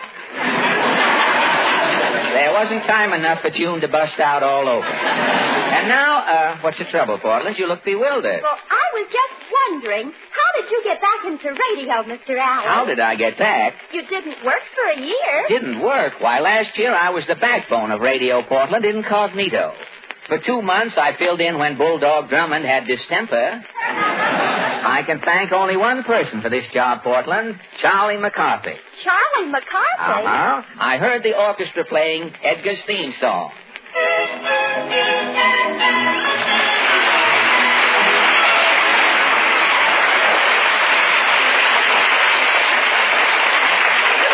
On my way out, I heard voices, somebody arguing in one of the dressing rooms. Well, I put my ear to the keyhole. It was Edgar Bergen and Charlie McCarthy. Edgar was saying, "That's the last straw, Charlie." I'll keep your shirt on, Bergen.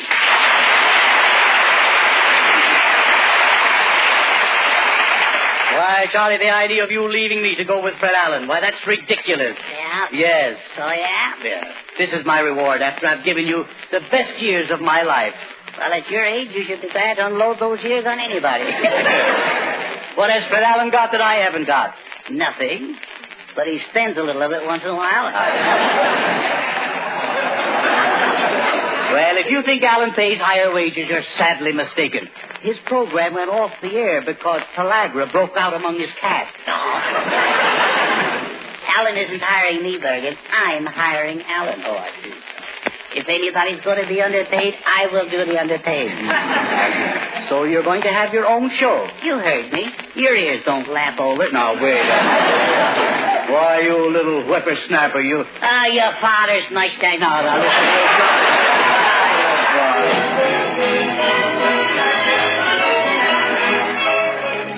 What happened then, Mr. Allen? Well, I knew Charlie McCarthy was in the dressing room alone, so I opened the door. Mr. McCarthy. Mr. McCarthy. It's no use crawling back, Bergen. Oh, it's you, Fred Allen. Yes. Well, you're just a man I want to see. Say, I heard the argument, Mr. McCarthy. What's on your mind? Well, you need a job. I need a partner. What are we waiting for? But, Mr. McCarthy, Edgar's my friend. Friend? Do you know what Bergen's been saying about you? Why, no. Bergen said you were so cheap that when you brought a pint of blood to the Red Cross, you made him give you a deposit on the bottle. I'm cheap. Why, Bergen, with that pot belly, he only raised that abdominal bulb so he could keep his pants up without having to buy suspenders. Oh, Alan, you look better to me every minute. Boy, I went through with that cheapskate. Why, Bergen is tighter than the top olive in a bottle. He is over penurious, I sometimes say. I like the word. I don't know what it means, but I can break it up. You might understand part of it. I like it better. Those ready-to-wear suits he'd buy with 2 pair of pants. Then he'd have a tailor make me a suit. Oh, your suits were tailor-made. Yeah, out of the 2nd pair of pants, yeah. You mean that suit you have on now was once a pair of Bergen's pants? Well, look at the coat. The lapels have cuffs on them. Lapels with cuffs, yeah. And all my coats have zippers down the back.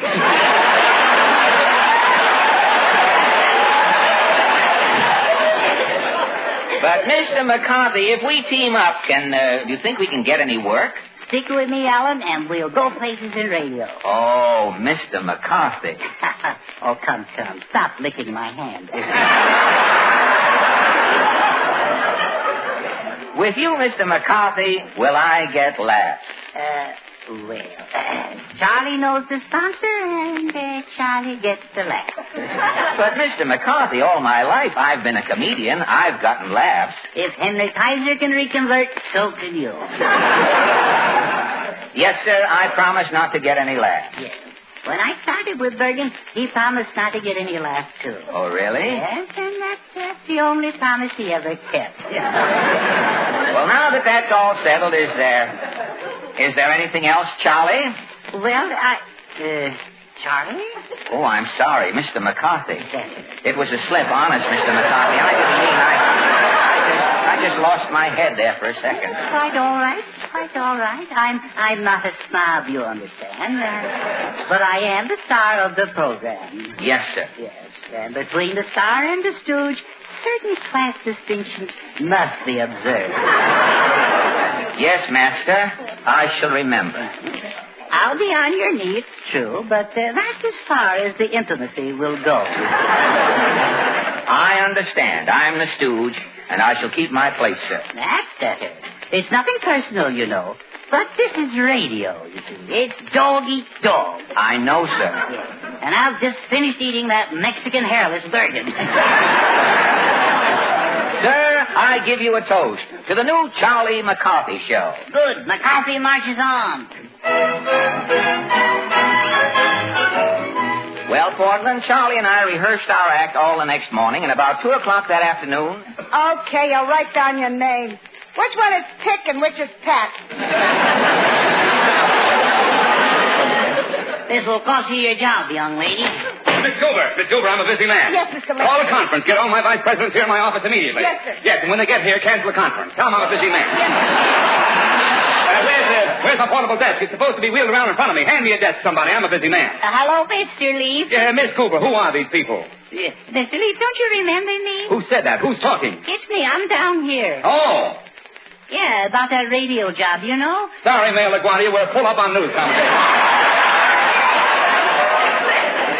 Mr. Leaf, you remember me, Charlie McCarthy. McCarthy? Oh, yes, I met you with Edgar Bergen. Yeah, yes, sir. Bergen, what a comedian. If you're with Bergen, it's a deal. Miss Cooper, give this boy a contract. I'm a busy man. Yeah, Mr. Leaf. Yeah, yes? I'm not exactly working with Bergen on this show. No, Bergen, no contract. Throw these tramps out. Yeah. But we've got a great act, sir. Yeah, Mr. Leaf, give us a chance. Out of my way. I'm a busy man. Miss Cooper, I'm on my way someplace. Where am I going? To listen to auditions for your radio program. Oh, yes. I love to audition actors. Hand me my gun. Here, sir. Clear the way. Stand back, everybody. I'm a busy man. Where's the door? Oh, here. I'm off. Gad, he is a busy man. Darn that closet. Where's the door? Oh, here. I'm off. Come on, Alan. We'll do an audition, too, huh? Great. Here's the audition room. Quiet! Mr. Leaf is starting the audition. All right. Let's go. I'm a busy man. Start singing, you. Kiss me again. kiss me. Who's next? The 3 Fosdick sisters. Get going, girls. Do you hear that whistle down the line on the exit pickup? And Santa Fe. Next. All right, you guys are next. Are you ready, Mr. McCarthy? Alan, I've been thinking, suppose we change the act a bit. You sit on my knee in front of me, huh? No, you're the star, Mr. McCarthy. You sit in front the way we rehearsed it. Next, who's holding up the audition? I'm a busy man. Is your voice ready, Alan? Okay. Remember, keep weaving so it can't draw a steady bead.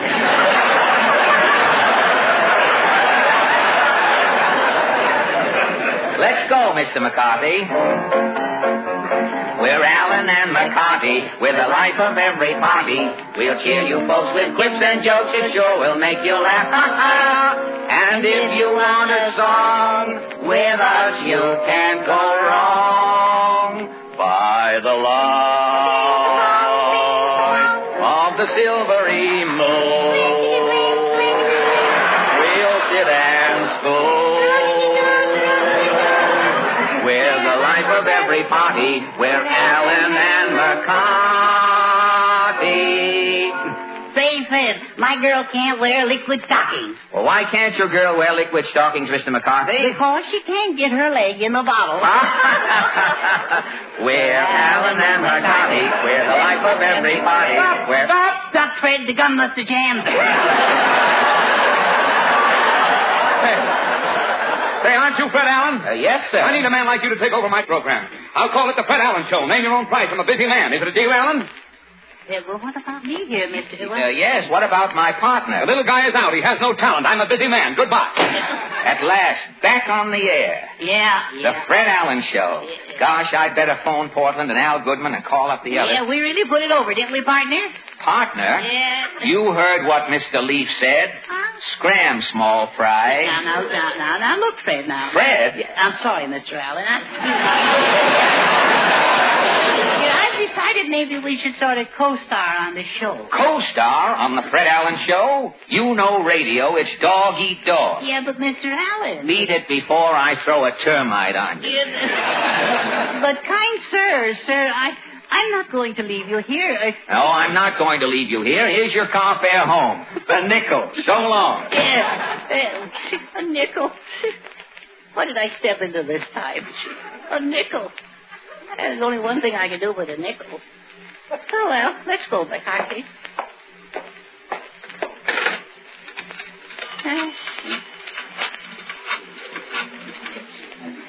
Hello? Mr. Bergen? Guess who this is? Now, wait a minute, Bergen. No, but you got to take me back. Now, please. Yeah. Well, I work for 50 cents a week. 25? I work for nothing. I'll pay you. I'll be your slave, Bergen. Listen, if you'll only take me back this one time.